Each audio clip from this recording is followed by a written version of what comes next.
The Purple Flame by Roy J Snell. Recording by Lynn Thompson. Chapter 1. The Mystery of the Old Dredge. Marian Norton started, took one step backward, then stood staring. Startled by this sudden action, the spotted reindeer behind her lunged backward to blunder into the brown one that followed him, and this one was in turn thrown against a white one that followed the two. This set all three of them into such a general mix-up that it was a full minute before the girl could get them quieted and could again allow her eyes to seek the object of her alarm.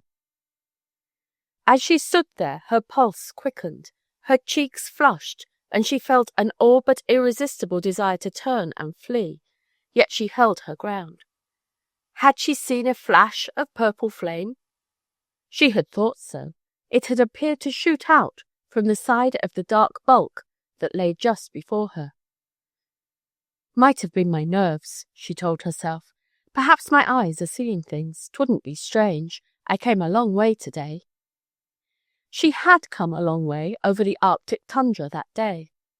Starting but 2 minutes before from her reindeer herd, close to 100 miles from Nome, Alaska, she had covered fully 2/3 of that distance in 2 days. Her way had led her over low hills, across streams whose waters ran clear and cold toward the sea, down broad stretches of tundra whose soft mosses had oozed moisture at her every step. Here a young widgeon duck, ready to begin his southward flight, for this was the Arctic's autumn time, had stretched his long neck to stare at her. Here a mother white fox had yapped at her, insolently and unafraid. Here she had paused to pick a handful of pink salmon berries or to admire a particularly brilliant array of wild flowers, which, but for her passing, might never have been born to blush unseen and waste their fragrance on the desert air. Yet always, with the 3 reindeers at her heels, she had pressed onward toward Nome, the port and metropolis of all that vast north country. The black bulk that loomed out of the darkness before her was a deserted dredging scow, grounded on a sandbar of the Sinrock River. At least she had thought the scow deserted. Until now she had believed and hoped that here she might spend the night, completing her journey on the morrow. But now, she breathed, yes, there can be no mistake. There it is again. Sinking wearily down upon the damp grass, she buried her face in her hands. She was so tired she could cry, yet she must mush on, through the dark, over the soft, oozing tundra, for 15 more weary miles. 15 miles further down the river was the Sinrock mission. Here she might hope to find a corral for her deer, and food and rest for herself. Marian did not cry. Born and bred in the Arctic, she was made of such stern stuff as the Arctic wilderness and the Arctic blizzard alone can mould. She did not mean to take chances with the occupants of the old dredge. There was something mysterious and uncanny about that purple flame, which she now saw shoot straight out, a full 2 feet, to instantly disappear. She had seen nothing like it before in the Arctic. As she studied the outlines of the dredge, she realized that the light was within it, that it flashed across a small square window in the side of the old scow. No, she reasoned, I can't afford to take chances with them. I must go on down the river. I can make Sinrock. Speaking to her reindeer, she tugged at their lead straps. One at a time they started forward until at last they again took up the weary swish-swish across the tundra. Once Marian turned to look back. Again she caught the flash of a purple flame. Had she known how this purple flame was to be mixed up with her own destiny, she might have paused to look longer. As it was, she gave herself over to wondering what sort of people would take up their habitation in that half-tumbled-down dredge, and what their weird light might signify. She had heard of the strange rites performed by those interesting child people, the Eskimos, in the worship of the spirits of dead animals. For one of these, the Bladder Festival, they saved all the bladders of polar bears, walrus, and seals, which they had killed, and at last, after 4 days of ceremony, committed them again to the waters of the ocean. They burn wild parsnip stalks at that festival, Marian mused, but that purple flame was not made by burning weeds. It was the brilliant flame of a blue-hot furnace flaring up, or something like that. Probably wasn't Eskimo at all. Probably, well, it may be some Orientals who have stolen away up here to worship their idols by burning strange fires. She thought of all the foreign people who had crossed the Pacific to take up their homes in the far north city of Nome, which was just 40 miles away. Japanese, Chinese, Koreans, Russians, and members of nameless tribes, she whispered to herself, as if half afraid they might hear her. Might be any of these, might— Suddenly she broke off her thinking and stopped short. Just before her, a form loomed out of the dark. Another and yet another appeared. For a moment she stood there, rigid, scarcely breathing. Then she threw back her head and laughed. "Reindeer!" she exclaimed. "I was frightened by some reindeer." "Oh, well," she said, and after a moment's reflection, "I might excuse myself for that. I'm tired out. I'm marching over this soggy tundra. Besides, I guess that purple flame got on my nerves.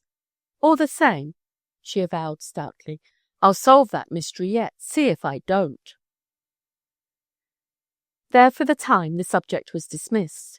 The presence of these few reindeer before her told her of more not far away. A whole herd of them. Where there were reindeer, there would be herders, and herders lived in tents. Here there would be a warm, dry place to rest and sleep. Must be the Sinrock herd, she concluded. In this she was right.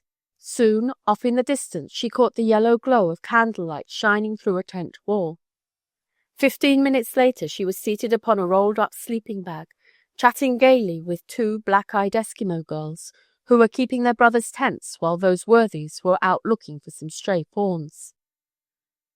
After her 3 reindeers had been relieved of their packs and set free to graze, Marian had dined on hardtack and juicy reindeer chops.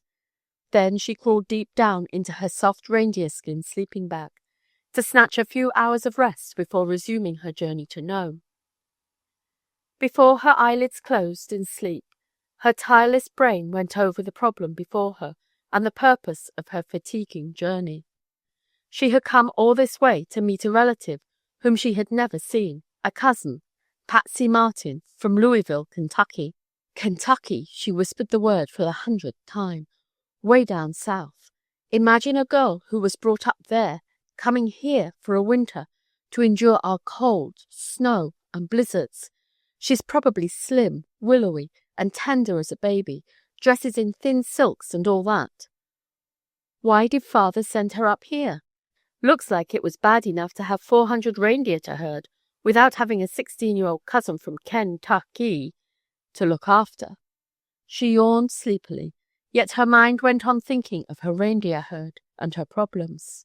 Though she had lived all but 1 year of her life in the far north, she had never, until 2 months before, spent a single night in a reindeer herder's camp. But it was no longer a novel experience. Until recently, her father had been a prosperous merchant in Nome. Financial reverses had come, and he had been obliged to sell his store. The reindeer herd, which he had taken as payment for a debt, was the only wealth he had saved from the crash. Following this, his doctor had ordered him to leave the rigorous climate of the North and to seek renewed health in the States. Much as he regretted it, he had been obliged to ask his daughter to give up her studies and to take charge of the herd until a favorable opportunity came for selling it. "And that won't be too soon, I guess," Marian sighed. "Reindeer herds are a drug on the market. Trouble is, it's too hard to dispose of the meat, and if you can't sell reindeer meat, you can't make any money. Now, added to this, comes this cousin, Patsy Martin." Her father had written that Patsy was given to overstudy, and that Mr. Martin, her uncle, thinking that a year in the northern wilds would do her good, had asked permission to send her up to be with Marian. Marian's father had consented, and Patsy was due on the next boat. "She'll be company for you," her father had written. "I do wonder if she will," Marian sighed again. "Oh well, no use to be a pessimist," and at that she turned over and fell asleep. It was a surprise to Marion, who 3 days later found herself caught in the firm embrace of her cousin Patsy. Patsy was 2 years younger than Marion. There could be no missing the fact that she was much slimmer and more graceful, and that there was strength in her slender arms was testified to by her warm embrace. When at last Marion got a look at Patsy's face, she found it almost as brown as her own. And as for freckles, there could scarcely have been a greater number on one person's face. Her mouth, too, had lines that Marion liked. It was a firm, determined little mouth that said, "When I have a hill to climb, I run up it." Never had Marion beheld such a wealth of colour as was displayed in Patsy's winter wardrobe. Orange and red sweaters, great broad scarves of mixed greys, gay tams, short plaid skirts, heavy brown corduroy knickers. These and many other garments of exquisite workmanship and design were spread out before her. "And the fun of it all is," giggled Patsy, "we're going to play we're twins and wear one another's clothes. You've got a spotted fawnish parka, I know you have. I am going to wear that right away, this afternoon. Going to have my picture taken in it and send it back to my school friends." "All right," agreed Marion. "You can have anything I own. I'm heavier than you are, but Arctic clothing doesn't fit very tight, so I guess it will be all right." As if to clinch the bargain, she wound an orange-coloured scarf around her neck and went strutting across the room. A half-hour later, while Patsy was out having her picture taken, Marion walked slowly up and down the room. She was thinking, and her thoughts were long, long thoughts. "I like her," she said at last. "I'm going to like her more and more. But it's going to be hard for her sometimes, fearfully hard. When the blizzards sweep in from the north and we're all shut in, when no one comes and no one goes, and the nights are 20 hours long, when the dogs howl their lonesome song, it's going to be hard for her then. But I'll do the best I can for her. Her father was right. It will do her a world of good. It will teach her the slow and steady patience of those who live in the north, and that's a good thing to know." 3 weeks later, the two girls, toiling wearily along after 2 reindeer sleds, approached the black bulk of the old scow in the river, the one in which Marion had seen the mysterious purple flame. Again it was night. They were on their way north to the reindeer herd. Travelling over the first soft snow of winter, they had made 20 miles that day. For the last hour, Patsy had not uttered a single word. She had tramped doggedly after the sled. Only her drooping shoulders told how weary she was. Marion had hoped against hope that they would this time find the old dredge deserted. "It would make a nice dry place to camp," she said to herself as she brought her reindeer to a halt and stood studying the dark bulk. Patsy dropped wearily down upon the loaded sled. Just as Marion was about to give the word to go forward, there flashed across the square window a jet of purple flame. "Oh!" exclaimed Marion. "What is it?" asked Patsy. "The purple flame." "The purple flame? What's that?" "You know as much as I do. Only I know it's there in that old dredge. And since it's there, we can't stop here for the night. We must go on." "Oh, but I can't," Patsy half sobbed. "You don't know, you can't know how tired I am." "Yes, I know," said Marion softly. "I've been just that way. But we dare not stop here. The people in the old scow might have dogs, and they would attack our reindeers. We must go on, 5 miles more. And then camp beneath the stars." "All right," said Patsy, with a burst of determination. "Let's get it over quick." Again they moved slowly forward, but neither of them forgot the purple flame. 3 times they saw it flash across the window. "That place must be haunted," Marion sighed as she turned to give her full attention to the lagging reindeer. Chapter 2. Patsy from Kentucky. Some 5 miles from the old dredge, Marion stopped her reindeer, gazed about her for a moment, then said quietly, "We'll camp here." "Here?" cried Patsy. "Won't we freeze?" "Freeze? No, we'll be safe as a bug in a rug. Just you sit down on a sled until I unpack this one. After that, I'll pick it out the reindeer and get supper." From the sled, Marian dragged a sheet iron affair, which she called a Yukon stove. With dry moss dug from beneath the snow, and wood brought on the sled, she kindled a fire. They had no shelter, but the glow of the fire cheered Patsy immeasurably.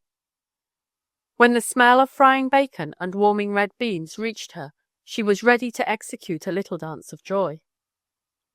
Supper over, Marian took a small trench shovel, salvaged by a friend from the Great War, and scraped away the snow from above the soft, dry tundra moss. Over this cleared space, she spread a square of canvas. Then, untying a thong about a deerskin sleeping bag, she allowed the bag to slowly unroll itself along the canvas. "There," she announced, "the bed is made. No need to pull down the shades. We'll get off our outer garments and hop right in." Patsy looked at her in astonishment. Then, seeing her take off first her mackinaw, then her sweater, she followed suit. "Now," said Marian as they reached the proper stage of disrobing, "you do it like this." Sitting down upon the canvas, she thrust her feet into the sleeping bag, then began to work her way in. "Come on," she directed. "We can do it best together. It's just big enough for two. I had it made that way on purpose." Patsy dropped to the place beside her. Then together they burrowed their way into the depths of the bag until only their eyes and noses were uncovered. "How soft!"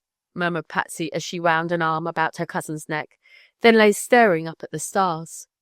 "How warm!" she whispered again 5 minutes later. "Yes," Marian whispered, as though they were sleeping at home and might disturb the household by speaking aloud. "You see, this bag is made of the long-haired winter skins of reindeer. The hair is a solid mat more than an inch thick. The skin keeps out the wind. With the foot and the sides of it sewed up tight, you can't possibly get cold, even if you sleep on the frozen ground." "How wonderful!" exclaimed Patsy. "It wouldn't be a bit of use writing that to my friends. They simply wouldn't believe it." No, they wouldn't. For a little time, with arms twined about one another, the cousins lay there in silence. Each, busy with her own thoughts, was not at all conscious of the bonds of human affection which the vast silence of the white wilderness was even now weaving about them. Bonds far stronger than their arms about one another's necks. These were to carry them together through many a wild and mysterious adventure. As if in anticipation of all this, Patsy snuggled a bit closer to Marian and said, "I think this is going to be great." "Let's hope so," Marian answered. "And will we really herd the reindeer?" "No," laughed Marian, "at least not any more than we wish to. You see, we have 3 Eskimo herders with us, and Attatak, a girl who cooks for them. They do most of the work. All we have to do is to finance the herd and sort of supervise it. You see, the Eskimo people are really child people. They have had many strange customs in the past that don't fit now. In their old village life of hunting and fishing, it was an unwritten law that if one man had food and another had none, it must be shared. That won't work now. There is only one time of a year that we can get food into this herding ground. That is summer. We freight it up the river and store it for winter's use. That gives us a big supply of provisions in the fall. There are 2 Eskimo villages 30 miles away. If there were no white people about, our good-hearted herders would share our supplies with the villagers as often as they came around. Before the winter was half through, they would be out of supplies. They would then have to live on reindeer meat, and that would be hard on our herd. In fact, we would soon have no herd. So that is the reason we are going to spend a winter on the tundra." "And will we live like this?" asked Patsy. "Oh, no," laughed Marian. "We have tents for this time of year. In a month we will move into the most interesting houses you ever saw. We'll reserve that as a surprise for you." "Oh, oh," sighed Patsy, as she suddenly became conscious of the aches in her legs. "I think it's going to be grand, if only I get so I can stand the travel as you do. Do you think I ever will?" "Of course you will, in less than a week." "You know," said Patsy thoughtfully, "down where I came from, we think we exercise an awful lot. We swim and row, ride horseback, play tennis and basketball, and go on hikes. But after all, that was just play, sort of skipping round. This is the real thing." Giving her cousin an energetic good-night hug, she closed her eyes and was soon fast asleep. Marian did not fall asleep at once. Her mind was working over the mystery of the purple flame. What was it? What had caused it? Who were the persons back there in the old dredge, and why had they come here? Such were some of the problems that crowded her mind. The old dredge had been there for years. It was but one of the many monuments to men's folly in their greedy search for gold. These monuments, dredges, derricks, sluice boxes, crushers, smelters, and who knows what others, lined the beaches and rivers about Nome. The bed of the Sinrock River was known to run fairly rich in gold. Someone had imagined that he might become rich by dredging the mud at the bottom of the river and washing it for gold. The scheme had failed. Doubtless the owner of the dredge had gone into bankruptcy. At any rate, here was the old dredge with its long beams and gaping iron buckets still dangling in air, rotting to decay. And here within this tomb-like wreck had appeared the purple flame. It had not been like anything Marian had seen before. Almost like lightning, she mused sleepily. Being a healthy girl with a clean mind, she did not long puzzle her brain about the uncanny mystery of the weird light, but busied her mind with more practical problems. If these makers of the purple flame were to remain long at the dredge, how were they to live? Too often in the past the answer to such a question had been by secretly preying upon the nearest herd. The Sinrock herd had been moved some distance away. Marian's own herd was now the nearest one to the old dredge, and when we move into winter quarters it will be 5 miles nearer. Oh well, she sighed, there is no use borrowing trouble. It's probably some miners going up the river to do assessment work. But then her busy mind questioned, what about the purple flame? Why have they already stayed there 3 weeks? Why? At this juncture she fell asleep, to awake when the first streaks of dawn were casting fingers of light across the snowy tundra.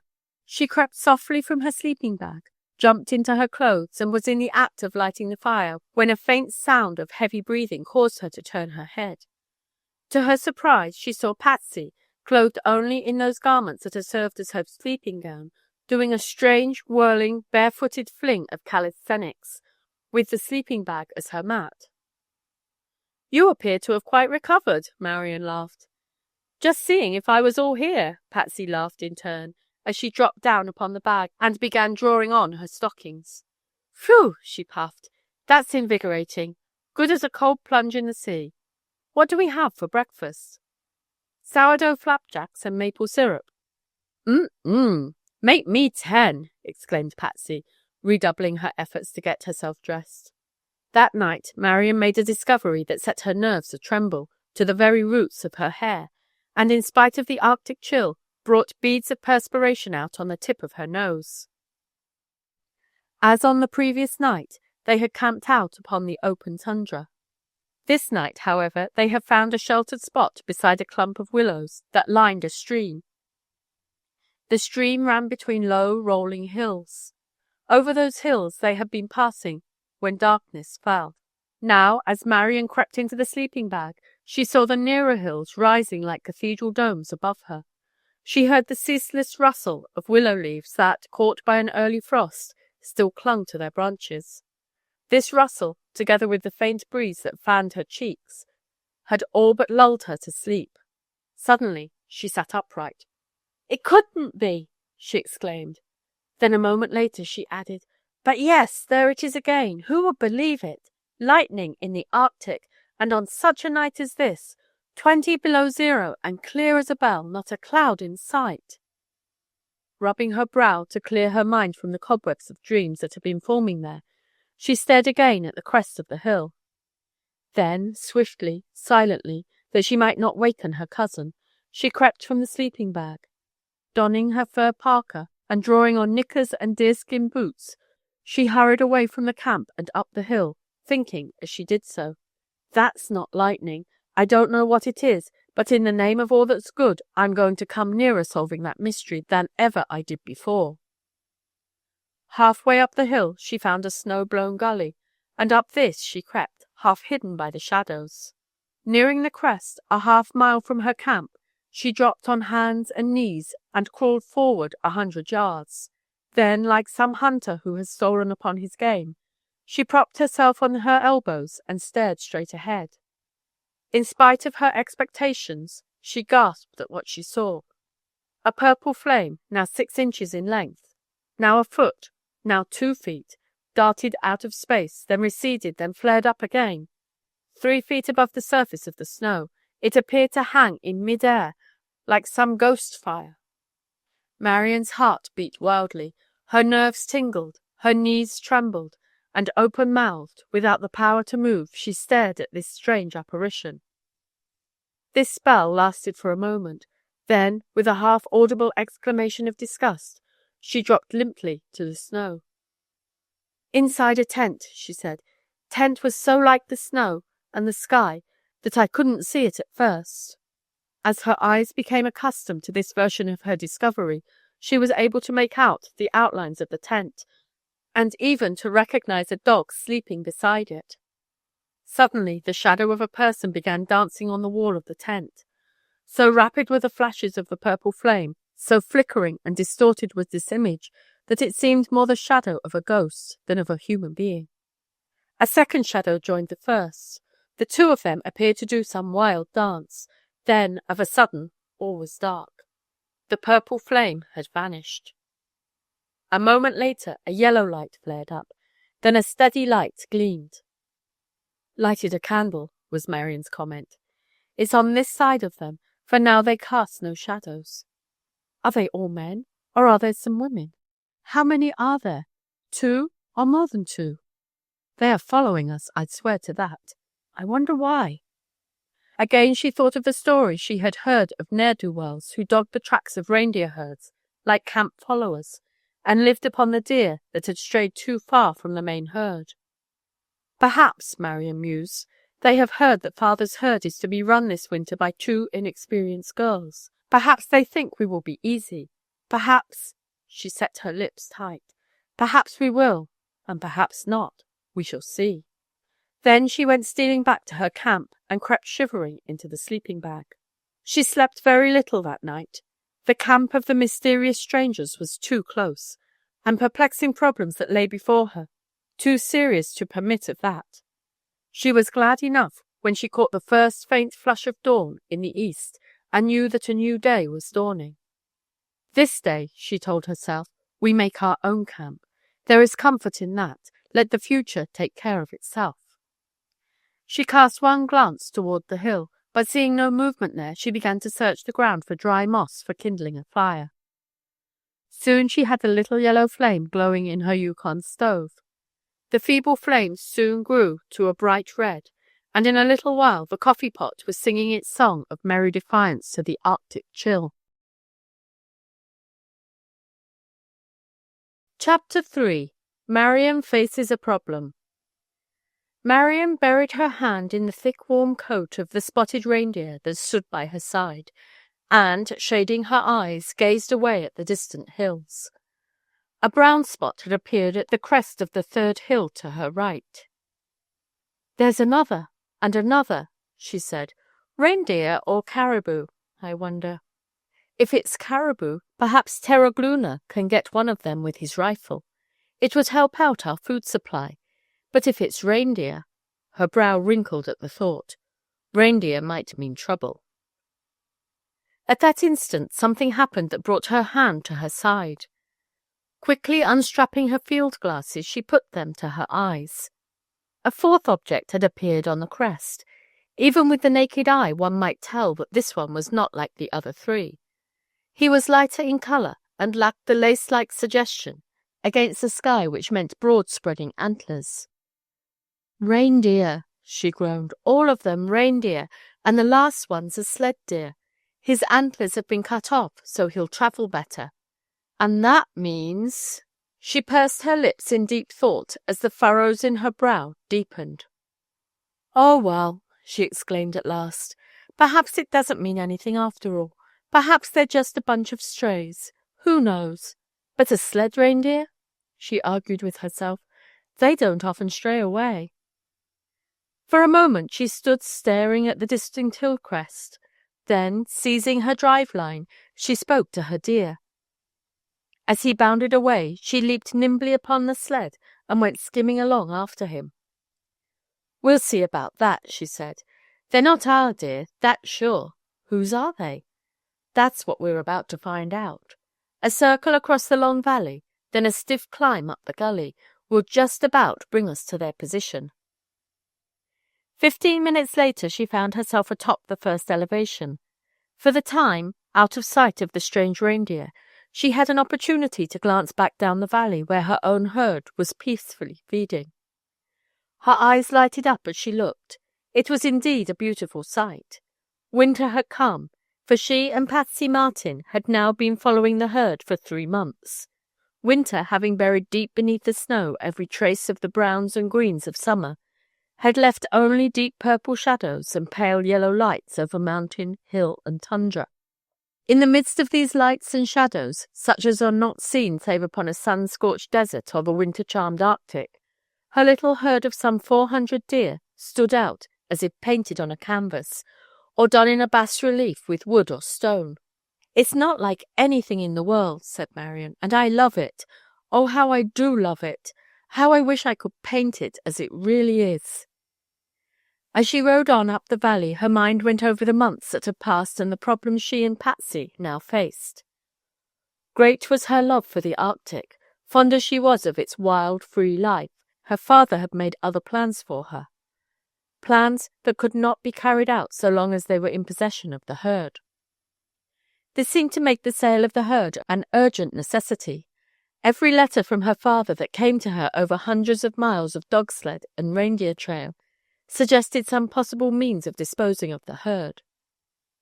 "We must sell by spring," the last letter had said. "Not that I am in immediate need of money, but you must get back to school. 1 year out there in the wilderness, with Patsy for your companion, will do no harm, but it must not go on. The doctor says I cannot return to the north for 4 or 5 years at the least, so somehow we must sell." "Sell? Sell?" Marion repeated almost savagely. It seemed to her that there could be no selling the herd. There was only a limited market for reindeer meat. Miners here and there bought it. The mining cities bought it, but of late the increase to 100,000 reindeer in Alaska had overloaded the market.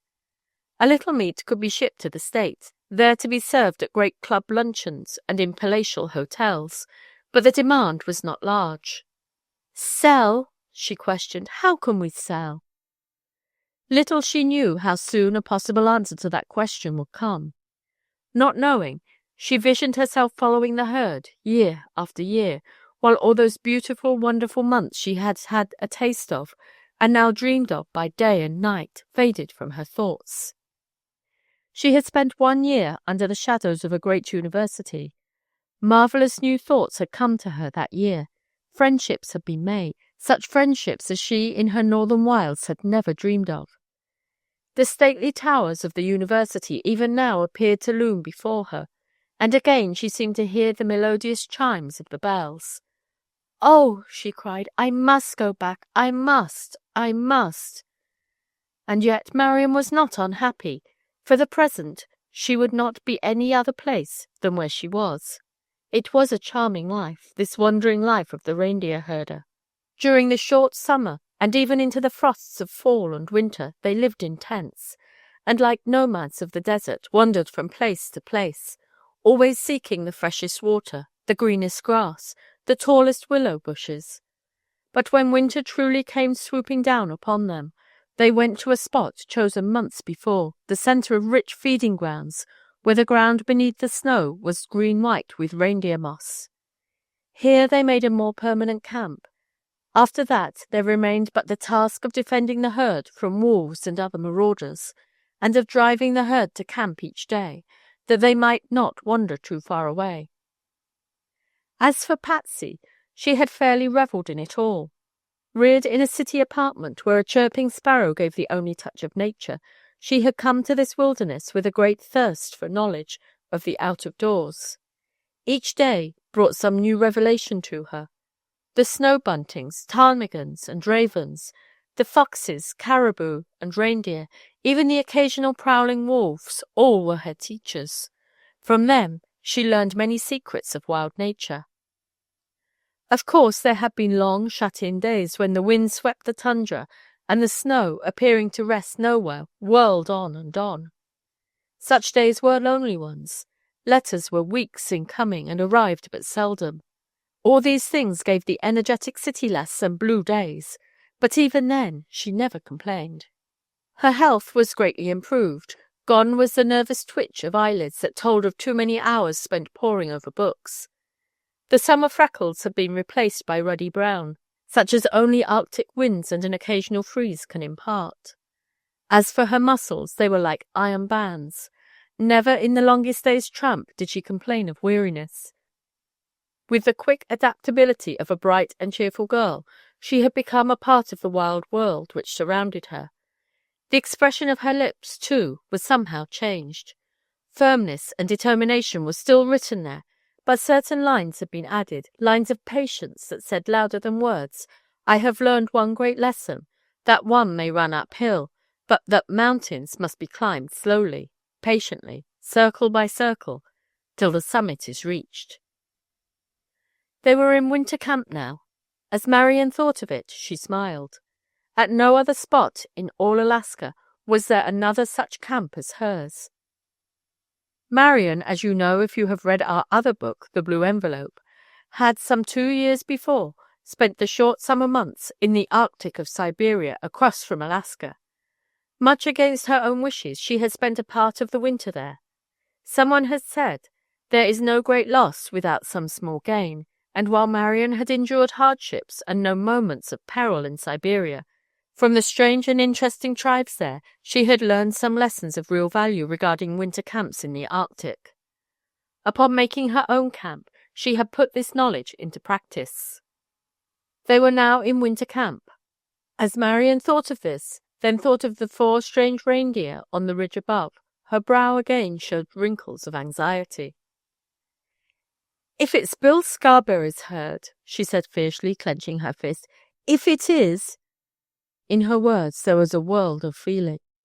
In the early stages of the reindeer industry in Alaska, the problem of feed grounds for the deer had been exceedingly simple. There were the broad stretches of tundra, 100 square miles for every reindeer. Help yourself. Every mile of it was matted deep with rich moss, every stream lined in summer with tender willow leaves. If you chanced to sight another small herd in your wandering, you went to right or left and so avoided them. There was room for all. Now things were vastly changed. 100,000 deer ranged the tundra. Reindeer moss, eaten away in a single season, requires 4 or 5 years to grow again in abundance. Back, farther and farther back from shore and river, the herds had been pushed, until now it was difficult indeed to transport food to the herders. With these conditions arising, the rivalry between owners for good feeding ground grew intense. Many and bitter were the feuds that had arisen between owners. There was not the best of feeling between Bill Scarberry, another owner, and her father. Marian knew that all too well. "And now maybe his herd is coming into our feeding ground," she sighed. It was true that the government agent attempted to allot feeding grounds. The valley her deer were feeding upon had been written down in his book as her winter range, but when one is many days' travel from even the fringe of civilization, when one is the herder of but 400 deer, and only a girl at that, when an overriding owner of 10,000 deer comes driving in his vast herd to lick up one's little pasture in a week or 2, what is there to do? These were the bitter thoughts that ran through the girl's mind as she rode up the valley.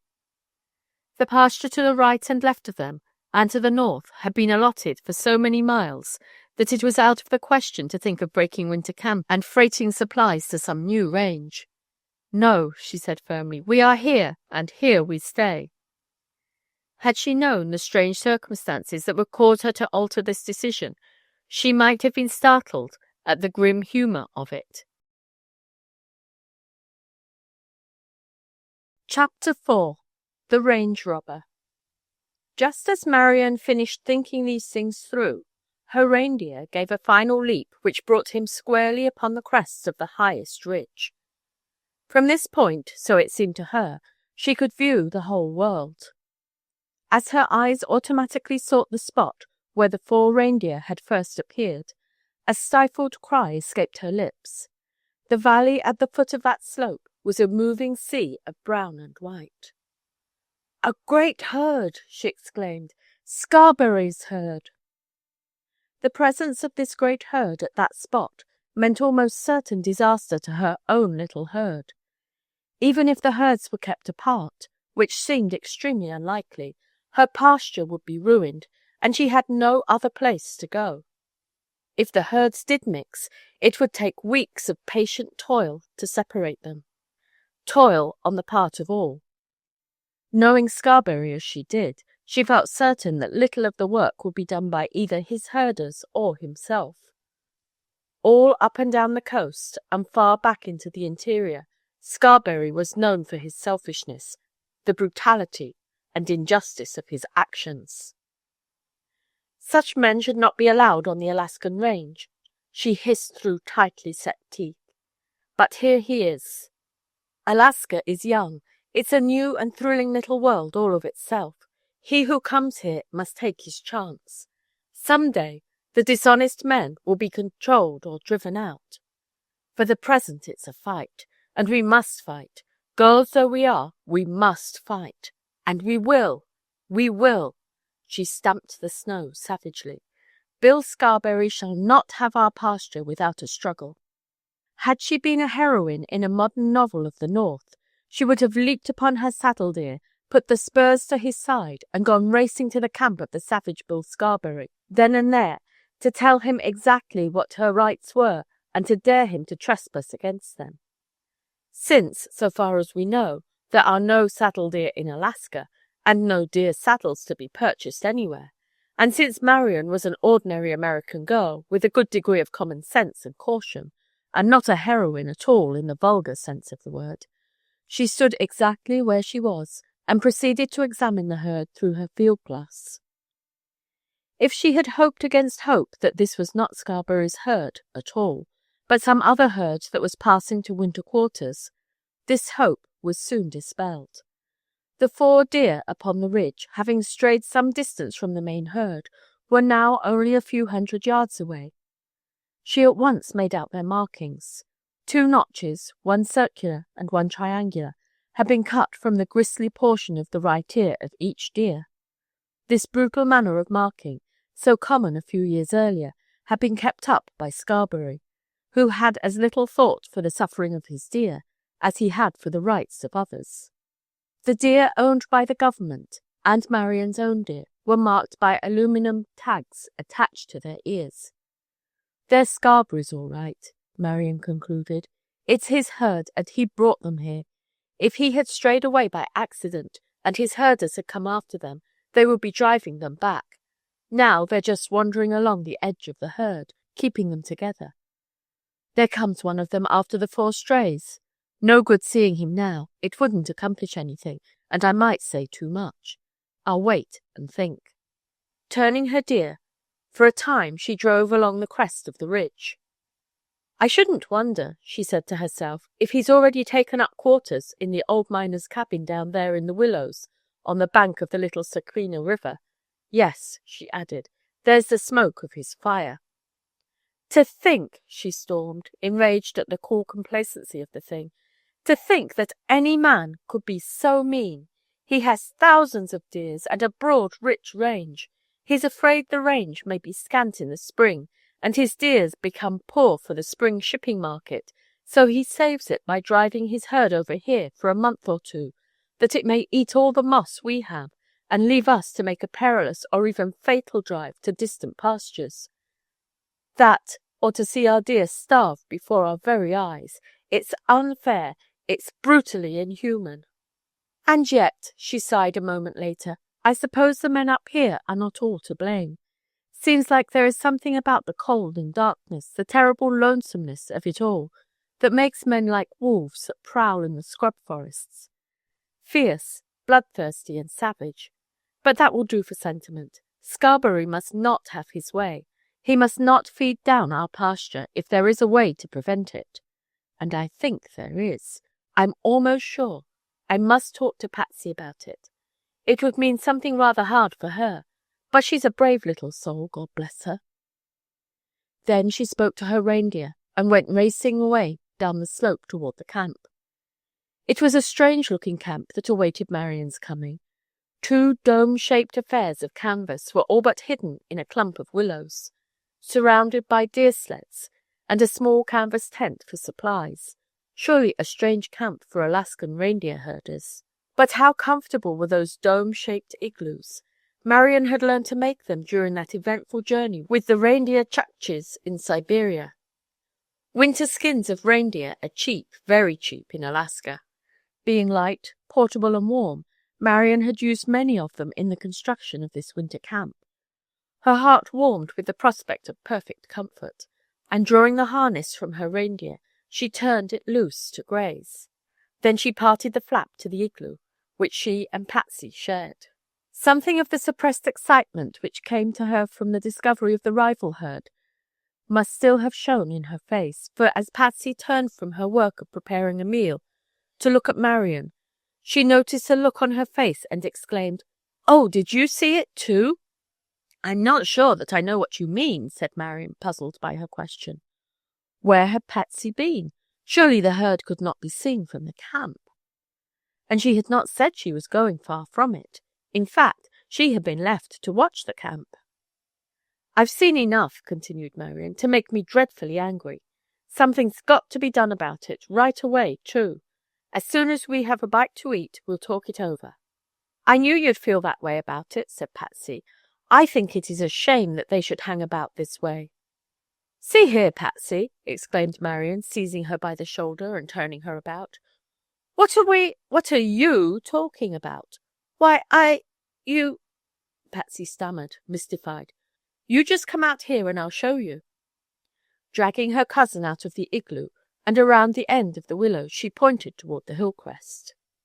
There, atop the hill, stood a newly erected tent, and at that very moment its interior was lighted by a strange purple light. "The purple flame!" exclaimed Marian. "More trouble. Or is it all one? Is it Bill Scarberry who lights that mysterious flame? Does he think that by doing that he can frighten us from our range?" "Bill Scarberry?" questioned Patsy. "Who is he, and what has he to do with it?" "Come on into the igloo and I'll tell you," said Marian, shivering as a gust of wind swept down from the hill. As they turned to go back, Patsy said, "Terragluna came in a few minutes ago. He said to tell you that another deer was gone. This time it is a spotted 2-year-old. That makes 7 that have disappeared in the last 6 weeks. If that keeps up, we won't need to sell our herd. It will vanish like snow in the spring. It can't be wolves. They leave the bones behind. You can always tell when they're about. I wonder if those strange people of the purple flame are living off our deer. I've a good mind to go right up there and accuse them of it. But no, I can't now. There are other more important things before us." "What could be more important?" asked Patsy in astonishment. "Wait, I'll tell you," said Marian as she parted the flap of the igloo and disappeared within. A half-hour later they were munching biscuits and drinking steaming coffee.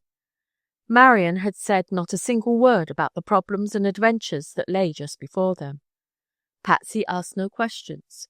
She knew that the great moment of confiding came when they were snugly tucked in beneath blankets and deerskins in the strangest little sleeping room in all the world.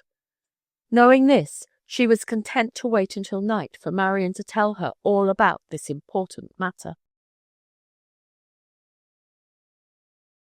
Chapter 5.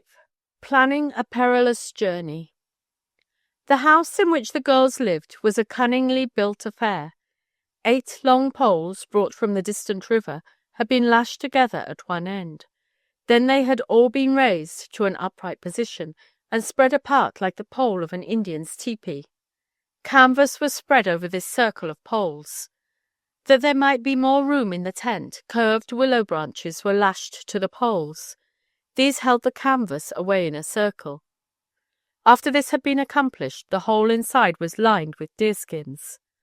Only an opening at the top was left for the passing of smoke from the Yukon stove. The stove stood in the front centre of the house. Back of it was a platform 6 by 8 feet. This platform was surrounded on all 4 sides and above by a second lining of deerskin. This platform formed the floor, and the deerskins the walls of a little room within the skin house. This was the sleeping room of Marion and Patsy.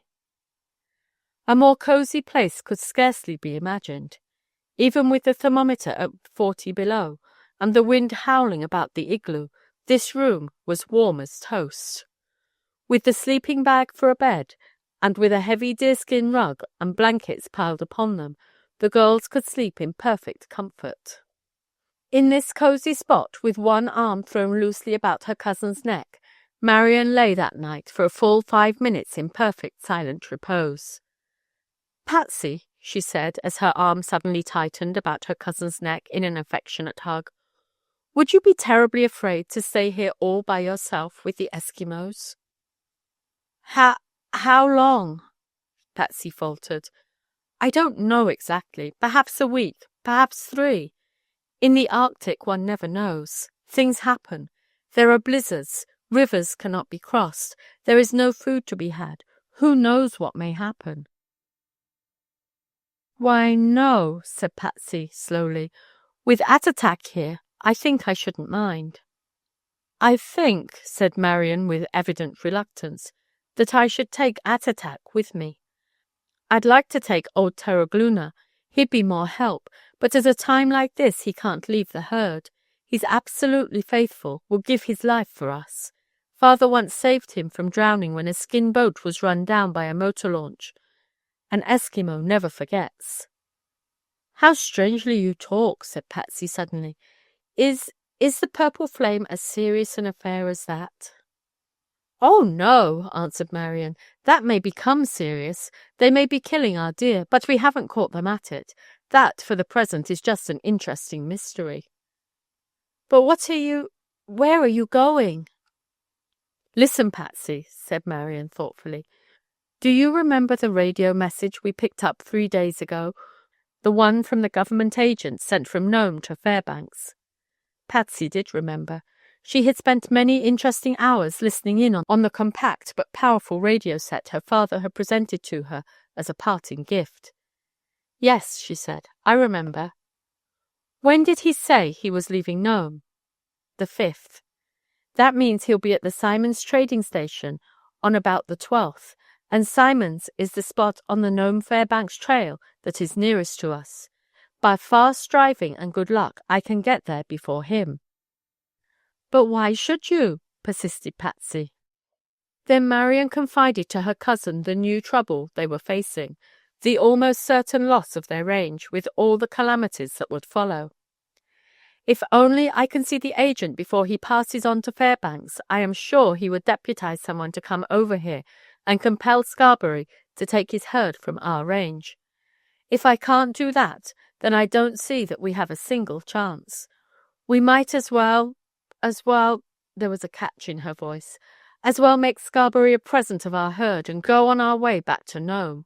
We'd be flat broke, not a penny in the world, and Father would not have a single chance for a fresh start. But we will be ruined soon enough if we try to put up a fight all by ourselves, for Scarberry's too strong. He's got 3 herders to our 1. The agent is our only chance." For a long time after this speech, all was silence, and Marion was beginning to think that Patsy had gone to sleep. Then she felt her soft, warm hand steal into hers as she whispered, "No, I'm not afraid. I'll stay, and I'll do all I can to keep that thief and his deer off our range until you get back. I'll do it, too. See if I don't." Patsy's Southern fighting blood was up. At such a time she felt equal to anything. "All right, old dear, only be careful." Marion gave her a rousing hug, then whispered as she drew the deerskins about her, "Go to sleep now. I must be away before dawn."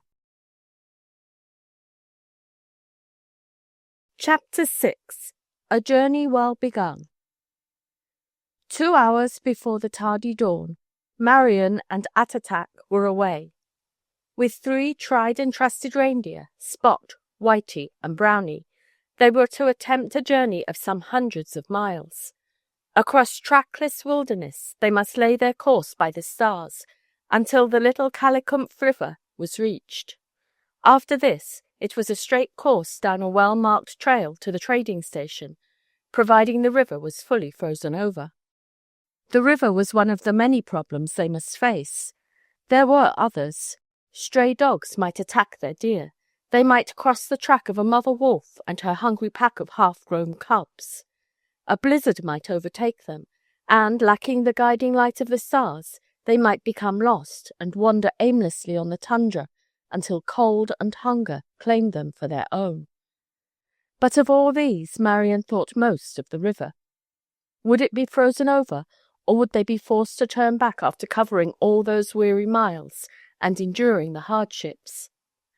"Attatak," she said to the native girl, "they say the little Calicump River has rapids in it by the end of a glacier, and that no man dares shoot those rapids. Is that true?" Yes," answered Attatak. "Spirit of water angry at ice cut away far below. Want to shoot rapids, boat and man run beneath that ice. Soon smashed boat, killed man, that's all." It was quite enough, Marian thought, but somehow they must pass these rapids, whether they were frozen over or not. "Ah, well," she sighed, "that's still far away. First comes the fight with tundra, hills and sweeping winds."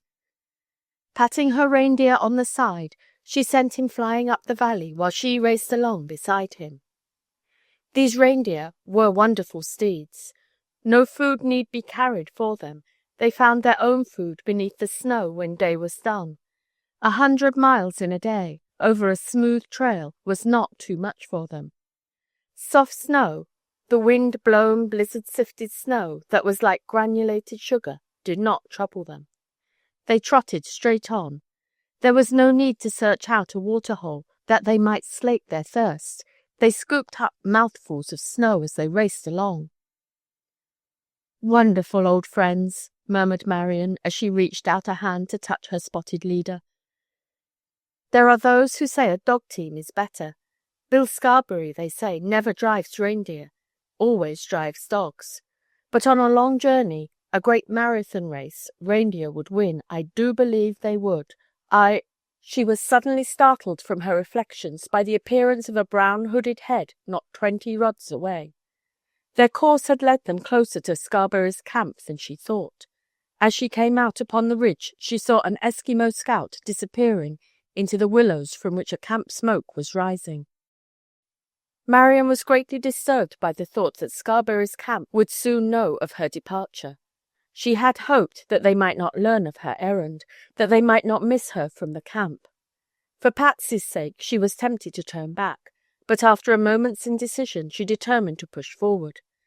There was no other way to win, and win she must.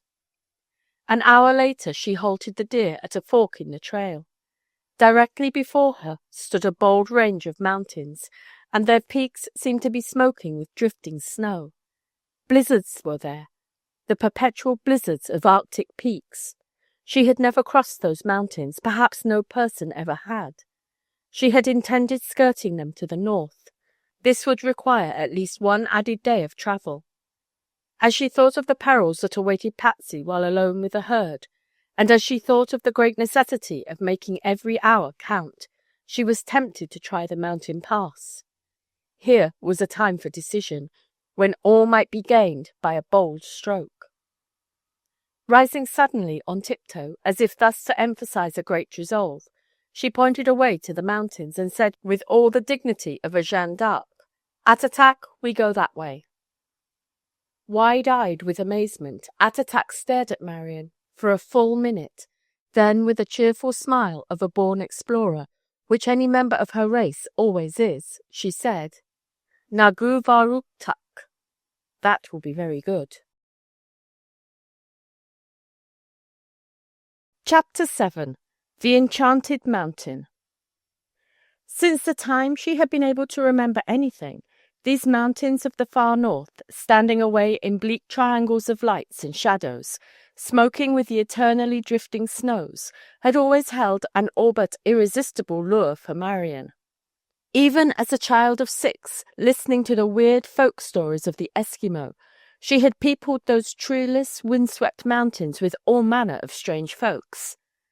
Now they were fairies, white and drifting as the snow itself. Now they were strange black goblins with round faces and red noses.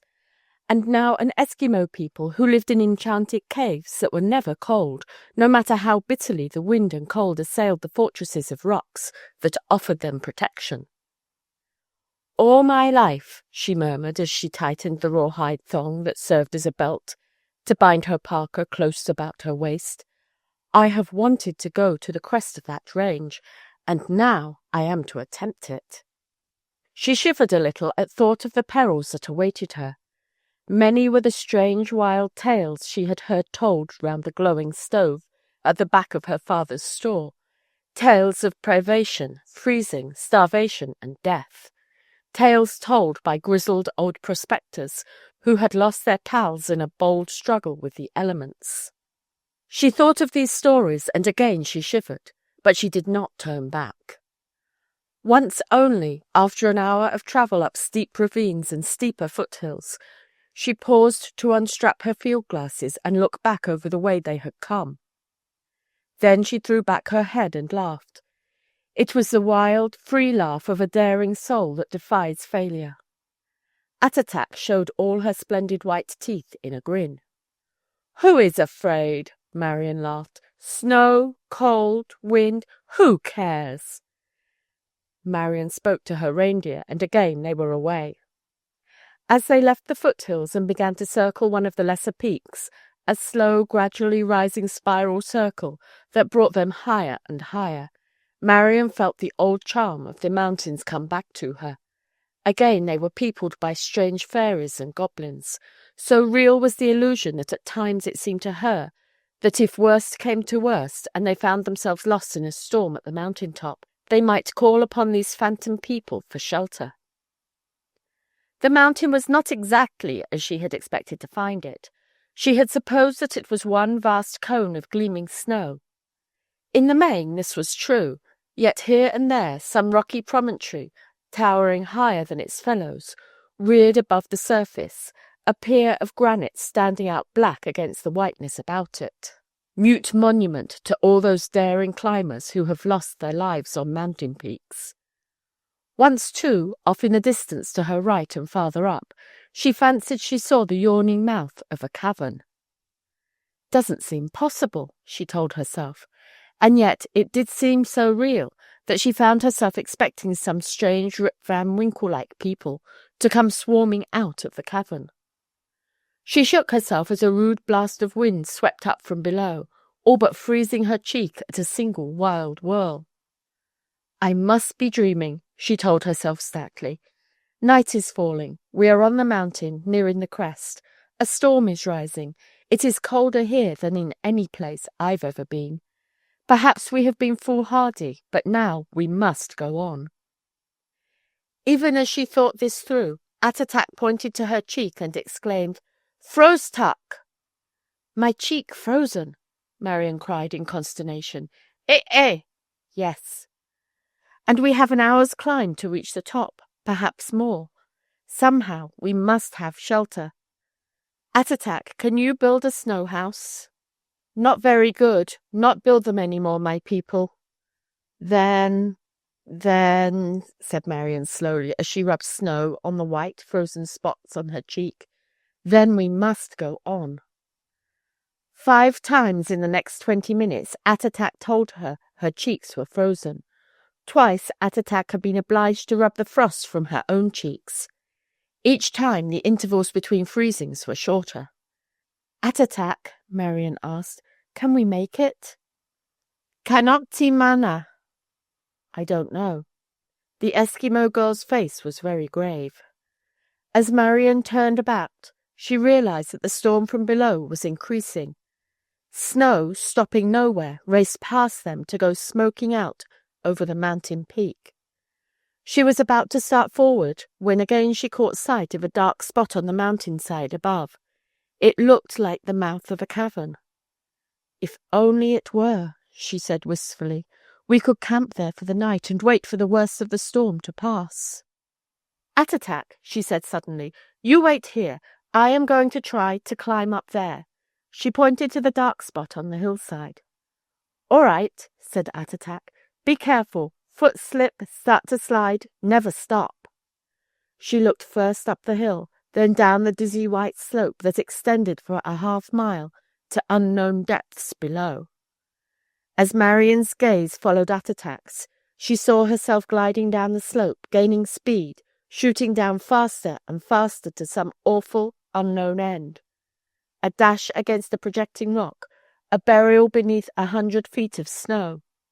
Little wonder that her knees trembled as she turned to go, yet she did not falter. With a cheerful, "All right, I'll be careful," she gripped her staff and began to climb. Chapter 8. Trouble for Patsy. Hardly had Marian left camp when troubles began to pile up for Patsy.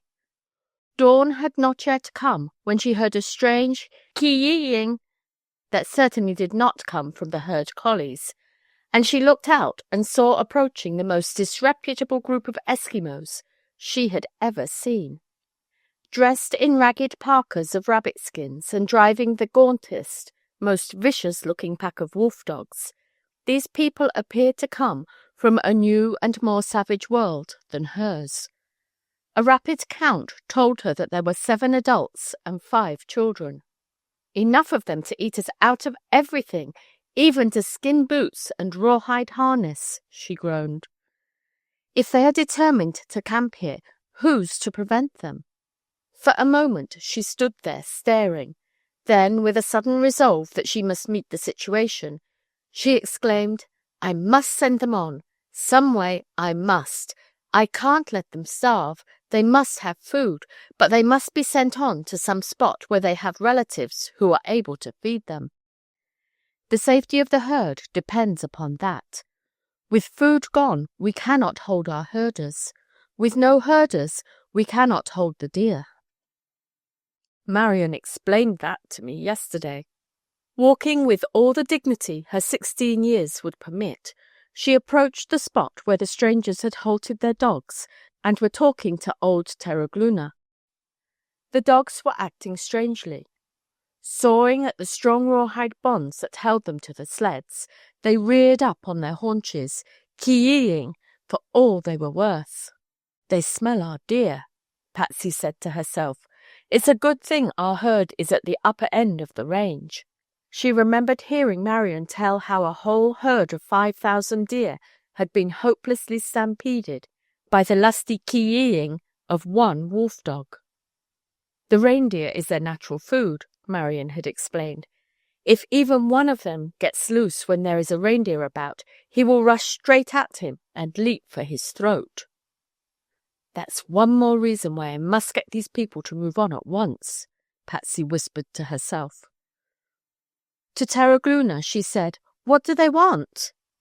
Terragluna turned to them with a simple, "Suna go pazukpit," he asked. "What do you want?" With many guttural expressions and much waving of hands, the leader explained their wishes. "He say," smiled Terragluna, "that in the hills about here are many foxes, black fox, red fox, white, blue and cross fox.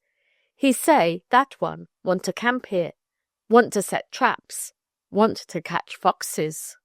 "But what will they eat?" asked Patsy. Terragluna, having interpreted the question, smiled again at their answer. "They will eat foxes," he answered quietly and modestly. For a moment Patsy looked into their staring, hungry, questioning eyes. They were lying, and she knew it, but remembering a bit of advice of her father's, "Never quarrel with a hungry person, feed him," she smiled as she said to Terragluna, "You tell them that this morning they shall eat breakfast with me, that we will have pancakes and reindeer steak, and tea with plenty of sugar in it." "Capseta! Alinasa! Capseta!" exclaimed one of the strangers, who had understood the word sugar and was passing it on in the native word capseta to his companions. It was a busy morning for Patsy. There seemed no end to the appetites of these half-starved natives. Even Terragluna grumbled at the amount they ate, but Patsy silenced him with the words, "First they must be fed, then we will talk to them." Troubles seldom come singly. Hardly had the last pancake been devoured than Terragluna, looking up from his labours, uttered an exclamation of surprise. A half-mile up from the camp, the tundra was brown with feeding reindeer. "Scarberry's herd," he hissed. "Oh!" exclaimed Patsy. "They dare to do that? They dare to drive their deer on our nearest and best pasture? And what can we do to stop them? Must Marian's mission be in vain? Must she go all the way for nothing? If they remain, the range will be stripped long before she can return." Pressing her hands to her temples, she sat down unsteadily upon one of the sleds of the strangers. She was struggling in a wild endeavour to think of some way out. Then, of a sudden, a wolf-dog jumped up at her very feet and began to kee-yee in a most distressing fashion. Looking up, she saw that 3 of Scarberry's deer, having strayed nearer the camp than the others, had attracted the dog's attention. Like a flash, a possible solution to her problem popped into Patsy's head. With a cry of delight, she sprang to her feet. The next instant, she was her usual calm self. "Terragluna," she said steadily, "come into the tent for a moment. I have something I wish to ask you." The task which Marian had set for herself, the scaling of the mountain to the dark spot in its side, was no easy one. Packed by the beating blast of 1,000 gales, the snow was like white flint. It rang like steel to the touch of her iron-shod staff. It was impossible to make an impression in its surface with the soft heel of her deerskin boots. The only way she could make progress was by the aid of her staff. One slip of that staff, one false step, and she would go gliding faster, faster, even faster, to a terrible death far below. Yet to falter now meant that death of another sort waited her. Death in the form of increasing cold and gathering storm. Yet she made progress in spite of the cold that numbed her hands and feet, in spite of her wildly beating heart, regardless of the terror that gripped her. Now she had covered half the distance, now 2/3. Now she could be scarcely 100 yards away. And now she saw clearly. She had not been mistaken. That black spot in the wall of snow was a yawning hole in the side of the mountain, a refuge in the time of storm. Could she but reach it, all would be well. Could she do it? From her position, the way up appeared steeper. She thought of going back for the reindeer. Their knife-like hoofs cutting into the flinty snow would carry them safely upward. She now regretted that she had not driven one before her. Vain regret. To descend now was more perilous than to go forward. So gripping her staff firmly, pressing her breast to still the wild beating of her heart, and setting her eyes upon the goal lest they stray to the depths below, she again began to climb. Now she began going first to right, then to left. This zigzag course, though longer, was less steep. Up, up, up she struggled, until at last, with an exultant cry of joy, she threw herself over a broad parapet of snow, and the next instant found herself looking down at a world which but for the moment before had appeared to be reaching up white menacing hands at her. Then she turned to peer into the dark depths of the cave. She shivered as she looked. Her old fancies of fairies and goblins, of strange wild people inhabiting these mountains, came sweeping back and quite unnerved her. The next moment she was herself again, and turning she called down to Attatak, "Woohoo! Woohoo! Bring the reindeer up! Here is shelter for the night!" An inaudible answer came floating back to her. Then she saw the reindeer turn about and begin the long zigzag course that in time would bring them to the mouth of the newly discovered cave. And then, Marian said softly to herself. She was no longer afraid of the dark shadows behind her. In the place of fear had come a great curiosity. The same questions which have come to all people throughout all time upon discovering a strange cave in the mountains had come to her. Am I, she asked herself, the first person whose footsteps have echoed in those mysterious corridors of nature? Or have there been others? If there have been others, who were they? What were they like? What did they leave behind that will tell the story of their visit here? Marian tried to shake herself free from these questions. It was extremely unlikely that anyone in all the hurrying centuries had ever passed this way. They were on the side of a mountain. She had never known of a person crossing the range before, so she reasoned, but in the end found herself hoping that this cave might yield to her adventure-loving soul some new and hitherto inexperienced thrill. In the meantime, she heard the laboured breathing of the reindeer as they toiled up the mountainside. They would soon be here. Then she and Attatak would make camp, and safe from the cold and storm they would sleep in peace. A great wave of thankfulness swept over her, and with the fervent reverence of a child she lifted her eyes to the stars and uttered a prayer of thanksgiving. When the wave of emotion had passed, curiosity again gripped her. She wished to enter the cave, yet shrank from it, like a child afraid of the dark. She feared to go forward alone, so, drawing her parka hood close about her face to protect it from the cold, she waited for Attatak's arrival. Even as she waited, there crept into her mind a disturbing question. I wonder, she said aloud, I do wonder how Patsy is getting along with the herd. Chapter 9. Patsy Solves a Problem. Turning from the group of strange natives, Patsy led Terragluna into the igloo, and drawing his grandfatherly head down close to hers, she whispered, Terragluna, are reindeer much afraid of native wolf dogs? Terragluna nodded his head. Very, very, very much afraid of them? Patsy insisted. Terragluna's head nodded vigorously. Then, said Patsy with a twinkle in her eye, if we let one wolf dog loose, and he went toward Bill Scarberry's herd, would they run away? Maybe. Want kill reindeer, that dog. Maybe kill 1, 2, 3, many. Sometimes that way, wolf dogs. Terragluna's horror of the thing she had proposed shone in his eyes. Many years he had been a herder of reindeer. Many a dog had he killed to save a reindeer. His love for dogs was strong. His love for reindeer was stronger. To deliberately turn a wolf dog loose to prey upon a herd of reindeer, even an enemy's herd, was unthinkable. Patsy, having read his thoughts, threw back her head and laughed. We won't do that, she said soberly. But Terragluna, if each one of those strange Eskimo people should take a dog by his draw rope, and then they all should walk toward that old cheat's herd, what would happen? A sudden gleam stole into the aged herder's eyes. He was beginning to catch her meaning. The deer were upon forbidden ground. She was finding a way to drive them back to the place where they belonged. They will go away very fast, he said quickly. And would these Eskimos do that? Would they do it for 2 sacks of flour, 2 cans of baking powder, 2 slabs of bacon, and some sugar? Asked Patsy breathlessly. For all that, said Terragluna, staring at her, they would do anything. Anything you say.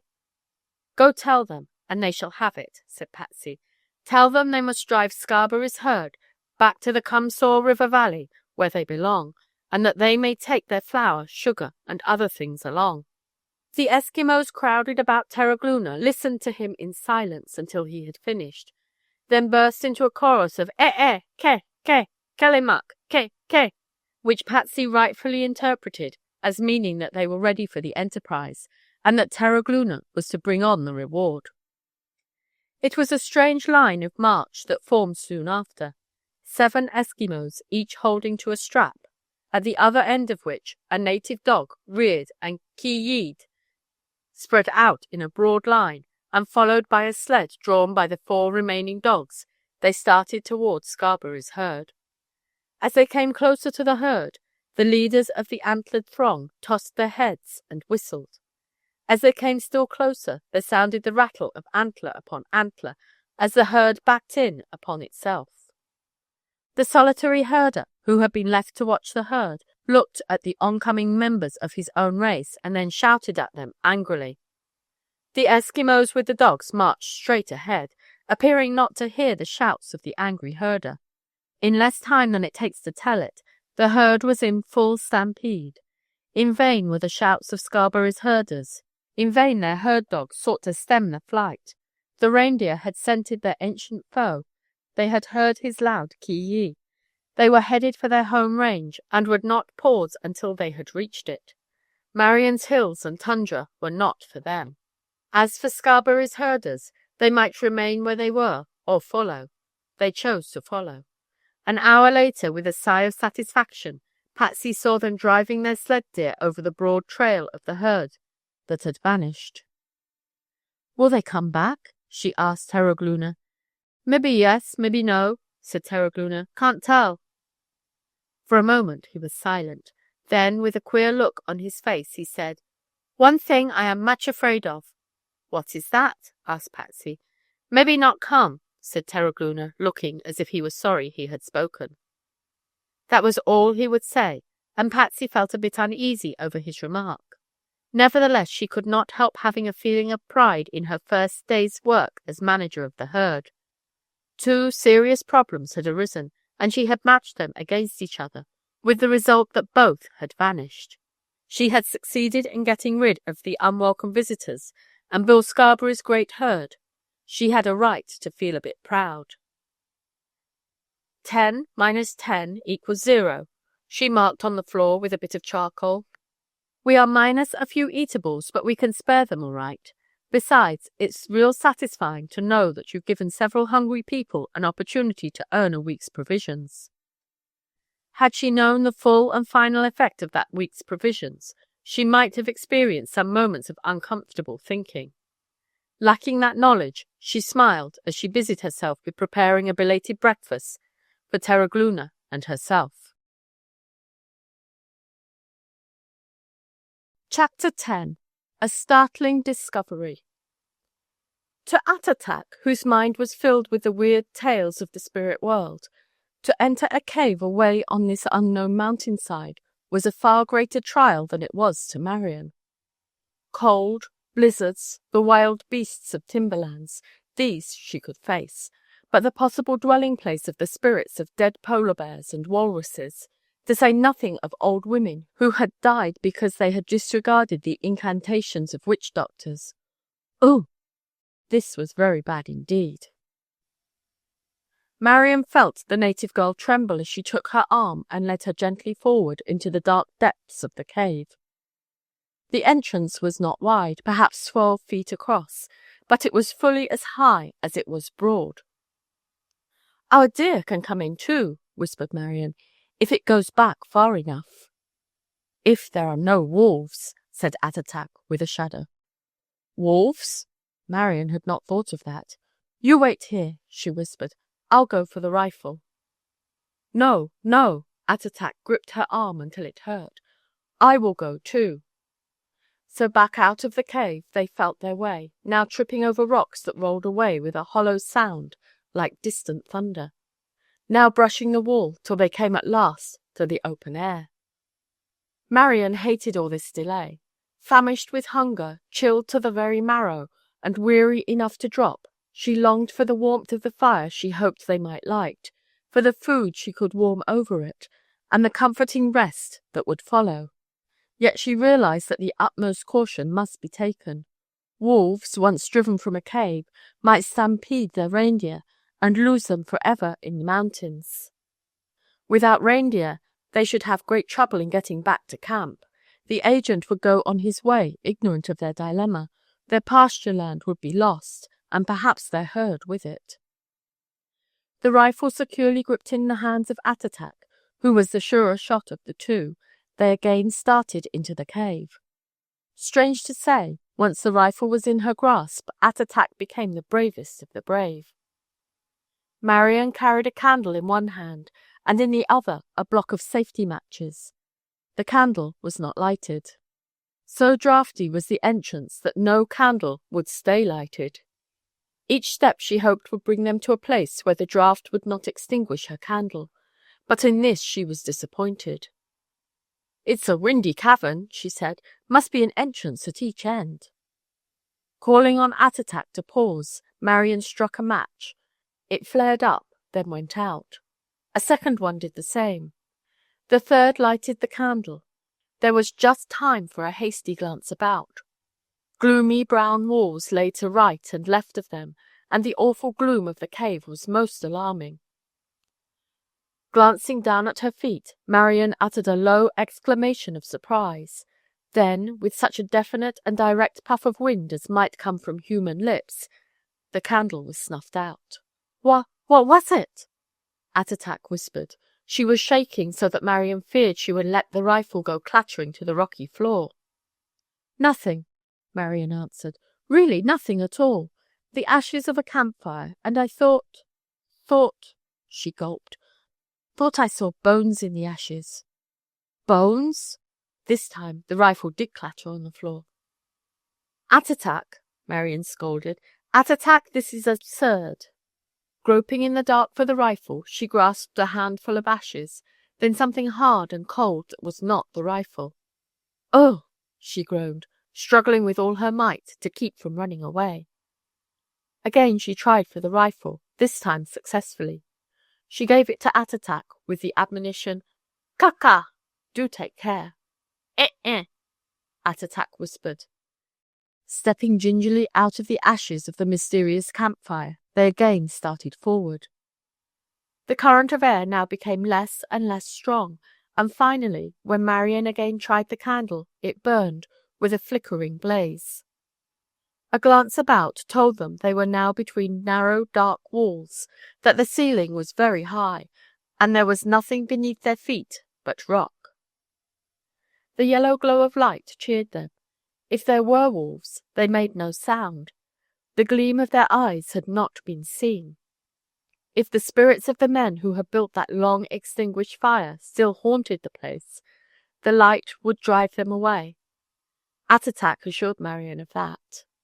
With one candle securely set in a rocky recess, and with another close at hand, Attatak was even willing to remain in the cave while Marion brought the reindeer in a little way, and carried the articles necessary for a meal to the back of the cave. "There is no moss on this barren mountain," Marion sighed.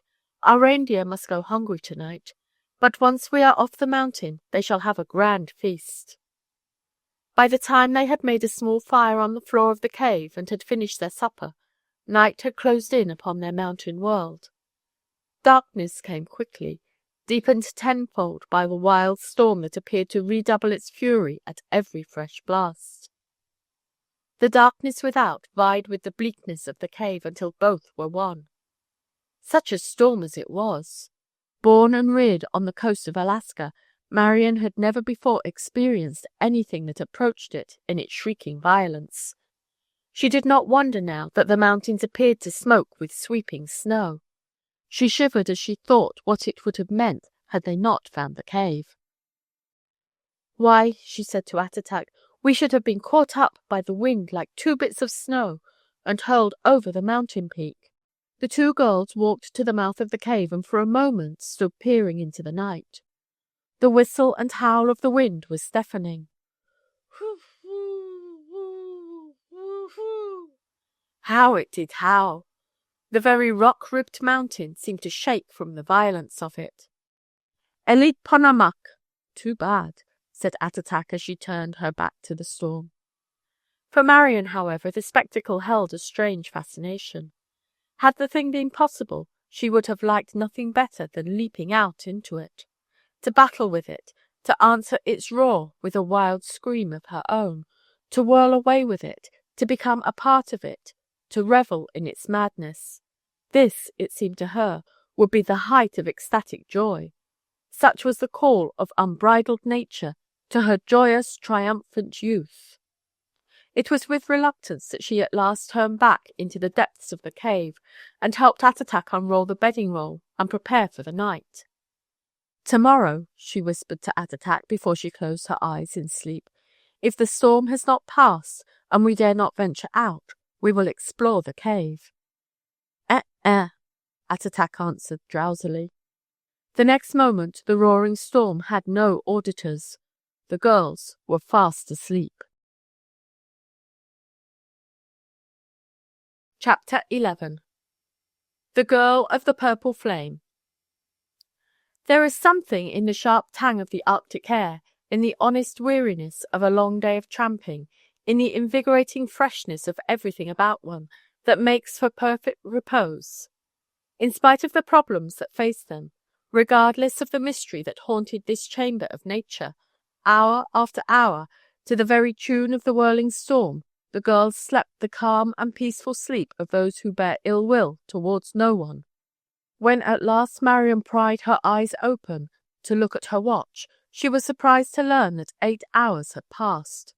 She did not look to see the gleam of dawn at the mouth of the cave.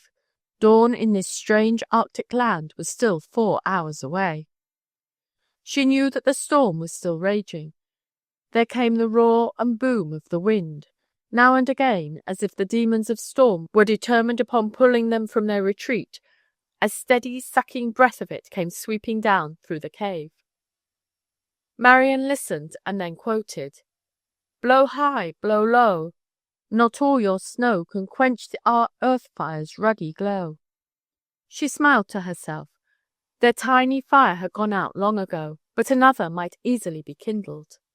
She was about to turn over in her bed for another 10 winks, when she suddenly remembered the mysterious discovery of the night before, the ashes and the bones, and at once she found herself eager for an exploration of the place, to discover, if possible, what sort of people had been here before her, to guess how long ago that had been, to search for any relics they may have left behind.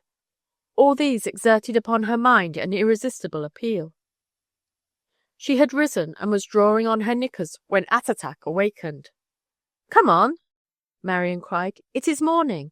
The storm is still tearing away at the mountainside. We can't go on our way. We elite ponamak." "Too bad," broke in Attatak. "Now Bill Scarberry will get our pasture. The agent will pass before we arrive. We shall have no one to defend our herd." At this Marian plumped down upon her sleeping bag. What Attatak said was true. Should they be unable to leave the cave this day, the gain they had hoped to make was lost. "Well," she laughed bravely, "we have reindeer and they are swift. We will win yet." "Anyway," she said, springing to her feet, "no use crying over spilled milk. Until we can leave the cave, our time's our own.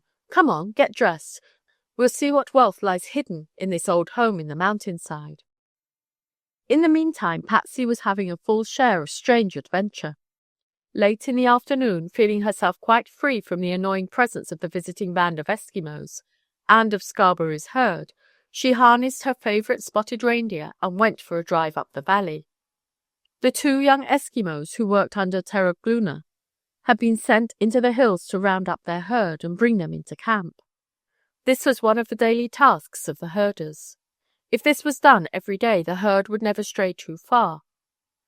Patsy liked to mount a hill with her sled deer, and then, like a general reviewing his troops, watch the broad procession of brown and white deer as they marched down the valley.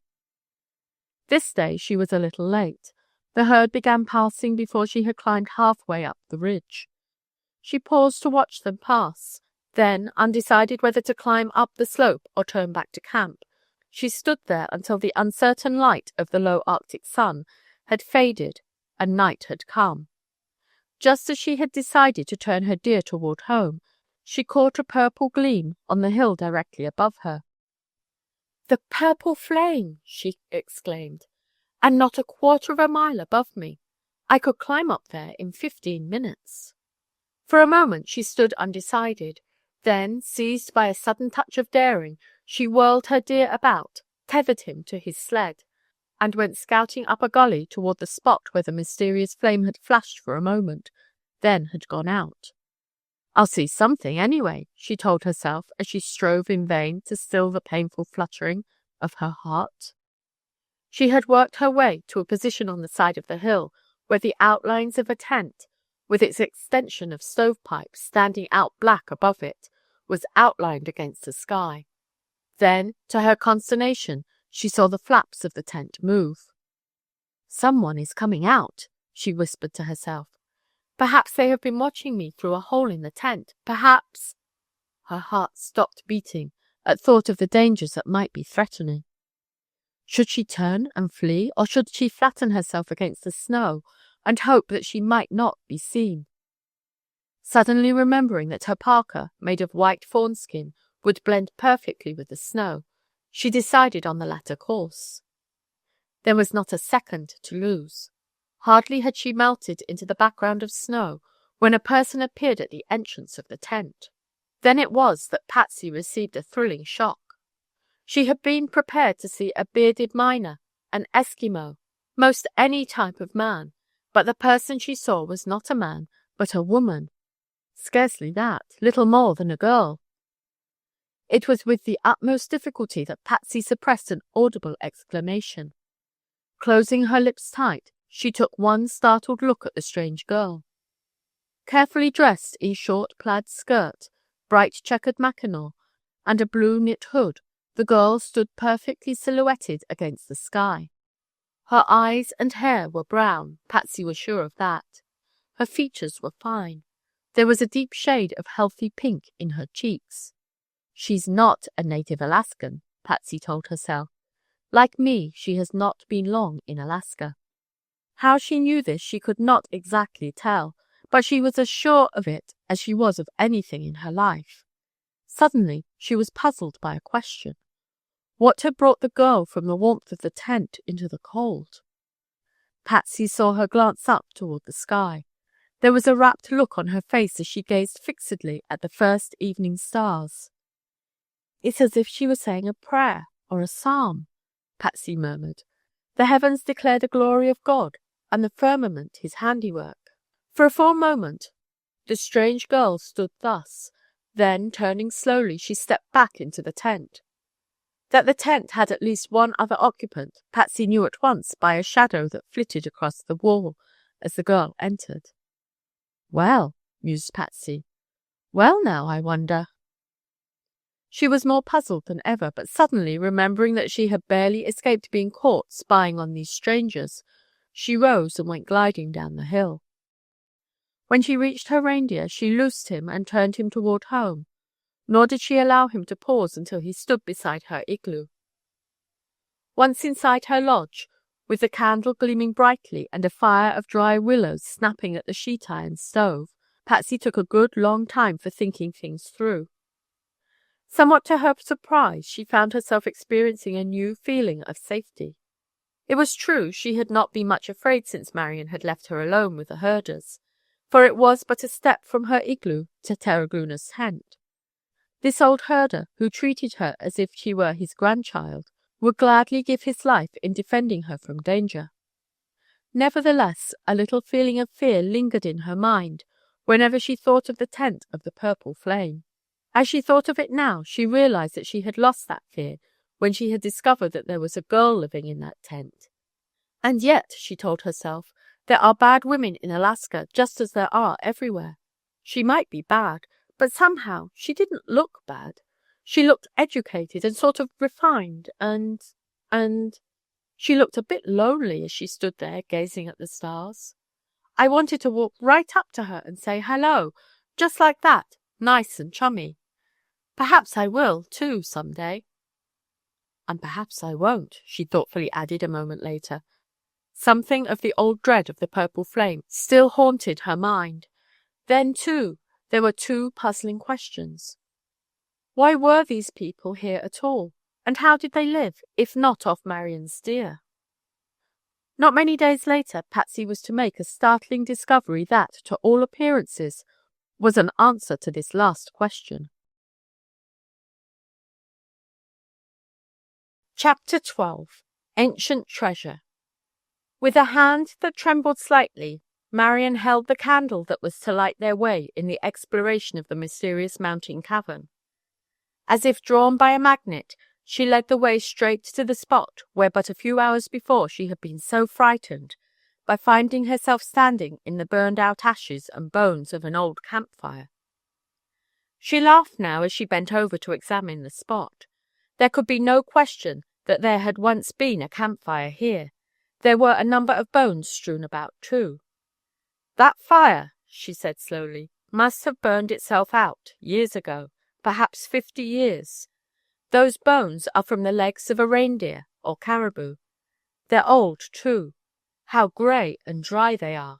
They are about to fall into dust." She studied the spot for some time. At last she straightened up. "Not much to it, after all," she sighed. "It's interesting enough to know that some storm-blown traveller who attempted the pass, as we did, once spent the night here, but he left no relic of interest behind, unless— Why, what have you got there?" She turned suddenly to her companion. Attatak was holding a slim, dull brown object in her hand. "Only the broken handle of an old cow drill," she said slowly, still studying the thing by the candlelight. "It's ivory." "And quite old? Maybe 20, maybe 50 years, who knows? Why are you looking at it so sharply?" "Trying to read." "Read what?" "Well," smiled Attatak, as she placed the bit of ivory in Marian's hand, "long ago, before the white man came, my people told stories by drawing little pictures on ivory. They scratched the pictures on the ivory, then rubbed smoke black in them, so they would see them well. This cow drill handle is square.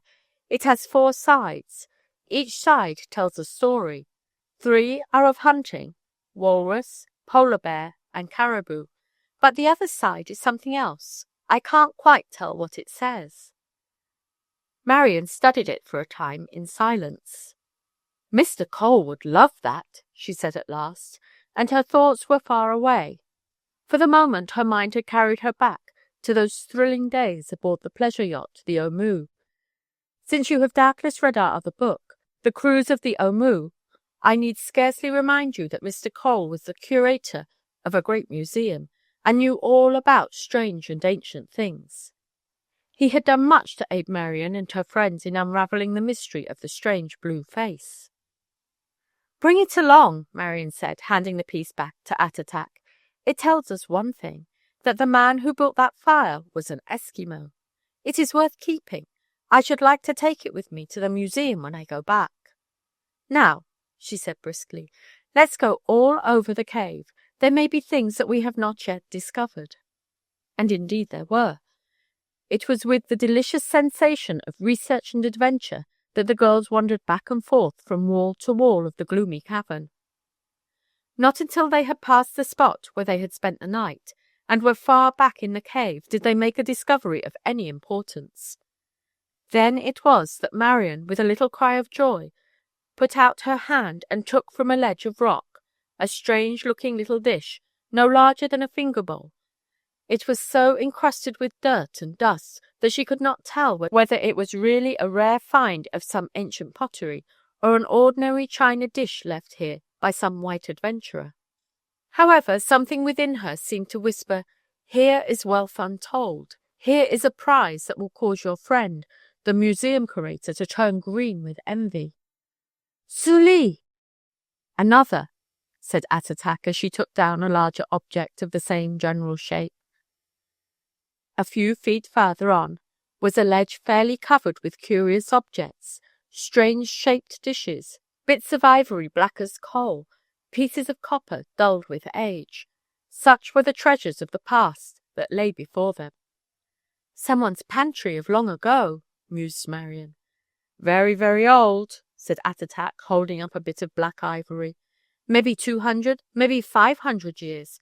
Ivory turned black slow, very, very slow. By and by, after long, long time, look like that."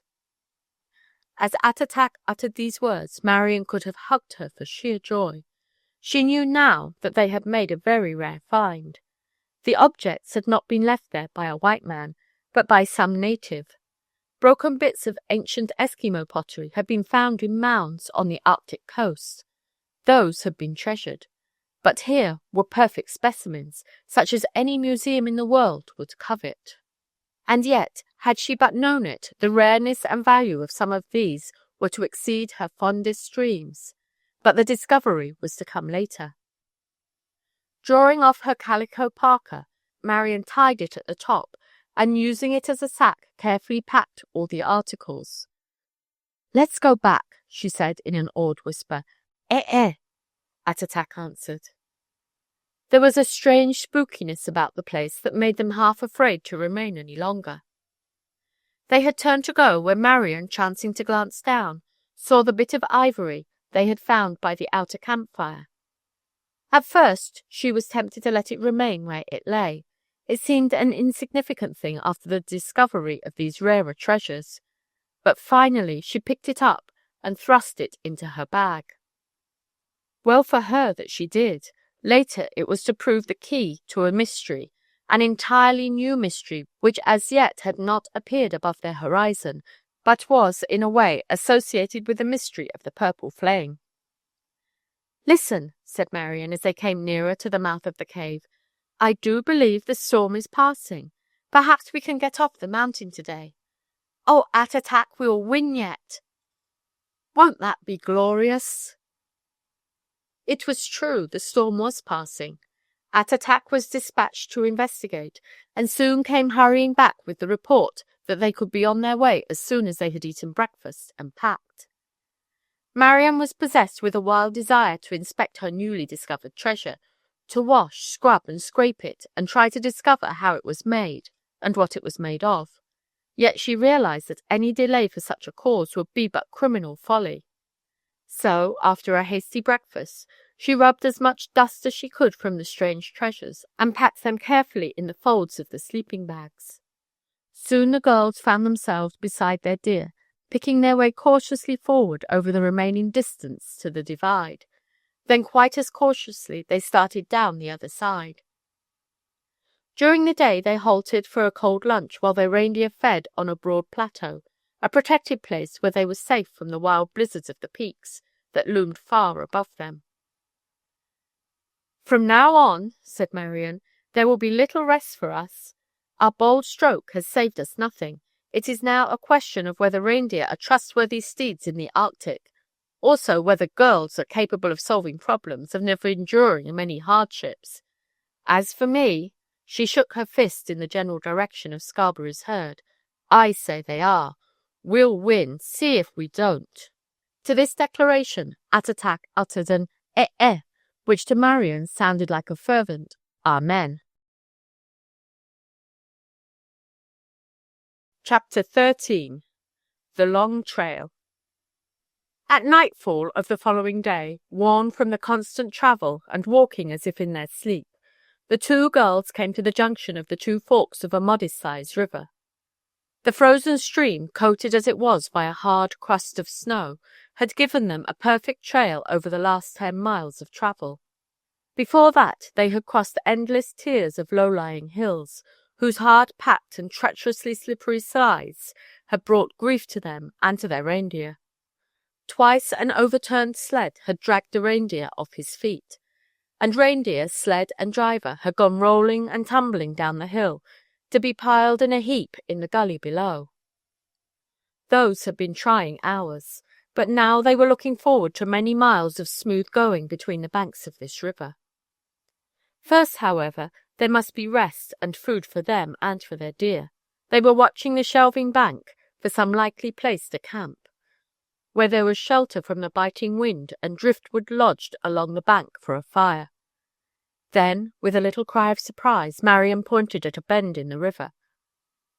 "At this point," she said, "the river runs southwest." Attatak looked straight down the river and at the low sweeping banks beyond, then uttered a low eh in agreement. "That means that we cannot follow the river," said Marian. "Our course runs northwest. Every mile travelled on the river takes us off our course and lessens our chance of reaching our goal in time." "What shall we do?" asked Attatak in perplexity. "Let me think," said Marian. "There is time enough to decide. We must camp here. The deer must have food and rest. So must we. There is not much danger of wolves. If any come prowling around, the deer will let us know soon enough. We will sleep on our sleds, and if anything goes wrong, the deer, tethered to the sleds, will tumble us out of our beds. Anyway, they will waken us." Soon supper was over. The deer, having had their fill of moss dug from beneath the snow, had lain down to rest. The girls spread their sleeping bags out upon the sleds and prepared for a few hours of much-needed rest. Attatak, with the carefree unconcern that is characteristic of her race, had scarcely buried her face in the improvised pillow when she was fast asleep. Sleep did not come so quickly to Marian.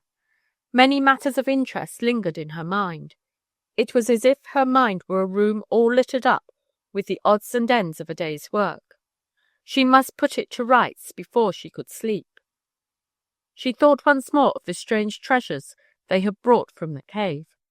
Tired as she was tempted to get out those articles and look at them, and to brush them up a bit and see what they were like.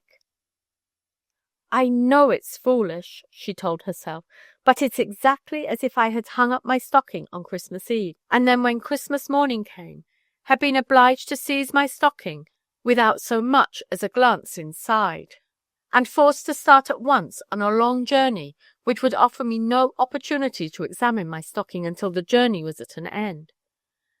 But I won't look, not now. It's too cold. Brr!" She shivered.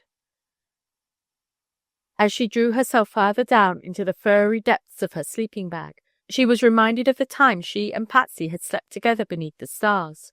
She could not help wishing that Patsy was with her now, sharing her sleeping bag and looking up at the gleaming Milky Way.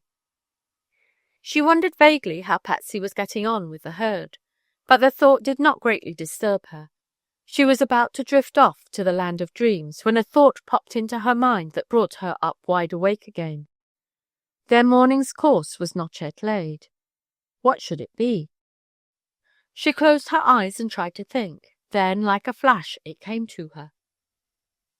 "It's the hard way," she whispered to herself. "Seems as if it were always the hard way that is safe and sure." The thought that had come to her was this. In order to reach their destination, they must still travel several miles north. The river they were following flowed southwest. To go south was to go out of their way. Were they to strike due north across country, they might, in the course of a day's travel, come to another stream which did not angle toward the south. That would mean infinitely hard travel over snow that was soft and yielding, and across tundra whose frozen caribou bogs were as rough as a cordwood road. "It's the long, hard way," she sighed, "but we may win. If we follow this river, we never can." Then, with all her problems put in order, she fell asleep. Chapter 14. Mysterious Music. 2 days later, Marian and Attatak found themselves tramping slowly along behind their tired deer. It was night. Now and again the moon shot a golden beam of light across their trail. For the most part, that trail was dark, overshadowed by great spruce and fir trees that stood out black against the whiteness of the snow, each tree seeming a gown-clad monk, silent witnesses of their passing. There was now a definitely marked trail.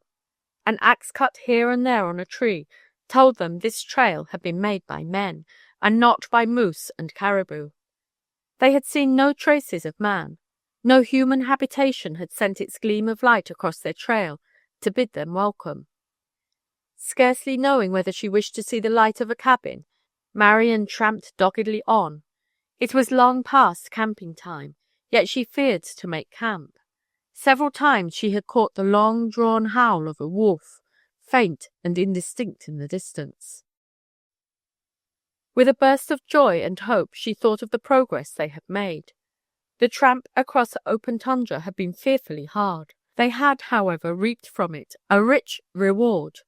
The river they had found was larger than the other, and its surface had offered an almost perfect trail. It flowed north by west instead of southwest. It took them directly on their way. Even now, Marian was wondering if this was not the very river at whose junction with the great Yukon was located the station they sought to reach before the government agent had passed. "If it is," she murmured, "what can hinder us from making the station in time?" It seemed that there could be but one answer to this, yet in the Arctic there is no expression that is so invariably true as this one. You never can tell. Then suddenly Marian's thoughts were drawn to another subject. A peculiar gleam of moonlight among the trees reminded her of the purple flame. At once she began wondering what could be the source of that peculiar and powerful light, who possessed it, and what their purpose was in living on the tundra. And Patsy? She questioned herself. I wonder if they are troubling her. Wonder if they are really living off our deer. I wish I had not been obliged to leave our camp. Seems that there were problems enough without this. I wish— Suddenly she put out one hand and stopped her deer, while with the other she gave Attatak a mute signal for silence. Breaking gently through the hushed stillness of the forest, like a spring zephyr over a meadow, there came to her ears a sound of wonderful sweetness. Music, she breathed, and such music, the very music of heaven. Moments passed, and still with slightly bowed heads, as if listening to the Angelus, they stood there, still as statues, listening to the strange music. The woods were God's first temples, Marian whispered. For the moment she lived as in a trance. A great lover of music, she felt the thrill of perfect melody breaking over her soul like bright waves upon golden sand. She fancied that this melody had no human origin, that it was a spontaneous outburst from the very heart of the forest, God himself speaking through the mute life of earth. When this illusion had passed, she still stood there, wondering. Attatak, what day of the week is this? For a moment, Attatak did not answer. She was counting on her fingers. Sunday, she said at last. Sunday, Marian repeated, and that is a pipe organ. How wonderful, how perfectly beautiful, a pipe organ in the midst of the forest. And yet, she hesitated, scarcely daring to believe her senses, how could a pipe organ be brought way up here? But it is, she affirmed a few seconds later. Attatak, you watch the deer while I go ahead and find out what sort of place it is, and whether there are dangerous dogs about. Her wonder grew with every step that she took in the direction of the mysterious musician. As she came closer, and the tones became more distinct, she knew that she could not be mistaken. It's a pipe organ, she told herself with conviction, and a splendid one at that. Who in all the world would bring such a wonderful instrument away up here? Strange I have never heard of this settlement. It must be a rather large village, or they could not afford such an organ for their church. As she thought of these things, and as the rise and fall of the music still came sweeping through the trees, a strange spell fell upon her. It was as if she were resting upon the soft cushioned seat of some splendid church. With the service appealing to her sense of the artistic and the beautiful, and to her instinct of reverence, with the soft lights pervading all, she was again in the chapel of her own university. Oh, she cried, I do hope it's a real church, and that we're not too late for the service. One thought troubled her as she hurried forward. If this was a large village, where were the tracks of dog teams that must surely be travelling up the river, trappers going out over their lines of traps, hunters seeking caribou, prospectors starting away over the trail for a fresh search for the ever-elusive yellow gold? Surely all these would have left a well-beaten trail. Yet since the last snow, there had not been a single team passing that way. It's like a village for the dead, she mused, and shivered at the thought. When at last she rounded a turn, and came within full sight of the place from which the enchanting tones issued, the sight that met her eyes caused her to start back and stare with surprise and amazement.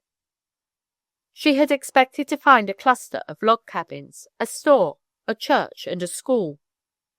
Instead, she saw a yawning hole in a bank of snow, a hole that was doubtless an entrance to some sort of structure. Whether the structure was built of sod, logs, or merely snow, she could not guess. Some 30 feet from this entrance, and higher, apparently perched on the crust of snow, were two such cupola affairs as Marian had seen on certain types of sailing vessels and gasoline schooners. From these there streamed a pale yellow light. "Well!" she exclaimed. "Well, of all things!" For a moment, undecided whether to flee from that strange place, she stood stock still. The organ for the moment was stilled. The woods were silent. Such a hush as she had never experienced in all her life lay over all. Then, faint, indistinct, came a single note of music. Someone had touched a key. The next instant, the world seemed filled with the most wonderful melody. "Handel's Largo," she whispered as she stood there enchanted. Of all pipe organ music, she loved Handel's Largo best. Throughout the rendering of the entire selection, she stood as one enchanted. "It is enough," she said when the sound of the last note had died away in the treetops. "It's all very mysterious, but any person who can play Handel's Largo like that is not going to be unkind to two girls who are far from home. I'm going in." With unfaltering footsteps, she started forward. Chapter 15. An Old Man of the North. Having walked resolutely to the black hole in the snowbank, Marian looked within. There was no door, merely an opening here. A dim lamp in the distance sent an uncertain and ghostly light down the corridor. By this light she made out numerous posts and saw that a narrow passageway ran between them. There was something so mysterious about the place that she hesitated on the threshold. At that moment a thought flashed through her mind, a startling and disheartening thought. "Radio," she murmured, "nothing but radio." She was convinced in an instant that her solution of the origin of the wonderful music was correct.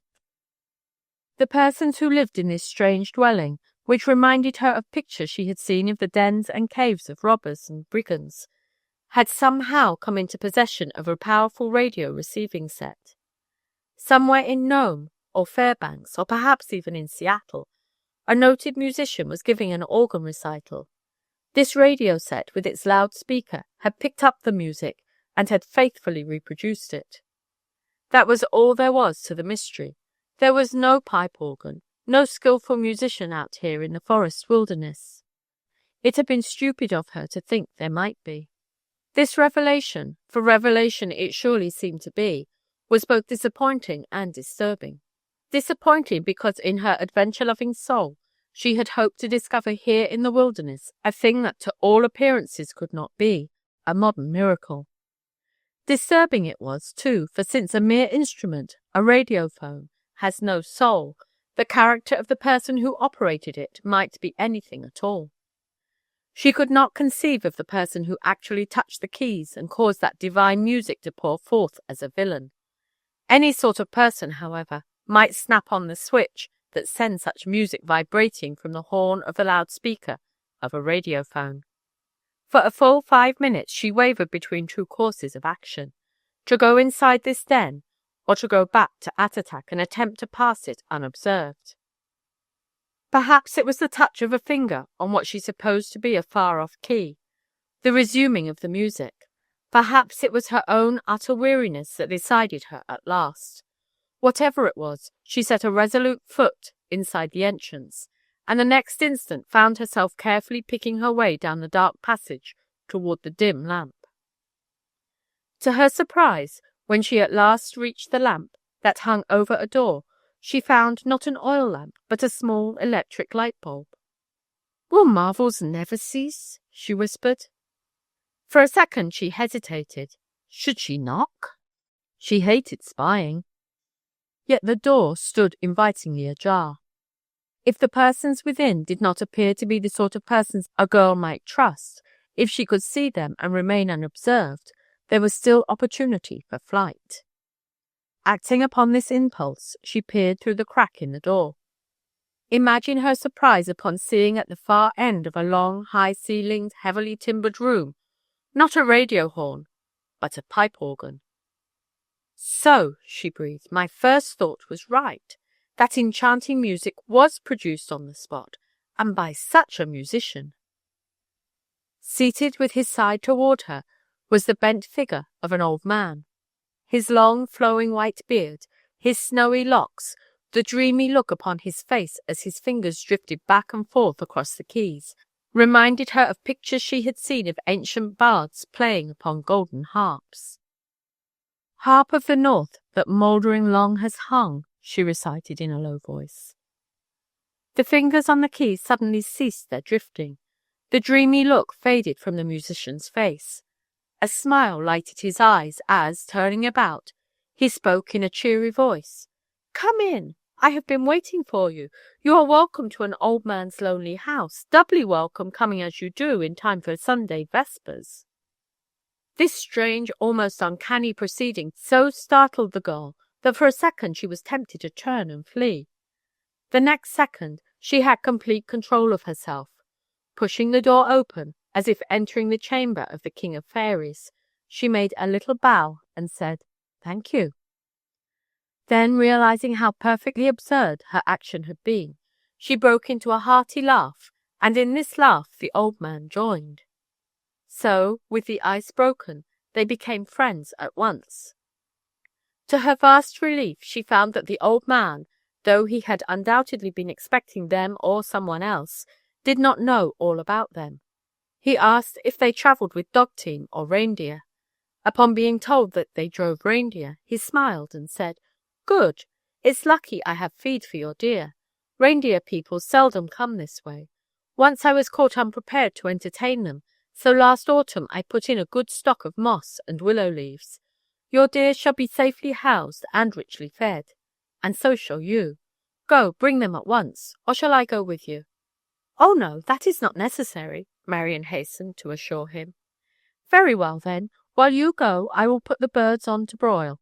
You are doubtless very hungry." 10 minutes later Marian was chattering to Attatak. "The queerest place you ever saw, and the strangest old gentleman, but really I think he is a deer." Chapter 16. The Barrier. The curiosity of the two girls knew no bounds as they neared the strange abode. Who was this man? Why did he live here all by himself? How had he brought his pipe organ to this remote spot? Whence had come those peculiar skylights through which the yellow light gleamed? Whence came the power for those electric lights? How had this strange man known of their coming? Or had he known? Had he been expecting someone else? And had he, as a perfect host, pretended it was Marian he had known to be at the door? These and many other questions flashed through Marian's alert mind as she guided her deer over the remaining distance and up to the entrance of the cave-like structure. Lights flashed on here and there as they passed inside. A long corridor, walled on either side by hewn logs, led to a stall-like room where was food in abundance for their reindeer, and, what was better still, perfect protection from any night prowler. Marian was wondering what sort of a meal was being prepared for them, when they were at last led into a large room. Here, on the side opposite the pipe organ, great logs crackled merrily in a fireplace half as wide as the room itself. After taking their fur parkas, the host motioned them to seats beside the fire. There, charmed by the drowsy warmth, Marian experienced great difficulty in keeping awake. Strange fancies floated through her mind. She fancied she was aboard a ship at sea. The walls about her were the walls of her stateroom. The huge beams above, the ship's beams. The strange cupola affairs above, the lights to her cabin. As she shook herself free from this fancy, she realized that aside from the fireplace, the inside of the room was very like a cabin of a high-class schooner. It must all come from some vessel, she reasoned. Even the lighting fixtures look as if they had been taken from a ship. I wonder what ship and why? She thought of stories she had read of beachcombers who wrecked ships by displaying fake shore lights on stormy nights that they might gather the wreckage from the beach. For a moment she fancied this bearded patriarch playing such a role. Finding this too absurd even for fancy, she shook herself free from it. Food, she murmured to herself. I'm ravenously hungry. He spoke of putting on the birds. I wonder what he could have meant. She did not have long to wait. A moment later there came to her nostrils the delicious aroma of perfectly brewed coffee. Mingled with it were various savoury odours which gave promise of a rich meal. You are not yet fully warmed, said their host, so you may eat by the fire. He was pushing before him a tea-wagon of wonderful design and craftsmanship. This was fairly creaking under its load of chinaware of exquisite design, and silver which did not require a second look to tell that it was sterling. Marian barely avoided a gasp at sight of it. If the service was perfect, the food was no less so. 4 ptarmigan, those wonderful quail of the Arctic, broiled to a delicious turn, were flanked with potatoes, gravy, peas, and apple sauce. The dessert was blueberries preserved in wild honey. Only idleness or indifference, smiled their host as he caught their looks of appreciation, can hinder one from securing appetizing foods in any land. And now, he said as they finished, there are questions you may wish to ask, information that you may wish to impart. Why, Marian began in some confusion. He interrupted her with a wave of the hand. It will all keep until morning. This habit young people have of sitting up talking all hours of the night because life seems too exciting for sleep is all wrong. You are in need of rest. Everything in its good time is my motto. Fortunately, my guest room is warm. The fire is not yet burned out. Last night I had the honour of furnishing a night's lodging to the agent of our government. The agent? Marian asked in surprise. Yes, he came up here to ask me about the lay of the land above here. I think, there was a merry twinkle in his eye, that I may lay claim to being the oldest resident of this town. No doubt I was able to give him some valuable information. And he is gone? Marian gasped. Left this morning. Why? Did you wish to see him? Surely.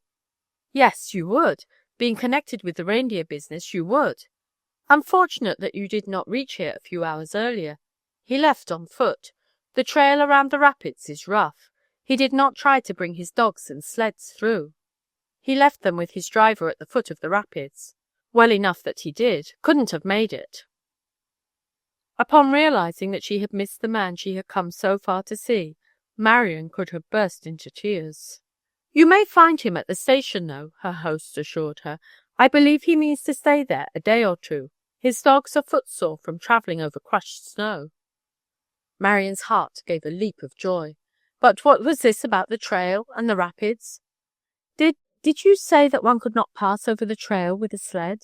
She asked in the calmest tone she could command. Are the rapids not yet frozen over? Frozen? He stared at her incredulously. Have you not heard them?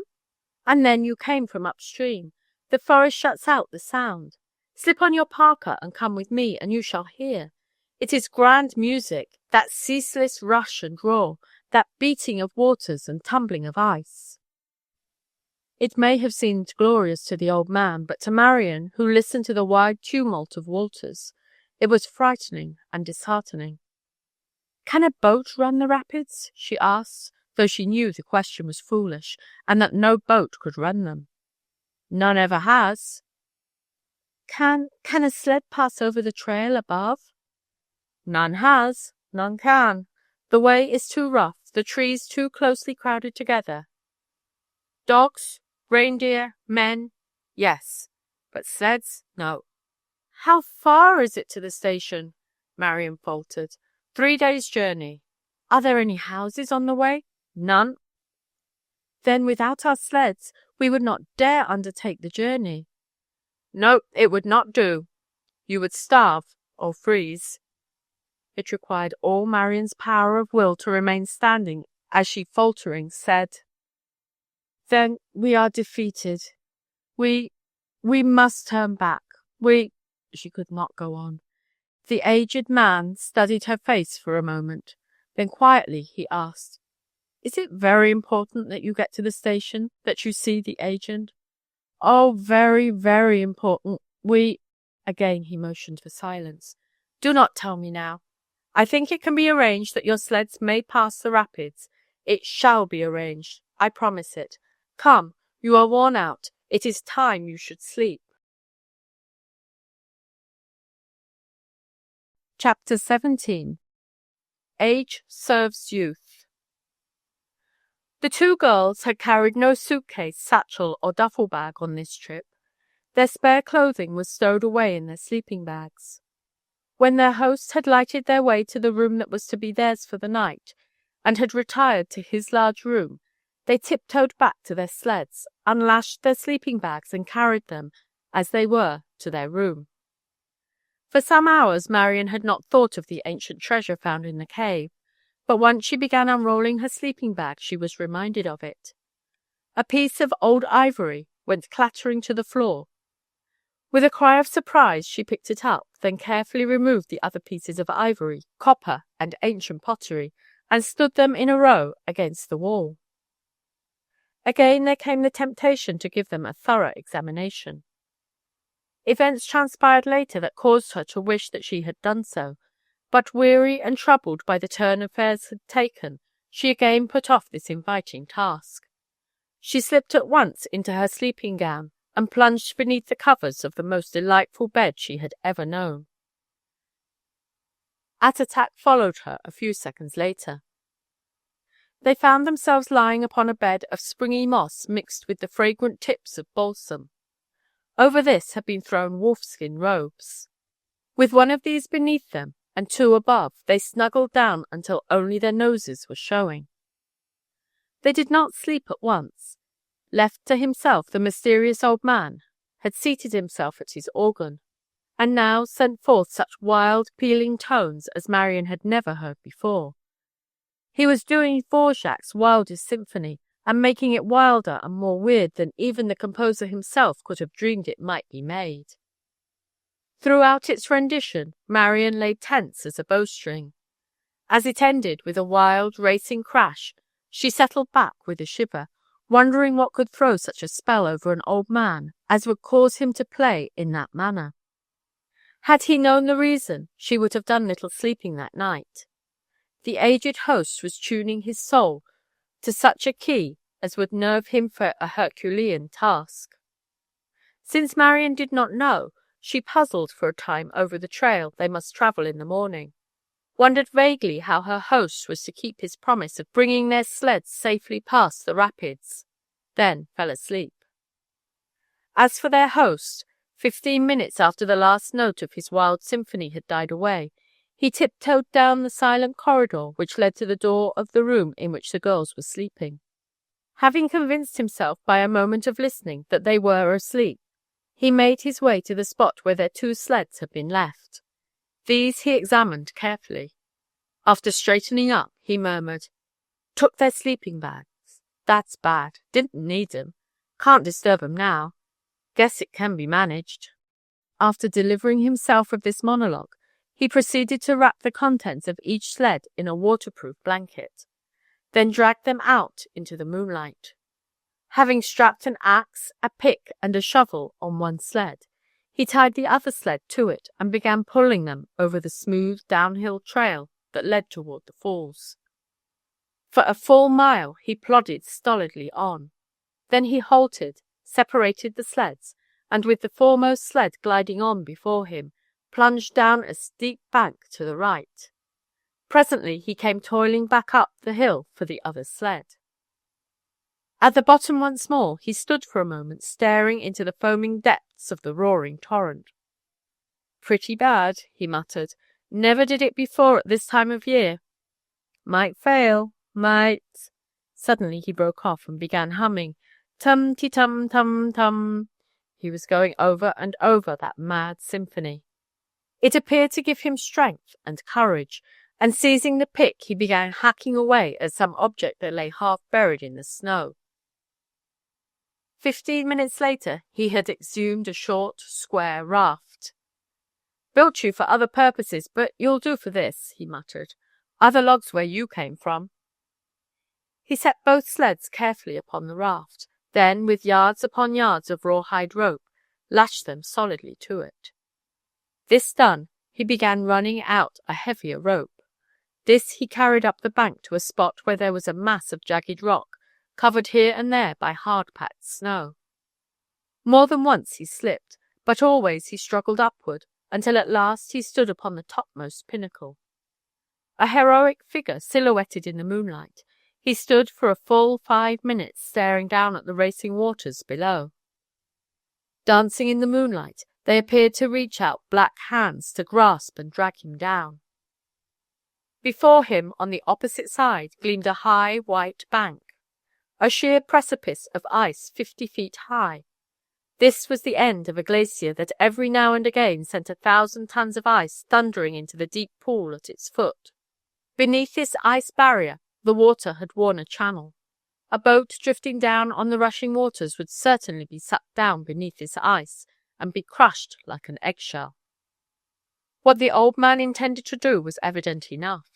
He meant to set the raft, laden with the sleds and trappings so precious to his young guests, afloat in those turbulent waters, and then to attempt by means of the rope to hold it from being drawn beneath the ice, and to guide it a half-mile down the river to quieter waters below. There was no path for him to follow. Jagged rocks and ice-like snow, slippery as glass, awaited him. Yet he dared to try it. Here was a task fit for the youngest and the strongest, yet there he stood, the spirit of a hero flowing in his veins, age serving youth.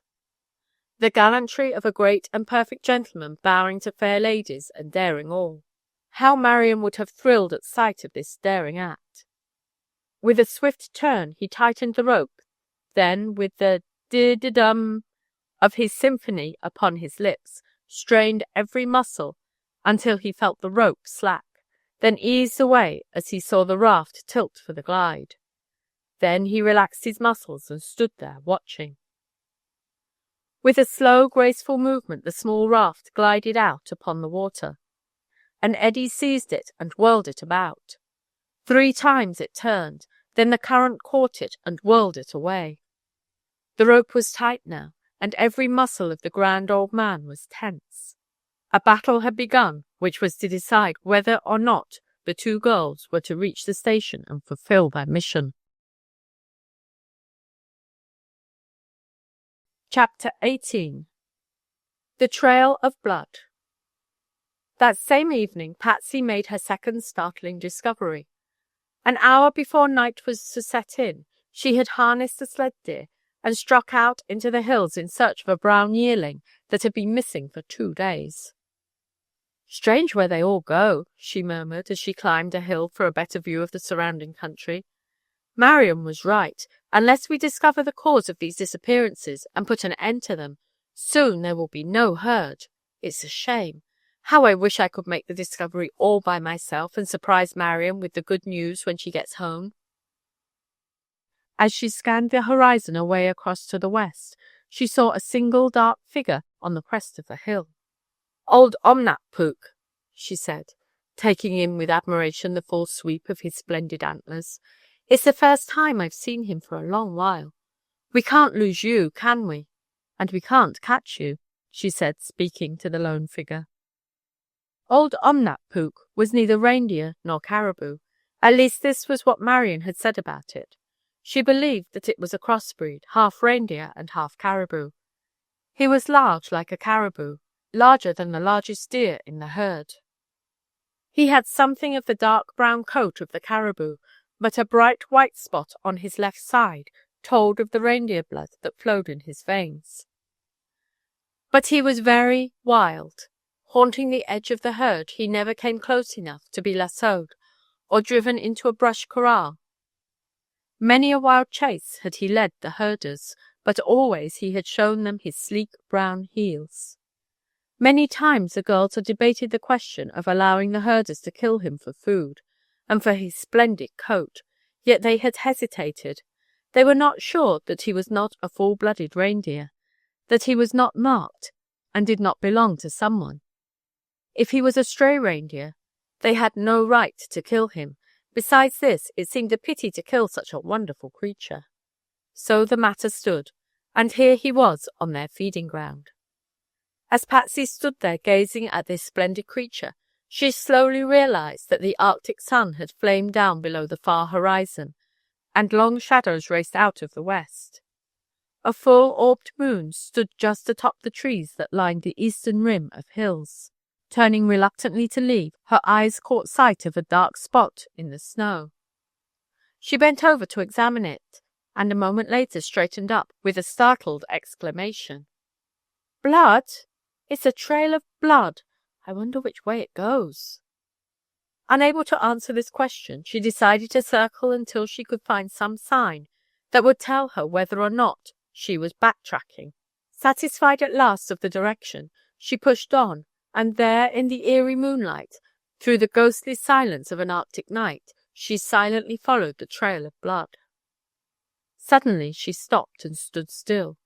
Just before her was a large discoloration of the snow, and though the snow was so wind-packed that she walked on it without snowshoes, her keen eyes detected spots where it had been broken and scratched by some hard, heavy object.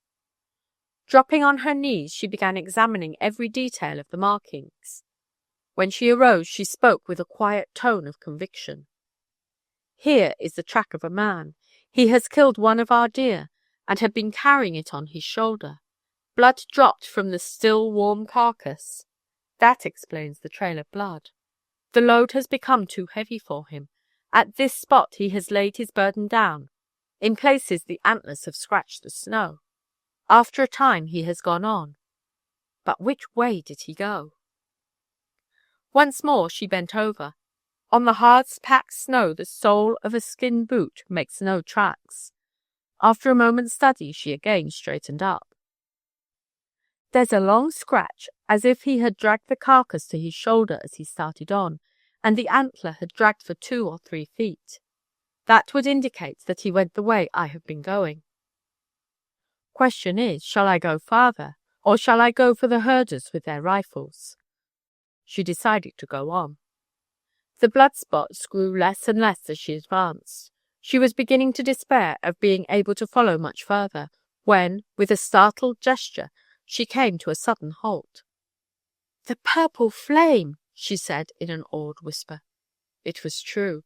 As she stared down at a little willow-lined valley, she saw the outline of a tent. From the very centre of it there appeared to burst that weird purple light. "Well," she concluded, "I am at least sure that they've killed one of our deer. Killed several, probably. No doubt they have been living off our herd." For a moment she stood there undecided. Then, with reluctant feet, she turned back. It was the only wise thing to do. She was alone and unarmed. To follow that trail further would be dangerous and foolhardy. But what should she do once she had reached her own camp? She was convinced in her own mind that the slain creature was one of their deer, yet she could not prove it. Should she lead her armed herders to the stranger's tent and demand an explanation? Oh, how she did wish that Marian was here. As she walked homeward, she felt terribly depressed. There was a girl in that tent of the purple flame. She had seen her. She had hoped that sometime in the not-too-distant future they might be friends.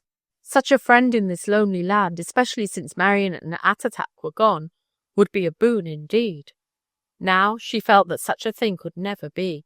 It was as if a great gulf had suddenly yawned between them.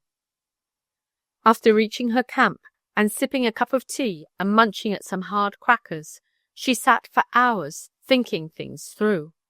Her final decision was that for the present she could do nothing. Marian might return any day now. In such matters her judgment would be best, and Patsy did not feel warranted in starting what might prove to be a dangerous feud. Chapter 19. Passing the Rapids. As the raft, which had been dragged from the bank of the river by the hermit of the mysterious lodge, swung out into the ice-strewn current, it shot directly for the glacier's end, as if drawn by a magnet. Taking a quick turn of the rope about a point of rock, the aged man braced himself for the shock which must come when the raft, with its load of sleds and other trappings, had taken up the slack. All too soon it came. Bracing himself as best he could, he held his ground. The The strain increased. It seemed that the rope must snap, that the old man's iron grip must yield. Should the raft reach the glacier, it would be lost forever. The muscle in the man's arms played like bands of steel. Blood vessels stood out on his temples like whipcords, yet he held his ground. 10 seconds passed, 20, 30. Then, with a whirl like some wild animal yielding to its captor, the raft swung about and shot away down the stream. Plunging forward, leaping rocks, gliding over glassy surfaces of snow, puffing, perspiring, the old man followed. Now he was down. The cause seemed lost, but in a flash he was up again, clutching at a jagged rock that tore his hand. For a second time he stayed the mad rush of the raft. Then he was on again. Bobbing from reef to reef, plunging through foam, leaping high above the torrents, the raft went careering on. Twice it all but turned over, and but for the skill of its master would have been crushed by great grinding cakes of ice. For 30 long minutes the battle lasted, minutes that seemed hours to the aged man. Then, with a sigh, he guided the raft into a safe eddy of water.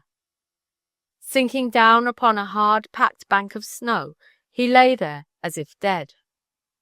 For a long time he lay there, then, rising stiffly, made his way down the ledge to drag the raft ashore and unleash the sleds. After this he drew the sleds up the hill one at a time and set them across the blazed trail. "There," he sighed, "a good night's work done, and a neat one. I could not have done it better 20 years ago. Grow old along with me." He threw back his hair as if in defiance of raging torrents. "The best is yet to be, the last of life for which the first was made." Having delivered this bit of poetical oration to the tune of the booming rapids, he turned to pick his way back over the uncertain trail that led to his strange abode. 8 hours after she had crept into the luxurious bed in the guest room of the strange lodge, Marian stirred, then, half awake, felt the drowsy warmth of wolfskin rugs. For a moment she lay there and inhaled the drug-like perfume of balsam and listened to the steady breathing of the Eskimo girl beside her. She was about to turn over for another sleep when, from some cell of her brain where it had been stowed the night before, there came the urge that told her she must make haste. Haste! Haste! Haste! Came beating in upon her drowsy senses. It was as if her brain were a radio and the message was coming from the air. Suddenly she sat bolt upright. At the same instant she found herself wide awake, fully alert and conscious of the problems she must face that day. The passing of the rapids and covering a long span of that trail which still lay between them and their goal. She did not waken at attack. That might not be necessary for another hour. She sprang out upon the heavy bearskin rug, and there went through a set of wild, whirling gestures that limbered every muscle in her body and sent the red blood racing through her veins. After that, she quickly slipped into her blouse, knickers, stockings, and deerskin boots, to at last go tiptoeing down the corridor toward the large living room where she heard the roar of the open fire as it raced up the chimney. She found her host sitting by the fire. In the uncertain light he appeared haggard and worn, as if quite done in from some great exertion. Of course, Marian could not so much as guess how he had spent the night. She had slept through it all. With a smile of greeting, the old man motioned her to a seat beside him. "You'll not begrudge an old man a half-hour's company," he said. "Indeed not. You'll wish to ask me things. Everyone who passes this way wants to. Mostly they ask, and I don't tell. A fair lady, though," there was something of ancient gallantry in his tone, "fair ladies usually ask what they will, and get it too." For a moment he sat staring silently into the fire. "This house," he said at last, "is a bit unusual. That pipe organ, for instance, you wouldn't expect it here. It came here as if by accident. Providence, I call it. A rich young man had more things than he knew what to do with. The Creator sent some of them to me." As for me, I came here voluntarily. You have probably taken me for a prospector. I have never bought pick nor pan. There are things that lure me, but gold is not one of them. I had troubles before I came here. Troubles are the heritage of the aged. I sometimes think that it is not well to live too long. And yet, he shook himself free of the mood, his face lighting up as he exclaimed, and yet life is very wonderful. Wonderful even up here in the frozen north. I might almost say especially here in the north. I came here to be alone. I brought in food with a dog team. I built a cabin of logs, and here I lived for a year. One day a young man came up the river in a wonderful pleasure yacht and anchored at the foot of the rapids. Being a lover of music, he had built a pipe organ into his yacht, the one you heard last night. And did he die? Marian asked, a little break coming in her voice. No, the old man smiled. He tarried too long. Being a lover of nature, a hunter and an expert angler, and having found the most ideal spot in the world as long as summer lasted, he stayed on after the frosts and the first snow. I was away at the time, else I would have warned him. I returned the day after it happened. There had been a heavy freeze far up the river, then a storm came that broke the ice away. The ice came rushing down over the rapids like mad, and wrecked his wonderful yacht beyond all repair. We did as much as we could about getting the parts on shore, saved almost all but the hull. He stayed with me for a few days, then, becoming restless, traded me all there was left of his boat for my dog team. That winter, with the help of 3 Indians and their dogs, I brought the wreckage up here. Gradually, little by little, I have arranged it into the form of a home that is as much like a boat as a house. The organ was unimpaired, and here it sings to me every day of the great white winter. He ceased speaking, and for a long time was silent. When he spoke again, his tones were mellow with kindness and a strange joy. I am seldom lonely now. The woods and waters are full of interesting secrets. Travellers like you come this way now and again. I try to be prepared to serve them, to be their friend. May I ask one question? Marian suggested timidly. As many as you like. How did you know I was at the door last night when you were playing? You did not see me. You couldn't have heard me. That, he smiled, is a question I should like to ask someone myself, someone much wiser than I am. I knew you were there. I had been feeling your presence for more than an hour before you came. I knew I had an audience. I was playing for them. How did I know? I cannot tell. It has often been so before. Perhaps all human presence can be felt by some specially endowed persons. It may be that in the throngs of great cities the message of soul to soul is lost. Just as a radio message is lost in a jumble of many messages sent at once. But then, he laughed, why speculate? Life's too short. Some things we must accept as they are. What's more important to you is that your sleds are beyond the rapids. When breakfast is over, you can strap your sleeping bags on your deer, and I will guide you over the trail round the rapids to the point where I left your sleds. A look of consternation flashed over Marian's face. She was thinking of the ancient dishes and how fragile they were. I have some fragile articles in the sleeping bags, she said. They might break. Break? He wore a puzzled look. For a second she hesitated, then, reassured by the kindly face of the gentle old man, decided to tell him the story of their adventure in the cave.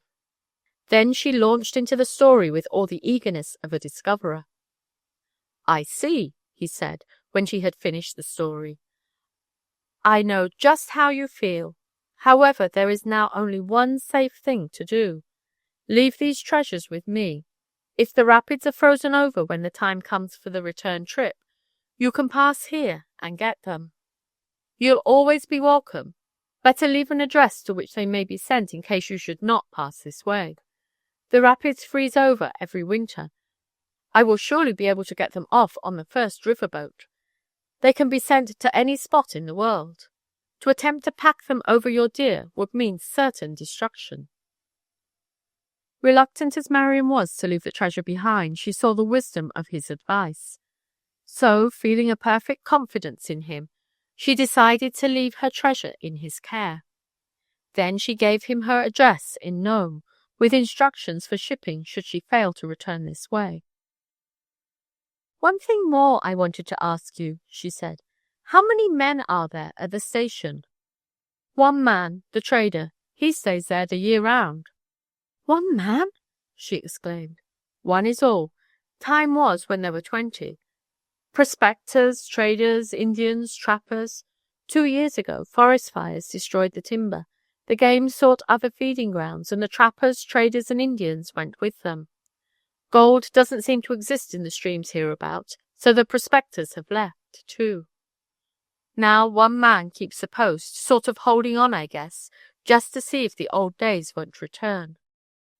"Do you suppose he could leave for a week or two?" Marian faltered. "Guess not. Company wouldn't permit it." Then, Marian set her lips tight.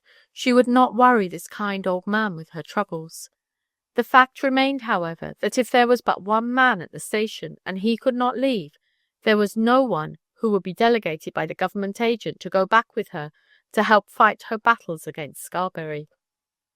Suddenly, as she thought of the weary miles they had travelled, of the hardships they had endured, and of the probability that they would, after all, fail in fulfilling their mission, she felt very weak, and as one who has suddenly grown old. Chapter 20. A Message from the Air. A cup of perfect coffee, followed by a dash into the bracing Arctic morning, completely revived Marian's spirits. Casting one longing look backward at the mysterious treasure of ancient dishes and old ivory, throwing doubt and discouragement to the winds, with energy and courage she set herself to face the problems of the day. The passing of the rapids by the overland trail was all that their host had promised. Struggling over rocky, snow-packed slopes, slipping, sliding, buffeted by strong winds, beaten back by swinging, overhanging branches of ancient spruce and firs, they made their way pantingly forward until at last, with a little cry of joy, Marian saw their own sleds in the trail ahead. "That's over," she breathed. "How thankful I am that we did not attempt to make it with the sleds, or with our treasure on the backs of the deer. There would not have been left a fragment of our dishes as big as a dime. As for the sleds, well, it simply couldn't be done." "No me," sighed Attatak. "I wonder how he could have brought them by the rapids," Marian mused as she examined the sleds. There were flakes of ice frozen to the runners. She could only guess at the method he had used, only dimly picture the struggling it must have taken.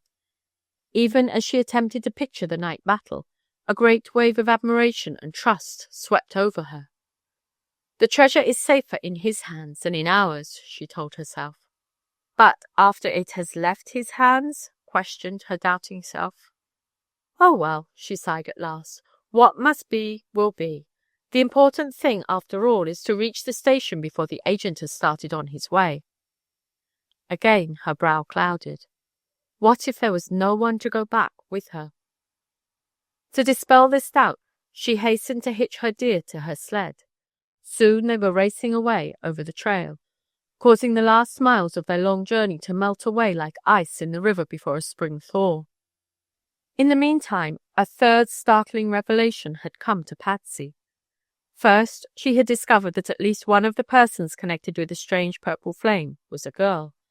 Next, she had found the red trail of blood that apparently was made by one of Marian's slain deer, and which led to the door of their tent.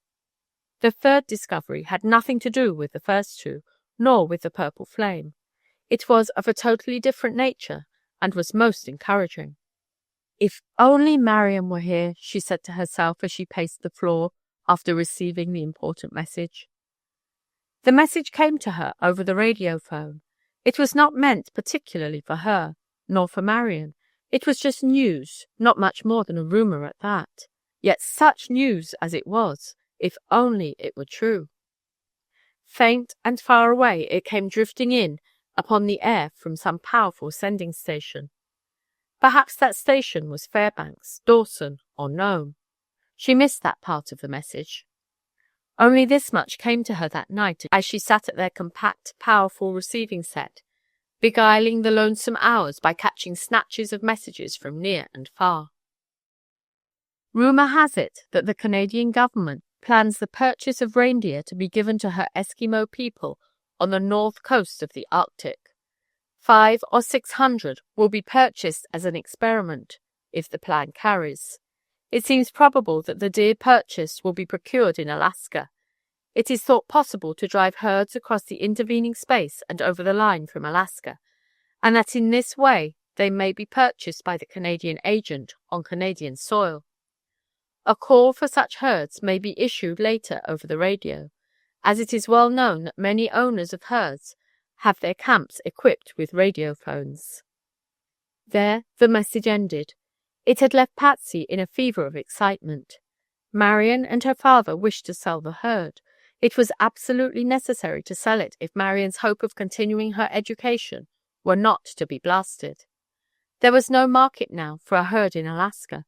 In the future, as pastures grew scarcer and as herds increased in numbers, there would be still less opportunity for a sale. "What a wonderful opportunity," Patsy exclaimed, "to sell the whole herd to a government that would pay fair prices and cash. And what a glorious adventure, to drive a reindeer herd over hundreds of miles of rivers, forests, tundra, hills, and mountains, to camp each night in some spot where perhaps no man has been before. Surely that would be wonderful. Wonderful." Just at that moment there entered her mind a startling thought. Scarberry's camp, too, was equipped with a radiophone. Probably he, too, at this very moment was smiling at the prospect of selling 600 of his deer. He wanted to sell. Of course he did. Everyone did. He would make the drive. Certainly he would. "And then," she breathed, pressing her hands to her fluttering heart, "then it will be a race between two reindeer herd, a race over hundreds of miles of wilderness for a grand price. What a glorious adventure!" "If only Marion were here," she sighed again. "The message announcing the plans may come while she is gone." Then she sat in a study for a long time. Finally she whispered to herself, "If the message comes while she is gone, if the opportunity is sure to be lost unless the herd starts as soon as the message comes, I wonder if I dare to start on the race with the herd, with Terragluna, and without Marion and Attatak. I wonder if I would." For a long time she sat staring at the fire. Perhaps she was attempting to read the answer in the flames. At last, with cheeks a trifle flushed, she sprang to her feet, did 3 or 4 leaps across the floor, and throwing off her clothing, crept between the deerskins in the strange little sleeping compartment. Chapter 21. Fading Hopes. Just at dawn of a wonderfully crisp morning, Marion found herself following her reindeer over a trail that had recently been travelled by a dog team. She was just approaching the trading station, where the questions that haunted her tired brain would be answered. Since leaving the cabin in the forest above the rapids, she and Attatak had travelled almost day and night. A half-hour for a hasty lunch here and there, an hour or 2 for sleep and for permitting the deer to feed. That was all they had allowed themselves. An hour earlier, Marion had felt that she could not travel another mile. Then they had come upon the trail of the dog team, and realizing that they were nearing their goal, her blood had quickened like a marathon racer's at the end of his long race. No longer feeling fatigue, she urged her weary reindeer forward. Contrary to her usually cautious nature, she even cast discretion to the winds and drove her deer straight toward the settlement. That there were dogs which might attack her deer she knew right well. That they were not of the species that attacked deer, or that they were chained, was her hope. So, with her heart throbbing, she rounded a sudden turn to find herself within sight of a group of low-lying cabins that at one time had been a small town. Now, as her aged host had said, it was a town in name only. She knew this at a glance. One look at the chimneys told her the place was all but deserted. "No smoke," she murmured. "Yes, one smoke," Attatak said, pointing. It was true. From one long cabin there curled a white wreath of smoke. For a moment Marian hesitated. No dogs had come out to bark, yet they might be there. "You stay with the deer," she said to Attatak. "Tether them strongly to the sleds. If dogs come, beat them off." She was away like an arrow, straight to that cabin of the one smoke she hurried.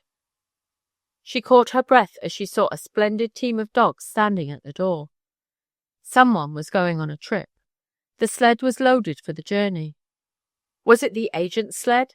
Had she arrived in time? She did not have long to wait before knowing. She had come within 10 feet of the cabin when a tall, deep-chested man opened the door and stepped out. She caught her breath. Instantly she knew him. It was the agent. He, in turn, recognized her, and with cap in hand and astonishment showing in his eyes, he advanced to meet her. "You here?" he exclaimed. "Why, Marian Norton, you belong in Nome." "Once I did," she smiled, "but now I belong on the tundra with our herd. It is the herd that has brought me here. May I speak to you about it?" "Certainly you may, but you look tired and hungry. The trader has a piping mulligan stew on the stove. It will do you good. Come inside." An Indian boy, who made his home with the trader, was dispatched to relieve Attatak of her watch, and Marian sat down to enjoy a delicious repast. There are some disappointments that come to us so gradually that though the matters they affect are of the utmost importance, we are not greatly shocked when at last their full meaning is unfolded to us. It was so with Marian. She had dared and endured much to reach this spot. She had arrived at the critical moment. An hour later the agent would have been gone. The agent was her friend. Ready to do anything he could to help her, he would gladly have gone back with her to assist in defending her rights. But duty called him over another trail. He had no one, absolutely no one, to send from this post to execute his orders. "Of course," he said after hearing her story, "I can give you a note to that outlaw, Scarberry," but he'd pay no attention to it. "He'd tear it up and throw it in my face," asserted Marian stoutly. "I'll tell you what I'll do," said the agent, rising and walking the floor. "There is Ben Neighbor over at the foot of Sugarloaf Mountain. His cabin is only 3 days' travel from your camp. He's a good man and a brave one. He is a deputy marshal. If I give you a note to him, he will serve you as well as I could." "Would we need to take a different trail home?" "Why? Which way did you come?" Marian described their course. The agent whistled. "It's a wonder you didn't perish." "Here," he said, "is a rough map of the country. I will mark out the course to Ben's cabin. You'll find it a much safer way." "Oh, all right," she said slowly. "Thanks, that's surely the best way." She was thinking of the treasure left at the cabin. She had hoped to return by that route and claim it. Now that hope was gone. Chapter 22. A Fruitless Journey. It was night, such a night as only the Arctic knows. Cold stars, gleaming like bits of burnished silver in the sky, shone down upon vast stretches of glistening snow. Out of that whiteness one object loomed, black as ink against the whiteness of its background. Weary with 5 days of constant travel, Marian found herself approaching this black bulk. She pushed doggedly forward, expecting at every moment to catch a lightning-like zigzag flash of purple flame shooting up the side of it. The black bulk was the old dredge in Sinrock River. She had passed that way twice before. Each time she had hoped to find there a haven of rest, and each time she had been frightened away by the flash of the purple flame. Those mysterious people had left this spot at one time. Had they returned? Was the dredge now a place of danger, or a haven for weary travellers?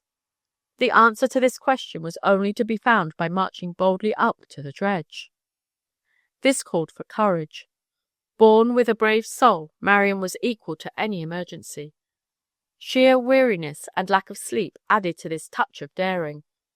Without pausing, she drove straight up to the door. Reassured by the snow banked up against it, she hastily scooped away the bank with her snowshoe, and having shoved the door open, boldly entered. It was a cheerless place, black and empty. The wind whistled through the cracks where the planks had rotted away. Yet it was a shelter. Passing through another door, she found herself in an inner room that housed the boiler of the engine that had furnished power to the dredge. The boiler, a great red drum of rust, stood directly in front of her. "Here's where we camp," she said to Attatak. "We can build a fire in the firebox of the boiler and broil some steak. That will be splendid." "Eh," grinned Attatak. "And Attatak, bring the deer through the outer door, then close it. They were fed 2 hours ago. That will do until morning." She lighted a candle, gathered up some bits of wood that lay strewn about the narrow room, and began to kindle a fire, while Attatak went out after the deer. For the moment, being alone, she began to think of the herd. How was the herd faring? What had happened to Patsy during those many days of her absence? Were Bill Scarberry's deer rapidly destroying her herd ground? "Well, if they are, we are powerless to prevent it," she told herself with a sigh. As she looked back upon it now, she felt that her whole journey had been a colossal failure. They had discovered the mountain cave treasure, only to be obliged to leave the treasure behind. They had reached the station in time to talk with the government agent, but he had not been able to come with her. Only 24 hours before, they had reached the cabin of Ben Neighbor, only to find it dark and deserted. He had gone somewhere, as people in the Arctic have a way of doing, and where that might be she could not even hazard a guess. At last, in despair, she had headed her deer toward her own camp. In 36 hours she would be there. "Well, at any rate," she sighed, "it will be a pleasure to see Patsy, and to sleep the clock round in our own sweet little deerskin bedroom." She was indeed to see Patsy, but the privilege of sleeping the clock round was not to be hers for many a day. She was destined to find the immediate future far too stirring for that. 24 hours later saw Marian well on her way home. 10 hours more, she felt sure, would bring her to camp. And then what? She could not even guess. Had she been able to even so much as suspect what was going on at camp, she would have urged her reindeer to do their utmost. Patsy was right in the middle of a peck of trouble, because of the fact that for the last few days she had been living in a realm of exciting dreams. The troubles that had come down upon her seemed all the more grievous.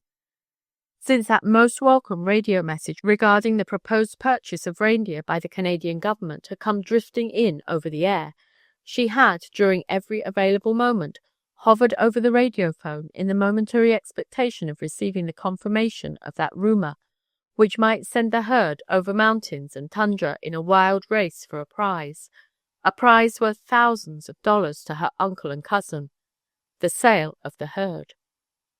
Perhaps it was because of her too close application to the radiophone that she failed to note the approach of Scarberry's herd, as it returned to ravish their feeding ground. Certain it was that the first of the deer, with the entire herd closing upon their heels, were already over the hills before she knew of their coming. It was night when Terragluna brought this bit of disquieting news. "And this time," Patsy wailed, "we have not so much as one hungry Eskimo with his dog to send against them." As if in answer to the complaint, the aged herder plucked at her sleeve, then led her out beneath the open sky. With an impressive gesture, he waved his arm toward the distant hills that lay in the opposite direction of Scarberry's herd. To her great surprise and mystification, she saw gleaming there the lights of 20 or more campfires. "Ubogok, see there," he said. What does it mean?" Patsy stammered, grasping at her dry throat. "It is that I fear," said Terragluna. "They come. Tomorrow they are here.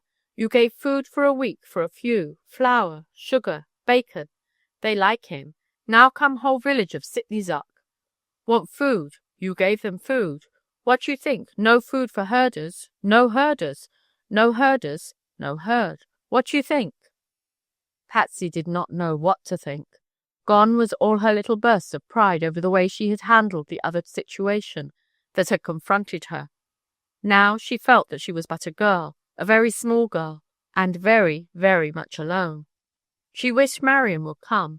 Oh, how did she wish that she would come? "In the morning we will see what can be done," was all she could say to the faithful old herder as she turned to re-enter the igloo. That night she did not undress. She sat up for hours trying to think of some way out. She sat long with the radio headset over her ears. She entertained some wild notion of fleeing with the herd toward the Canadian border, providing the message confirming the offer of the deer came. But the message did not come. At last, in utter exhaustion, she threw herself among the deerskins and fell into a troubled sleep. She was roused from this sleep by a loud, "Hello there!" followed by a cheery, "Where are you? Are you asleep?" It was Marion. The next moment, poor, tired, worried Patsy threw herself sobbing into her cousin's strong arms. "There now," said Marion soothingly, as Patsy's sobbing ceased. "Sit down and tell me all about it. You're safe, that's something. Your experiences can't have been worse than ours." "The Eskimo! Bill Scarberry's herd!" burst out Patsy. "They're here, all of them." "Tell me all about it," encouraged Marion. "Wait till I get my headset on," said Patsy more hopefully. "It's been due for days, may come at any time." "What's due?" asked Marion, mystified. "Wait, I'll tell you. One thing at a time. Let's get it all straight." She began at the beginning and recited all that had transpired since Marion had left camp. When she came to tell of her discovery that one of the mysterious occupants of the tent of the Purple Flame was a girl, Marion's astonishment knew no bounds. When told of the bloody trail, Marion was up in arms. The camp of the Purple Flame must be raided at once. They would put a stop to that sort of thing. They would take their armed herders and raid that camp this very night. "But wait!" Patsy held up a warning finger. "I am not half through yet. There is more, too much more." She was in the midst of recounting her experiences with the band of wandering Eskimo and Scarberry's herd, when suddenly she clapped the radio receiver tightly to her ears and stopped talking. Then she murmured, "It's coming. At last, it is coming." "For goodness' sake!" exclaimed Marion, out of all patience. "Will you kindly tell me what is coming?" But Patsy only held the receiver to her ears and listened the more intently as she whispered, "Shush! Wait!" Chapter 23. Planning the Long Drive. The message that was holding Patsy's attention was one from the Canadian government. It was a bona fide offer from that government to purchase the first herd of from 400 to 600 reindeer that should reach Fort Jarvis. When Patsy had imparted the exciting news to her, Marion sat long in silent thought. Fort Jarvis, as she well knew, lay some 500 miles away over hills and tundra. She had just returned from one such wearisome journey. Should she start again? And would this second great endeavor prove more successful than the first? Of all the herds in Alaska, 2 were closest to Fort Jarvis, Scarberry's and her own. She had not the slightest doubt that Scarberry would start driving a section of his herd toward that goal. It would be a race that would be won by the bravest, strongest, and most skillful. Marion believed in her herders. She believed in herself and Patsy. She believed as strongly in her herd, her sled deer, and her dogs. It was a grand opportunity, the way out of all troubles. That the band of begging natives would not follow, she knew right well. Nor would the mysterious persons of the Purple Flame camp. At least she hoped not. As for their little herd range, if they sold their deer, Scarberry might have it, and welcome. If they did not sell, they could doubtless find pasture in some far-away Canadian valley. "Yes," she said in a tone of decision, "we will go. We will waken the herders at once. Come on, let's go." As they burst breathlessly into the cabin of their Eskimo herders, they received something of a shock. Since all the work of the day had long since been done, they had expected to find the entire group of 4 assembled in the cabin, or asleep in their bunks. But there was only old Terragluna and Attatak. "Where's Oatina? Where's Azazruk?" demanded Marion. "Gone," said Terragluna solemnly. "Where? Go call them, quick." Terragluna did not move. He merely shrugged his shoulders and mumbled, "No good. Gone long way. Bill Scarberry's camp. No come back. Say that one." "What?" exclaimed Marion in consternation. "Gone? Deserted us?" "Eh." Terragluna nodded his head. "Say Bill Scarberry pay more money. More dear. Say that one, Oatina. That one, Azazruk. No good. That one Bill Scarberry, me think." He shook his head solemnly. "Not listen, that one, Oatina. That one, Azazruk. Say wanna go. Go, that's all." "Then we can't start the herd," murmured Marion, sinking down upon a rolled-up sleeping bag. "Yes, we will!" she exclaimed resolutely. "Terragluna, where are the rifles?" "Gone," he repeated like a parrot. "Maybe you forget. That one rifle belong herder boys." "And your rifle?" questioned Marion. "Where is your rifle?" "Broke tuck. Hammer not want come down hard. Not want shoot, that one rifle, mine." Marion was stunned with surprise and chagrin. She and Patsy returned silently to their igloo. "Oh, that treacherous Bill Scarberry!" she exploded.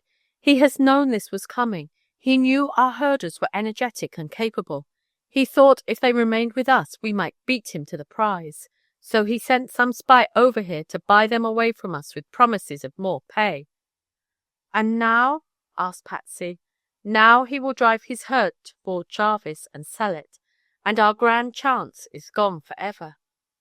"No!" exclaimed Patsy. "He won't. He shall not. We will beat him yet. We are strong. Terragluna and Attatak are faithful. We have our 3 collies. We can do it. We will beat him yet. Our herd is better than his. It will travel faster. Oh, Marion, somehow, we must do it. It's your chance.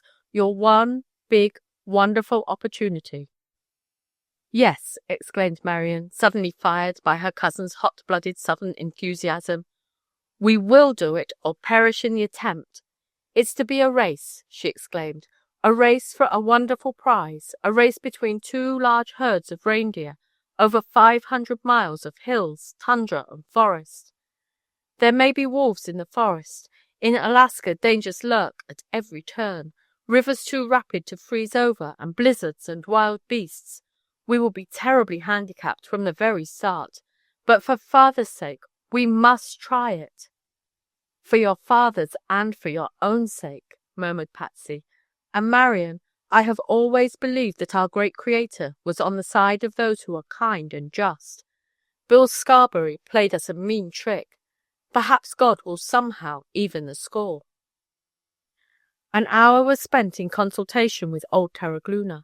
His face became very sober at the situation, but in the end, with the blood of youth coursing eternally in his veins, he sprang to his feet and exclaimed, Eh! Yes, we will go. Before it is day, we will be away. You go sleep. You must be very strong. In the morning, Terragluna will have reindeer and sleds ready. We will call to the dogs. We will be away before the sun. We will shout, Kuliamak! Kuliamak! Hurry, hurry, to dogs and reindeer. We will beat that one Bill yet." "You know what?" he exclaimed, his face darkening like a thundercloud. "You know that mean man, that one Bill Scarberry. Want my boy, Soquina, work for him.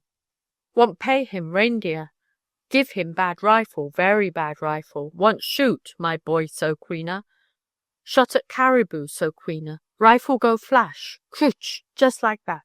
Shoot black powder, that rifle. Came in Soquina's eyes, that powder. Can't see that one. Almost lost to freeze, that one, Soquina. By and by find camp. Stay camp maybe 5 days. Can see not very good. Bill he say, go herd reindeer. So Queena he say, can't see. Maybe get lost, maybe freeze. He say Bill very mad. Get out, no good you, go freeze, who cares? So Queena come my house long way, plenty starve, plenty freeze. No give reindeer that one so Queena. That one Bill. Bad one that Bill. So me think, beat Bill. Sell reindeer herd white man. Think very good, work hard, maybe beat that one Bill Scarberry. There came a look of determination to Patsy's face such as Marion had never seen there. If that's the kind of man he is, if he would send an Eskimo boy, half blinded by his own worthless rifle, out into the snow and the cold, then we must beat him. We must, said Patsy vehemently. That's exactly the kind of man he is, said Marion soberly.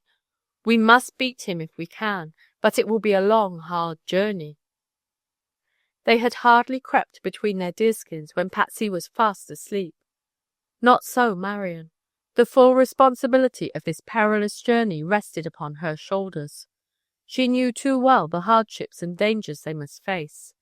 They must pass through broad stretches of forest where food for the deer was scarce, and where lurking wolves, worn down to mere skeletons by the scarcity of food, might attack and scatter their herd beyond recovery.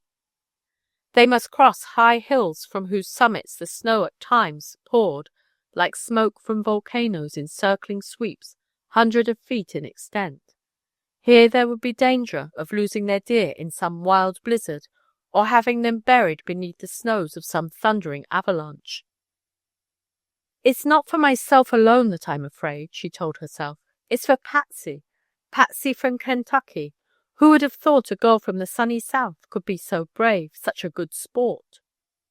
At the thought of the courageous, carefree manner in which Patsy had insisted on the journey, a lump rose in her throat, and she brushed a hand hastily over her eyes. And yet, she asked herself, ought I to allow her to do it? She's younger than I, and not so strong. Can she stand the strain? Again her mind took up the thought of the perils they must face. There were wandering tribes of Indians in the territory they must cross, the skulking and oft-times treacherous Indians of the Little Sticks. What if they were to cross the path of these? What if a great band of caribou should come pouring down some mountain pass, and, having swallowed up their little herd, go sweeping on, leaving them in the midst of a great wilderness with only their sled deer to stand between them and starvation? As if dreaming of Marion's thoughts, Patsy suddenly turned over with a little sobbing cry and wound her arms around Marion. "What is it?" Marion whispered. Patsy did not answer. She was still asleep. The dream soon passed. Her muscles relaxed, and with a deep sigh she sank back into her place. This little drama left Marion in an exceedingly troubled state of mind. "We ought not to go," she told herself. "We will not." Then from sheer exhaustion she too fell asleep. 3 hours before the tardy Arctic sunrise she heard Terragluna pounding at their door.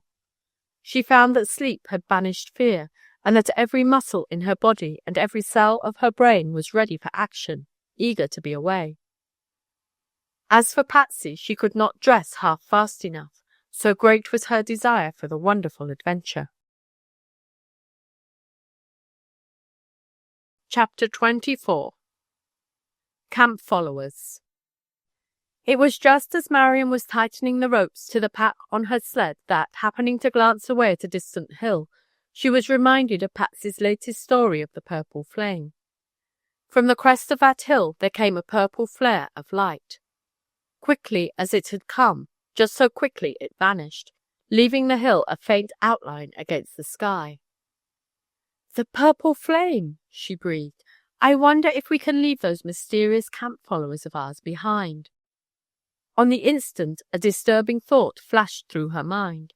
It caused an indignant flash of colour to rise to her cheeks. "I wonder," she said slowly, "if those mysterious people are spies set by Bill Scarberry to dog our tracks. They may start with us," she smiled to herself, as she at last dismissed the subject from her mind. "But unless they really are Bill Scarberry's spies and set to watch us, they'll never finish with us. Camp followers don't follow over 500 miles of wild trail. They're not that fond of hard marching." In this conclusion she was partly wrong. Just as the sun was painting the distant mountain peaks with a gleam of gold, the collies began to bark and the broad herd of reindeer moved slowly forward. Marian and Patsy touched their deer gently with the reins, and they were away. It was with a distinct feeling of homesickness that Marian turned to look back at the campsite. She had spent many happy hours there. Now she was leaving it, perhaps forever. What was more, she was leaving the tundra, the broad stretching deer pastures of the Arctics.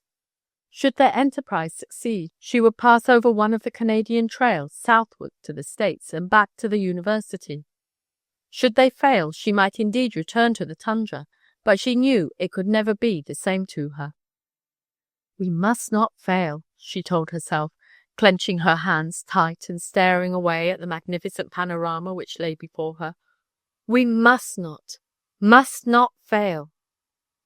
As she saw the reindeer, a mass of brown and white moving down the slope, a feeling of sadness swept over her. She had come to love these gentle and half-wild creatures of the north. She was especially fond of the sled deer, her three, the spotted one, the brown one, and the white.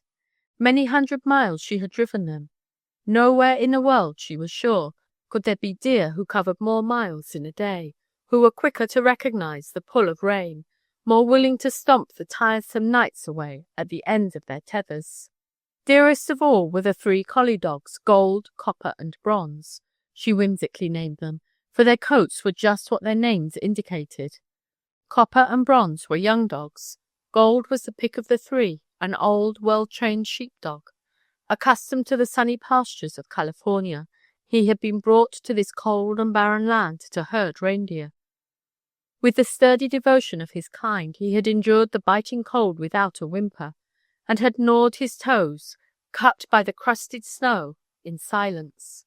He had done the work assigned to him with a zeal and thoroughness that might have shamed many a human master. "These too I must leave," she told herself. "Worse than that, I am leading them out into wild desert. Within a week that beautiful herd may be hopelessly scattered. Our sled deers killed by wolves. Our dogs, well, anyway, they will never desert us. Together we will fight it out to the bitter end." A lump came into her throat.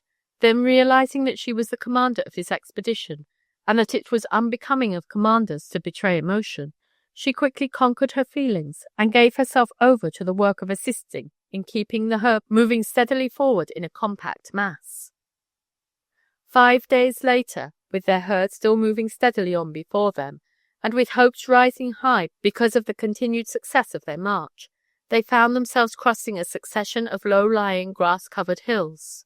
As they reached the crest of the highest of these, and arrived at a place where they could get an unrestricted view of the tundra that lay beyond, an exclamation escaped Marian's lips. "A forest!" she exclaimed. "A real Arctic forest!" echoed Patsy. "Won't it be wonderful?" "Wonderful and dangerous," Marian replied. "Unless I miss my guess, here is where our troubles begin. It may not be so bad, though," she quickly amended as she saw the look of fear that came over her cousin's face. "That forest is fully 10 miles away. The sun is about to set. We'll drive our herd down into the tundra where there is plenty of moss. We'll camp there and get up for an early start in the morning. The forest may be only a narrow belt along a river." Marian did not feel very sure that her predictions would prove true, but she was the sort of person who measures all perils carefully, then hopes for the best.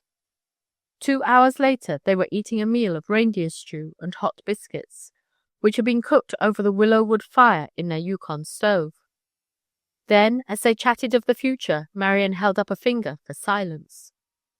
"What was that?" she whispered. "A shot?" "I didn't— Yes, there's another." Marian was up and out of the tent in an instant. As her eyes swept the horizon, they caught a gleam of light from the hills above, the red and yellow light of a campfire. With one sweeping glance, she took in the position of her herd. She had just noted that a certain brown deer had strayed some distance up the hill.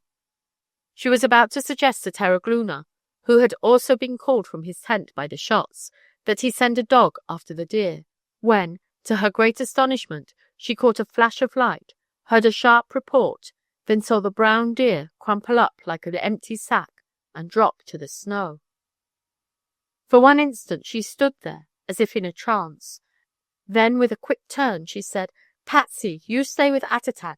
Terragluna, you come with me." Turning, she walked straight toward the spot where the reindeer had fallen. The faithful Terragluna, in spite of his fear of the Indians of the little sticks, followed at her heels. When they arrived at the spot, they found a man bending over the dead deer.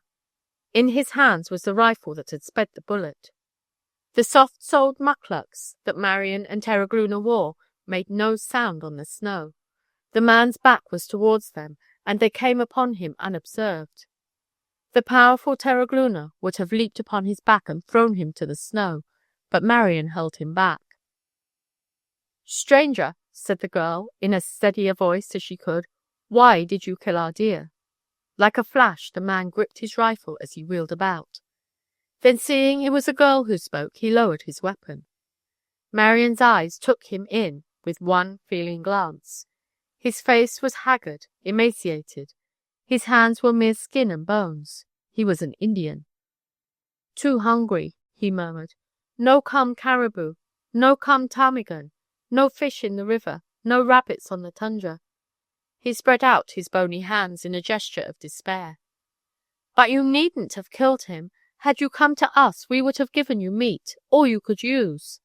The girl's face was frank and fearless, yet there was a certain huskiness in her voice that to the sensitive ears of the Indian betokened kindness. "Yes," he said slowly, "maybe you would. Yesterday we saw other reindeer herd, north maybe 10 miles. Want deer. Ask man, big man, much whiskers. Say want food. Man said, get out. Want to kill me if I not go quick. Bad man, that one. We go away. Then see your herd, say, take one deer. You want to fight, then fight. Better to die by bullet than by hunger." "The man you saw," said Marion, her heart sinking as she realized that he must be a half day in the lead, "was Bill Scarberry. Yes, he is a mean man. But see, have you a cache, some place where you can keep meat from the wolves and wolverines?" "Yes, yes," exclaimed the Indian eagerly. 10 miles, Diesa River, a cabin." "How many deer must you have to keep you until game comes?" Maybe, the Indian stared at her in astonishment. "Maybe 2, maybe 3. "All right," said Marion. "You have killed a fine doe. That was bad, but I forgive you." She held out her hand to grasp the native's bony fingers.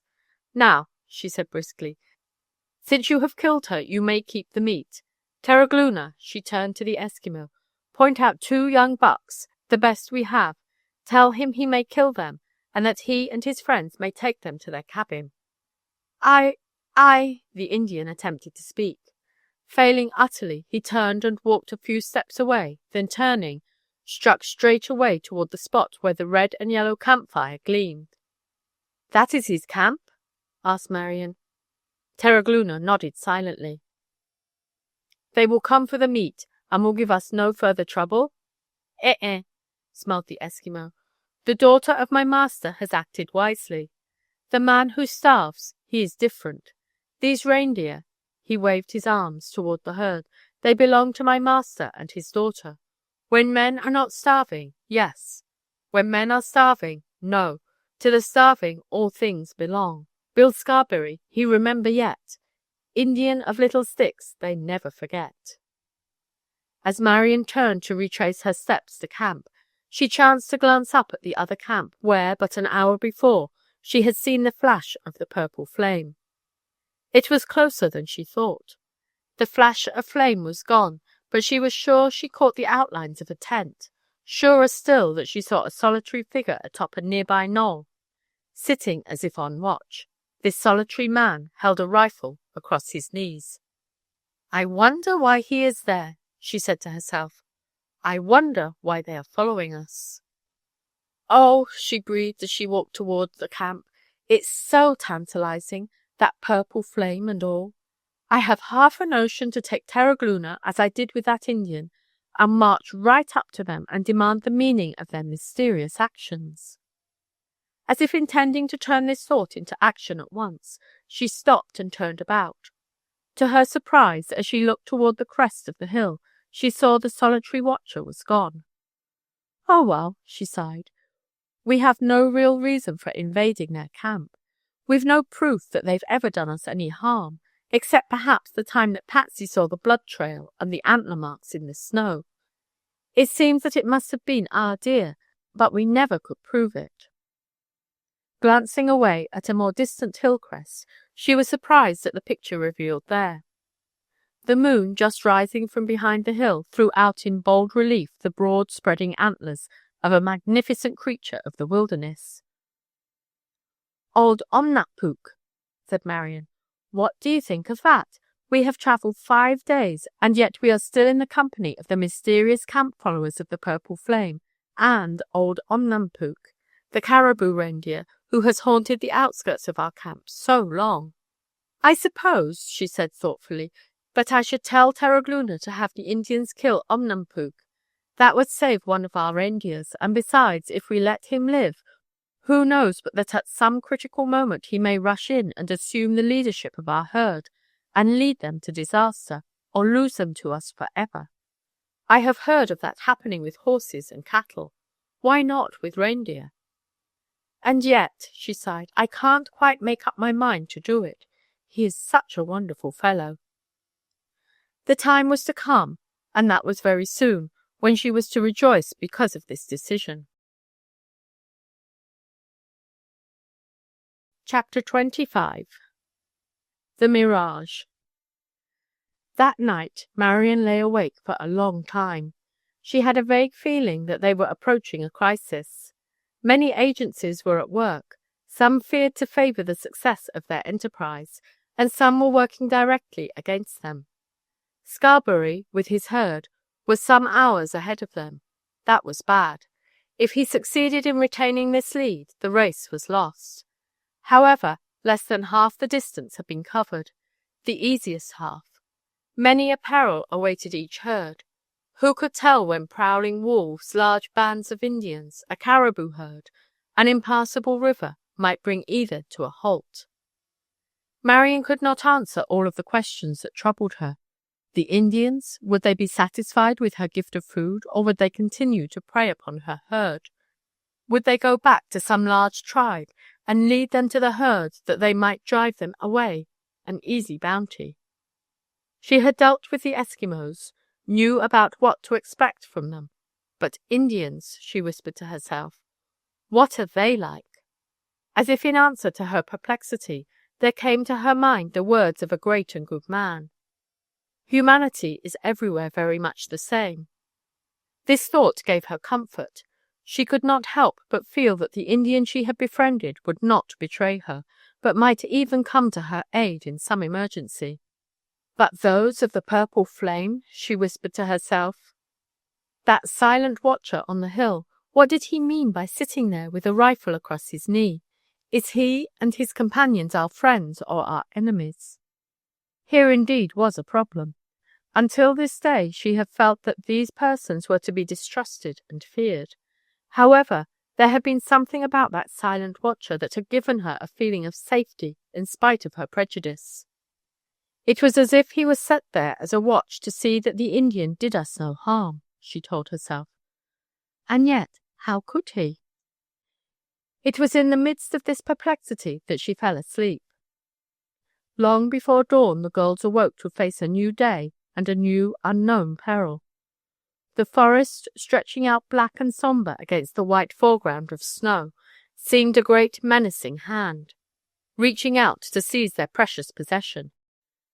They could not know what perils awaited them in the forest. With breakfast over, the tent struck, sled deer harnessed and hitched to the sled, and everything in readiness for the continuing of the race to Fort Jarvis, the girls climbed the nearest hill, hoping that they might catch some glimpse of the country beyond the forest. Their hopes were in vain. Far as the eye could see, the forest stretched before them. They could only guess the miles they must travel before coming again to rolling hills and level tundra. They were travelling over a region of the great Northland which had never really been explored.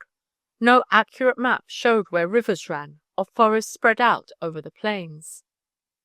Standing there, looking at the great forest, Patsy quoted, "This the forest primeval, the murmuring pines and the hemlocks stand like druids of old with beards that rest on their bosom. And with 2 Eskimos for companions, we are to enter that forest. Only wild people and wilder caribou and wolves have been there before us. Oh, Marion, we are explorers. We really, truly are. Isn't it grand?" Marion did not answer.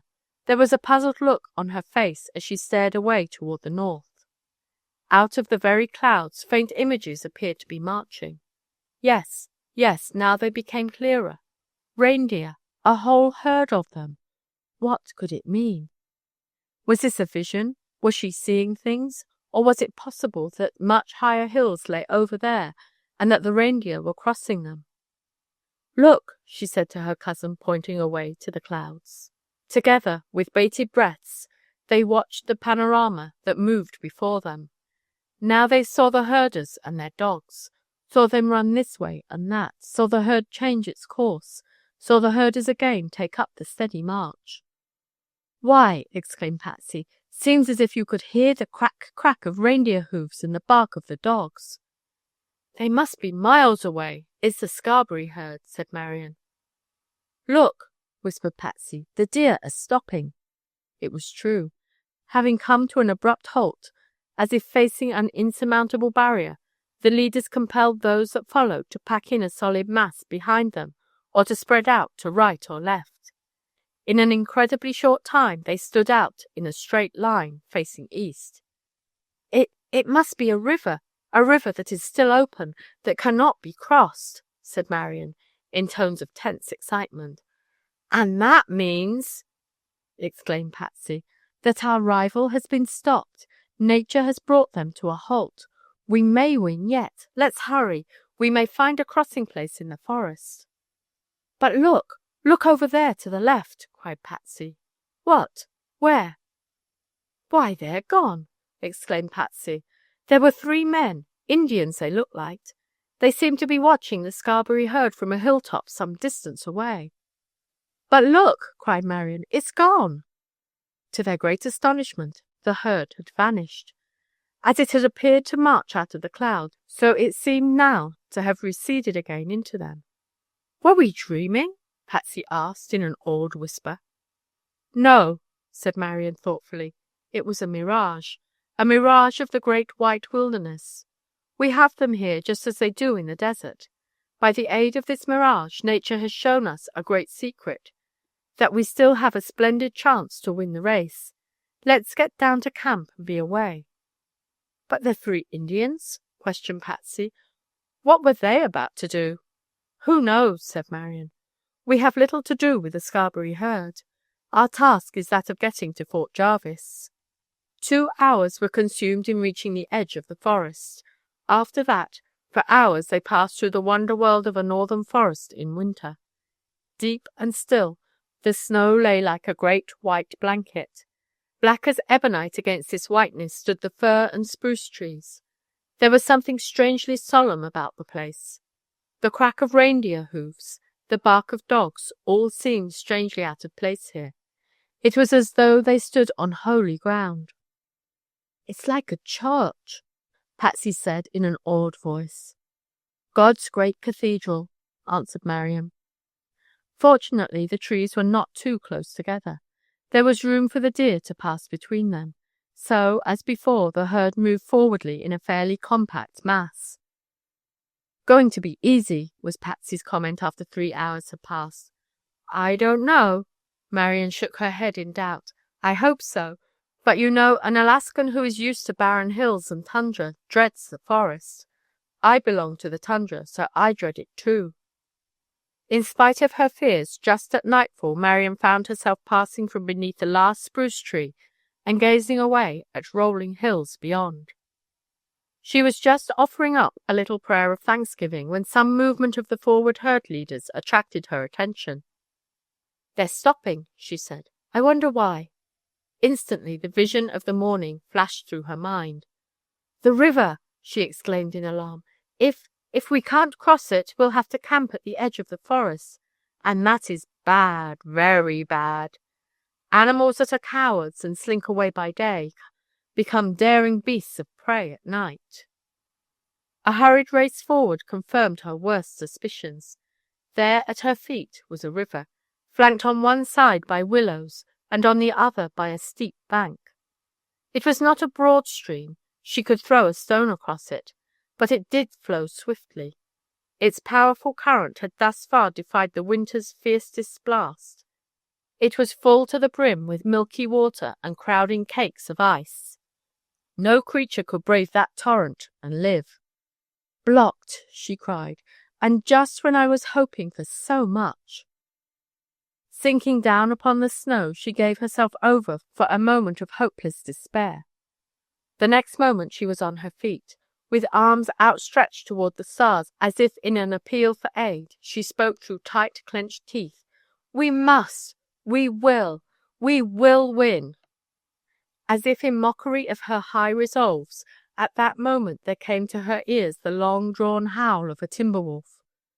The call of the wolf was answered by another, and yet another. At the moment they seemed some distance away, but Marian trembled at the sound. "A wolf travels fast," she told herself as she turned to hurry back to Patsy and her faithful Eskimo. "Listen!" she exclaimed, as she came near to her companions. "Sounds like 10 or 12 of them howling at once. Terragluna, do wolves travel in packs?" "Maybe not." The Eskimo shrugged his shoulders, "but often there are many. Then they call to one another. They come all to one place. Then there's trouble. There will be trouble tonight, and we have no rifle. He broke off abruptly, to lean forward in a listening attitude. "That is strange," he murmured. "They have found some prey back there, where they are, perhaps a caribou." As they stood at strained attention, it became evident to all that the creature being pursued was coming down the wind toward them.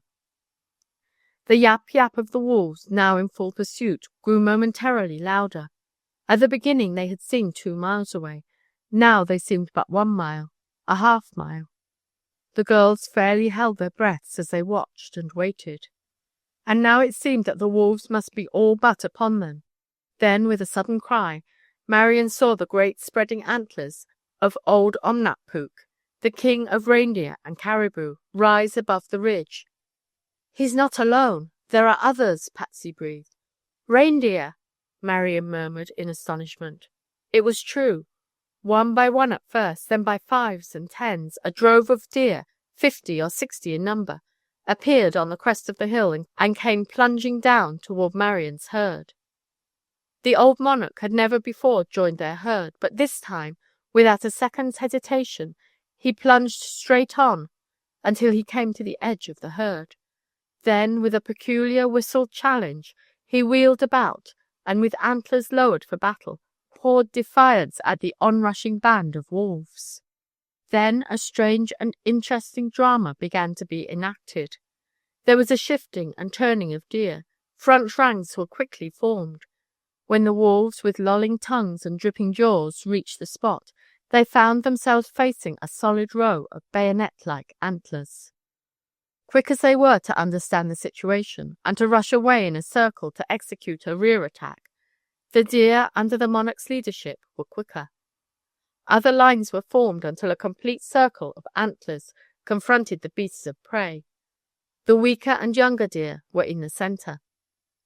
Then it was that the girls discovered for the first time that they too were in the center, that they were surrounded by the restless, snorting, pawing herd of deer. In their interest at watching the progress of events, they had not been aware of the fact that the deer in swinging about had encircled them. That they were in peril they knew all too well. They read this in the look of concern on Terragluna's face. Circle hold, all right, he said soberly. Not hold, bad. Deer afraid, go mad. Want to trample down all. Want to get away fast, maybe knock down my master's daughter, her friend, Terragluna, at attack. Knock down all, maybe trampled, maybe die, maybe wolf kick. There was apparently nothing to do but wait. To the wolf pack new numbers appeared to be added from time to time. The sound of their yap-yapping came incessantly. The circle swayed now to this side and now to that, as some frightened deer appeared ready to break away. It was with the utmost difficulty that the girls prevented themselves from being knocked down and trampled under the sharp hoofs of the surging deer. "What will it be like if the circle breaks and they really stampede?" groaned Patsy. For the first time in her Arctic experience, she was truly frightened. "I don't know," answered Marion. "We can only trust. I wish we were out of this. I wish—" A sharp exclamation escaped Marion's lips. Over to the left, a deer had gone down. The wolves appeared to have cut the tendons to his forelegs. There was a terrible confusion. It seemed that the day was lost, that the stampede was at hand. "Keep close to me," Marion whispered bravely. "Some way we will pull through."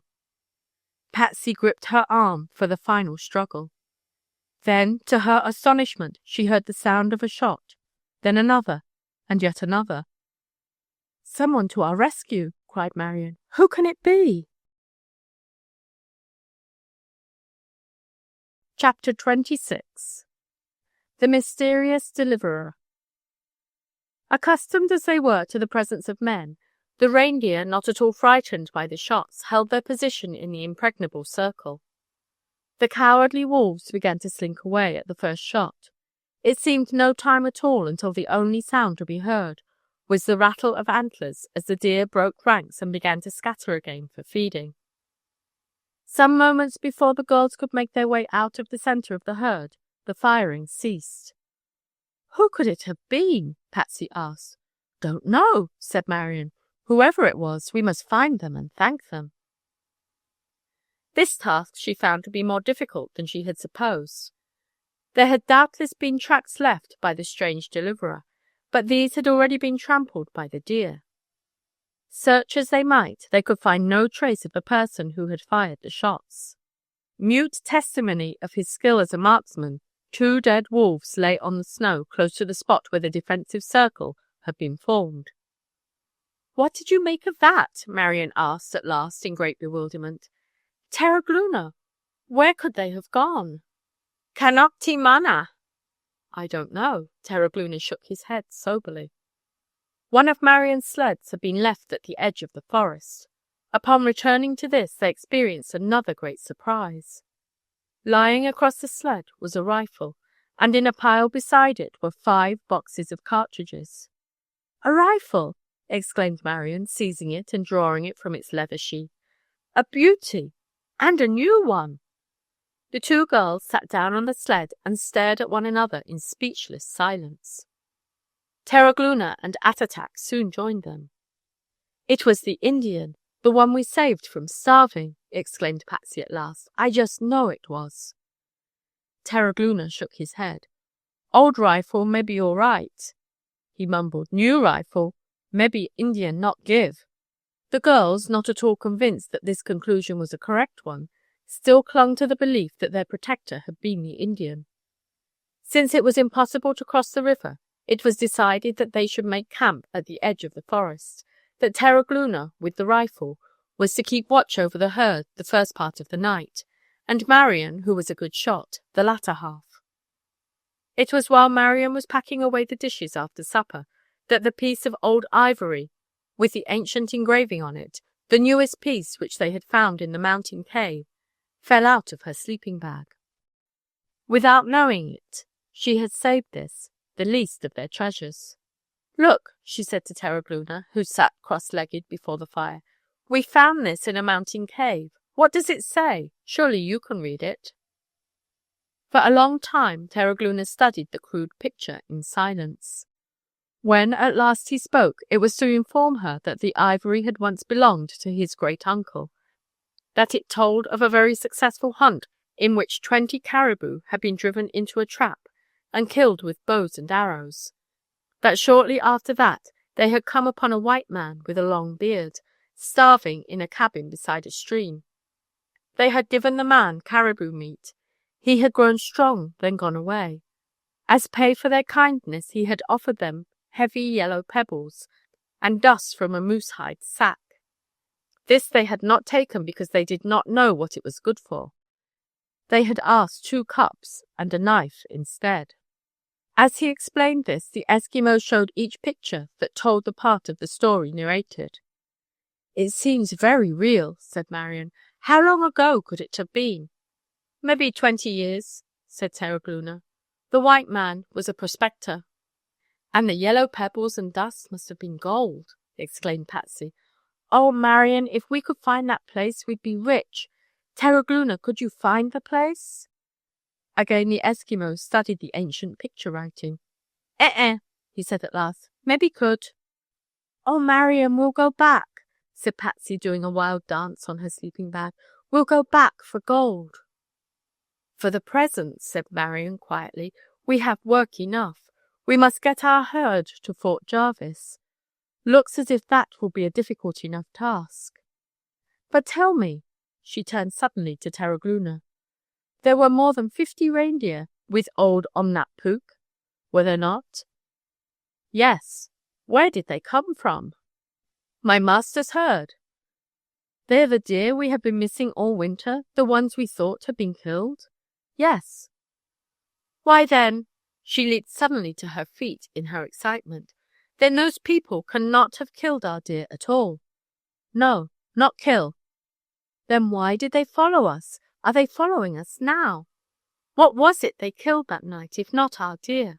Oh, it's too perplexing for words." Terragluna looked at her and smiled a droll smile. "Many strange things on hill and tundra. Sometime maybe no, maybe not. Terragluna must go watch. You sleep. Tomorrow may be very hard." Taking up the rifle, he left the tent. Before creeping into her sleeping bag, Marion stepped out of the tent to cool her heated brow in the crisp night air. Above her the stars gleamed like tiny campfires. Beyond her the dark forest loomed.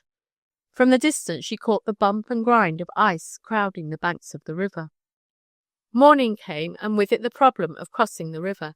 They had been traveling by compass. As far as Marion could tell, to go either up or down the river would be to go out of their direct path. Terragluna advised going north. Some signs intelligible to the girls, but clear enough to him, appeared to promise a crossing 2 or 3 miles above. For once the canny instincts of the Eskimo failed. He was no longer in his own land of barren hills, tundra, and sea. Perhaps this caused him to err.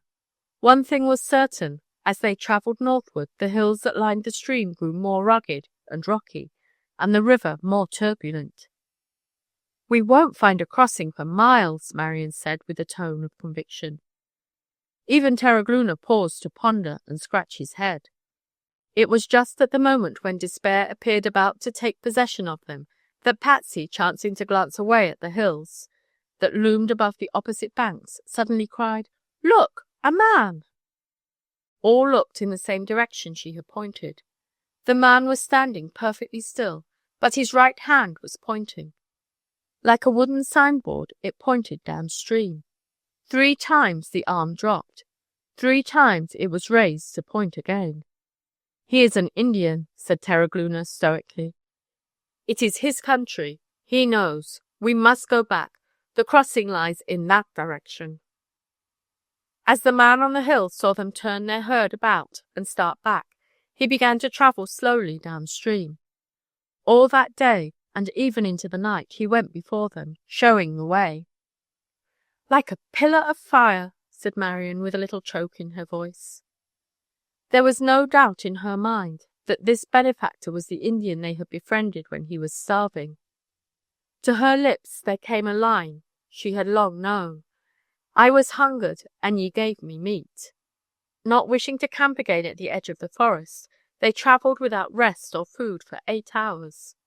At last, when they were so hungry and weary that they felt they must drop in their tracks and fall asleep, they came suddenly to a place where the troubled rush of waters ceased, where the river spread out into a broad, quiet, ice-bound lake. "Thank God," Marian murmured reverently as she dropped exhausted upon her sled. After resting and eating a cold lunch of hardtack, frozen boiled beans, and reindeer steak, they headed the herd across the lake. Having passed through the narrow forest that skirted the lake, they came upon a series of low-lying, barren hills. Here, in a little gully lined with willows whose clinging dead leaves rustled incessantly in the breeze, the girls made camp. Before going to sleep, Marian walked out into the night to view her herd. The sky was clear. The golden moon made the night light as day. The herd was resting peacefully. She wondered vaguely if other human beings might be near. Their mysterious guide had left them at the shore of the lake. At no time had he come close enough to be identified. She was wondering about him, and as her gaze swept the horizon, she saw the red and yellow gleam of a campfire. Her feeling toward that campfire had changed. There had been a time when it filled her with fear. Now, as she gazed steadily at it, it seemed a star of hope, a protecting fire that was perhaps to go with them all their long journey through. The Indians' camp, I suppose, and yet, she asked herself, is it? It might be the tent of the purple flame, and if it is, do they mean us good or ill? Sleep that night was long and refreshing. They awoke next morning with renewed courage. Before them lay great sweeping stretches of tundra. For days, without a single new adventure, they pushed on toward Fort Jarvis. Sometimes beside a campfire of willows, Marian sat wondering how they were coming on with their race. Was Scarberry and his herd nearer the fort than they? There was no way to tell. Traveling the trackless Arctic wilderness is like sailing the boundless sea. As 1,000 ships might pass you by night or day, so 1,000 herds, taking other courses, might pass this one on its way to Fort Jarvis, and no owner know of the others passing. Sometimes, too, she thought of those mysterious camp followers, the people of the purple flame. She no longer feared them, was curious about them, that was all. No longer did she catch the gleam of their light by night. Had they turned aside, gone back, or had they merely extinguished their unusual light? The Indians, she thought, must have been left behind. They would not travel far from their hunting ground. They had been served, and had served in turn. Now they might safely be forgotten. Then there came a time that called for all the courage and endurance their natures could command. One night they found themselves camped among the foothills of a range of mountains. The mountains, a row of alternating triangles of deep purple and light yellow, lay away to the east, and at their peaks the snow, tossed high in air by the incessant gales that blew there, made each peak seem a smoking volcano. "Tomorrow," said Terragluna, throwing out his hand in a sweeping gesture, "we must cross." "Is there no other way?" asked Patsy. "Must do," said Terragluna, as he hurried to the task of putting all in readiness. 2:00 in the afternoon on the following day found them engaged in a terrific battle with the blizzard that ever raged up the mountain pass which they must cross. "Try not to pass," the old man said. "The storm is lowering overhead," Patsy chanted bravely as, with snow-encrusted head, and with cheeks that must be rubbed incessantly to prevent them from freezing, she struggled forward. A moment later, as a fiercer shock seemed about to lift her from her feet and hurl her down the mountainside, Marian heard her fairly shriek into the teeth of the gale, "Excelsior! Excelsior!" Many hard battles had Marian fought out on the tundra, but nothing had ever equaled this. The snow, seeming never to stop, shot past them, or in a wild whirling eddy dashed into their faces. The wind tore at them. Now it came in rude gusts, and now poured down some narrow pass with all the force of a waterfall. Only by bending low and leaping into it could they make any progress. The herd plunged stumblingly forward in a broad line. The dogs, incessantly at their heels, urged them forward. Terragluna and even the brave Attatak did all in their power to keep the herd moving. "If they stop, oh, if they do," panted Marion. "If they refuse to go on, we are lost. If only we reach the summit, I am sure we will be safe. It must be calm on the other side." Now Gold, the master collie, completely exhausted and blinded by the snow, came slinking back to his mistress. Marion rubbed the snow from the eyes of the faithful dog and, patting his side, bade him go back into the fight. Tears came to her eyes as the dog bravely returned to his task. The time came at last when all 3 dogs seemed done in, when the deer all but stopped, when it seemed impossible that they might be kept moving another 5 minutes. Then it was that the indomitable Marion sank down upon her sled in the depths of despair. "Look! Look!" cried Patsy, who had turned about to rub the frost from her cheeks. "Wolves! A whole pack of them!" Marion wheeled about for one look, then, digging into her pack, drew forth the rifle.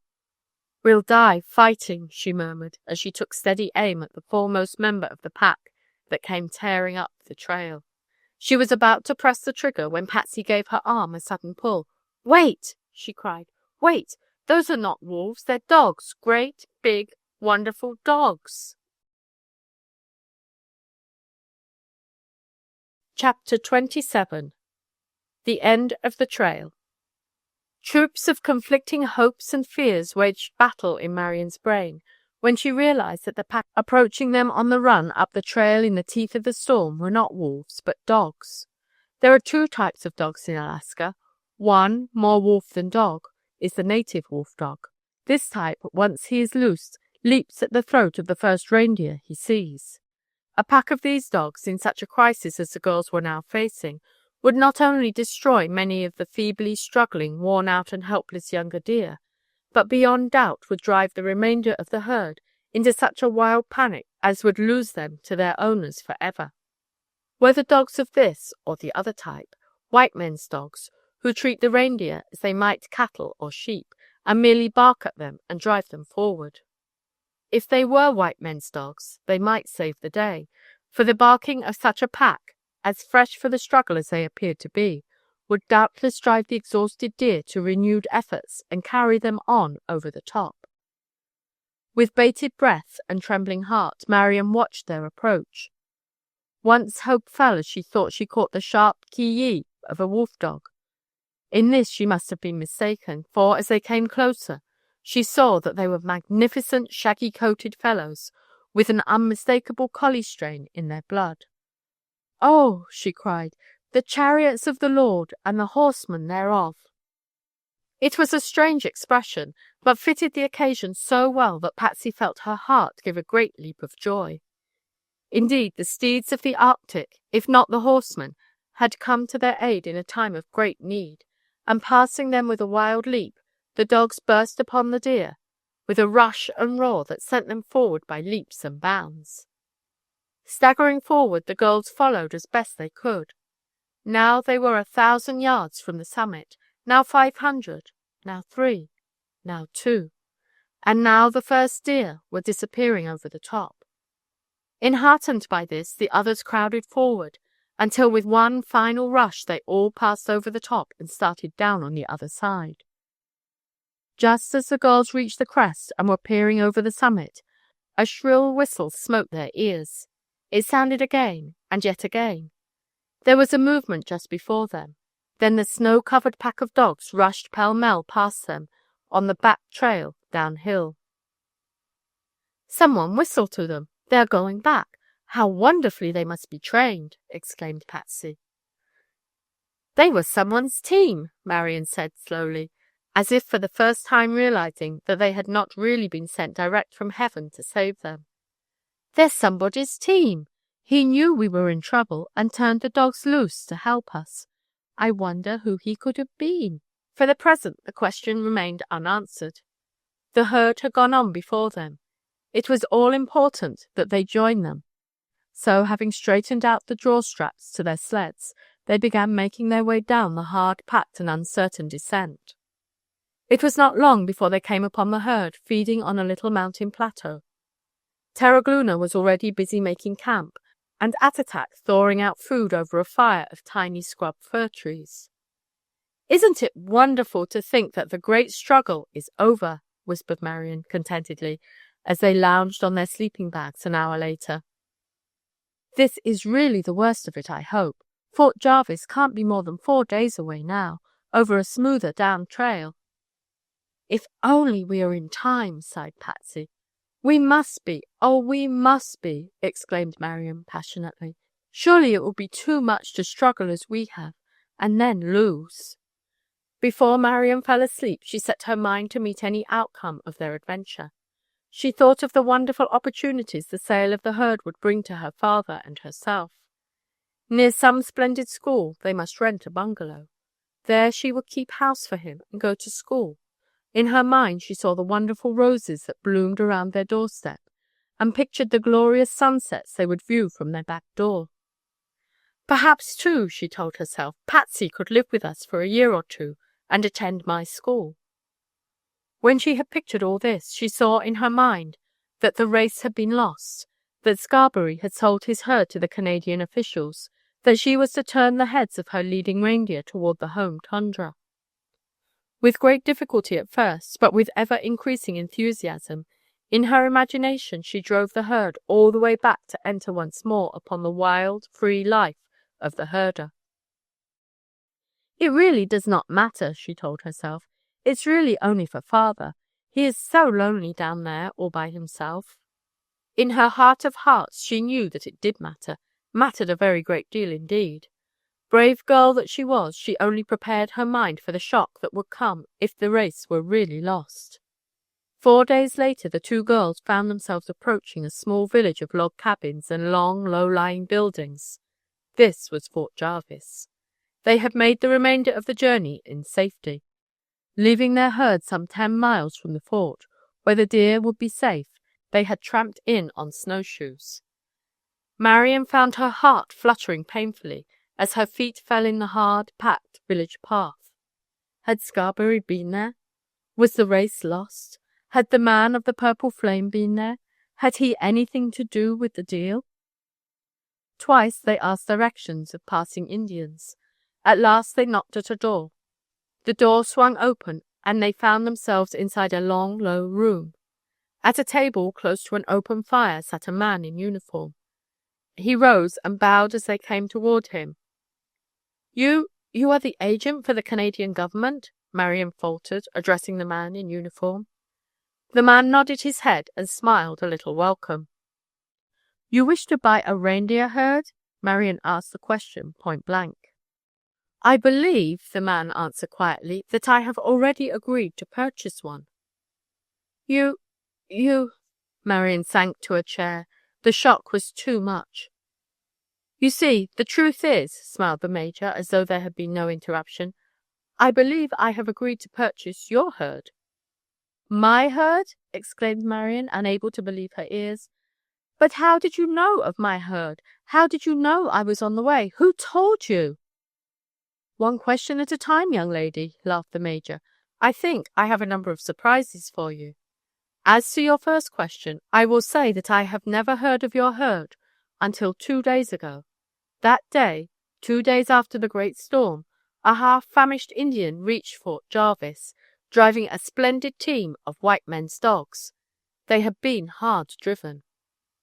After we had fed him, he jerkily told the story of your race against a man named Scarberry. He told us of the treatment you had given him, of your kindness to his people. Then he told of Scarberry, told how Scarberry's herd had been delayed and held up along the trail, and how he had tried to be of help to you. Then he told of your battle against the storm, and how, once you were safely over the pass, he had driven night and day to reach here.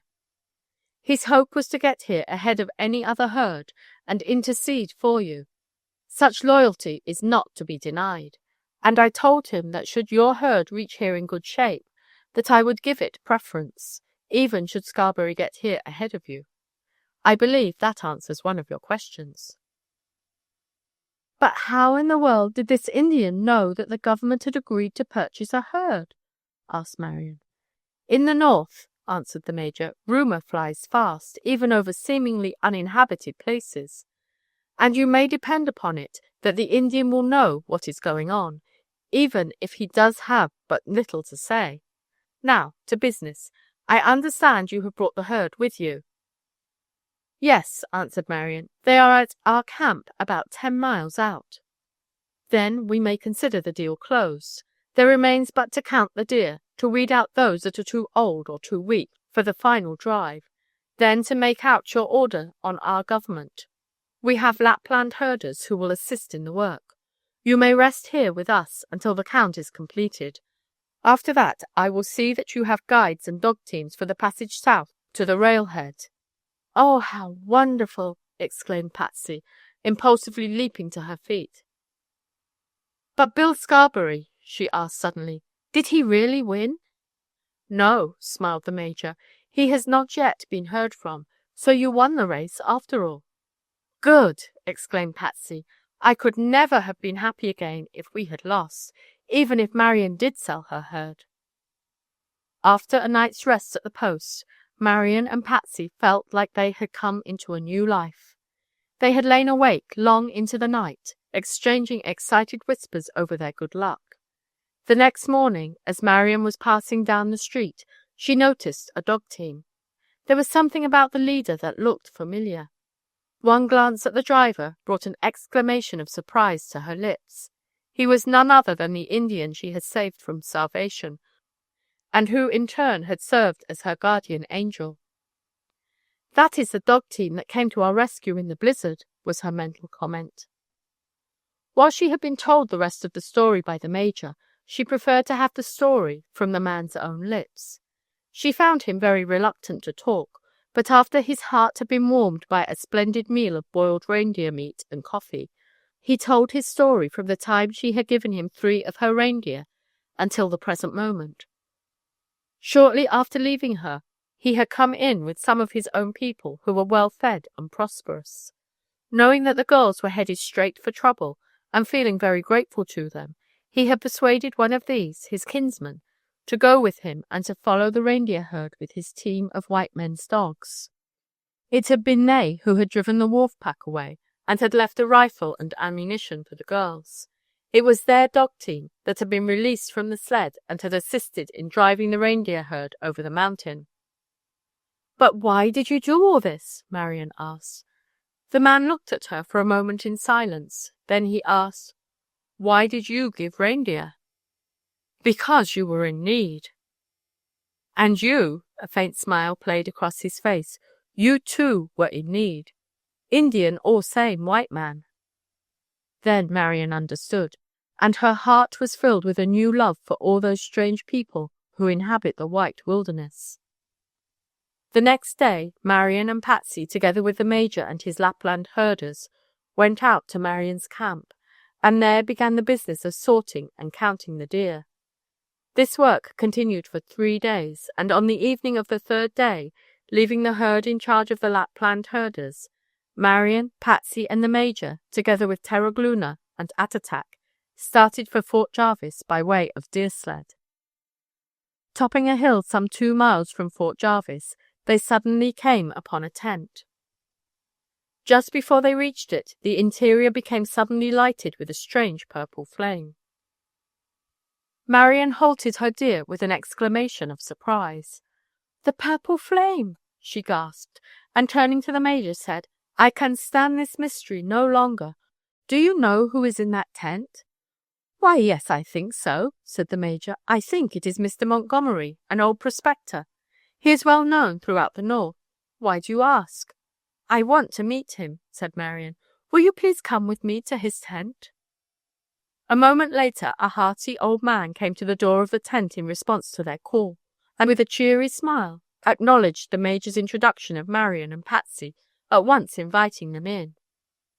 Imagine Marian's surprise when, upon entering the tent, she saw a young girl of about her own age, seated at the radio sending set, and there, under the deft fingers of the girl operator, a crackling purple flash jumped back and forth across a wide spark gap. "The girl of the purple flame!" gasped Patsy. At sound of her voice, the girl turned around and smiled a welcome. Marian turned to Mr. Montgomery. "So you are the people of the Purple Flame?" "Are we indeed?" laughed the old prospector. "Yes," said Marian, "and I thought all the while back there in Alaska that you were dogging our footsteps, and, to speak honestly, we feared you." "Well, well," laughed the old gentleman, "so that was your reindeer camp. We thought all the while that you were dogging our footsteps." Then the old prospector launched into a long story that cleared up the entire mystery of the Purple Flame. It appeared that in his youth he had been a prospector in Alaska, and had found a very rich vein of gold. Ill health had overtaken him, and he had been forced to return to the States. Years passed, and fortune and wealth had come to him, but the lure of searching for gold was still in his veins, and in the end he had come again to Alaska, thinking to find his mine. The years had somewhat dimmed his memory, and he had searched in vain for the lost mine. Moving from day to day, he had been just as surprised to note that Marian's camp moved with him, as was Marian to discover that his camp moved with hers. In time he had become suspicious, fearing that they were dogging his footsteps. He knew that he had been well known throughout the North in the past, and he feared that others knew of his lost mine. "And that," concluded Mr. Montgomery, "is the reason I never called at your camp." "And that radio set," said Marian, "with its flash of purple flame, is the reason that I never called at your camp. There was something so mysterious about it all." The old prospector smiled. "I suppose," he said, "that my having a sending and receiving radio set is a bit strange and perhaps a little mysterious. Certainly the set is a bit strange, for to my knowledge there is not another set like it in the country. It is very compact and yet most powerful. You see, my interests in the outside are very extensive, and it is necessary for me to keep in touch with them. By the use of this set, I can keep in touch with my agent in Nome, and he in turn can keep in touch with the States by use of the cable. It was the spark of my set while sending that made the purple-colored flash which kept you so mystified. You know, most mysterious things become quite simple when you find out all about them. This radio has made it possible for me to come back and look for my lost mine. It's the lure of the thing that draws me, not the desire for the gold." And then it was that Marian, remembering the treasures that she had found in the cave on the enchanted mountain, and feeling that she had something in common with this old prospector, told him her story. As she told of the carved ivory, the old man's eyes glowed with delight, and in the end he insisted that he go into Fort Jarvis with them, that he might at least see the piece they had brought along, and hear Terragluna's story. At the post, old Terragluna, in a halting way, read the pictured inscription on the 4 sides. Other bits of information furnished by Terragluna convinced the old prospector that Terragluna's great-uncle had been his guide in the days when he was first prospecting and had found the mine. Mr. Montgomery wanted to set out at once with Terragluna and Attatak for the cave on the mountain. "Why," he exclaimed, "that's very near my lost mine, for I remember that my old guide, Terragluna's great-uncle, spoke of the cave as a place where we might winter in safety, should winter come down upon us before we expected it." "How wonderful!" said Marian. "We have just completed the count and sale of our deer. Patsy and I are going back to the States, and I am sure Terragluna and Attatak will go with you. And you will be in good hands," she added, giving both of the faithful servants a glowing smile. The sale of the deer was successfully completed.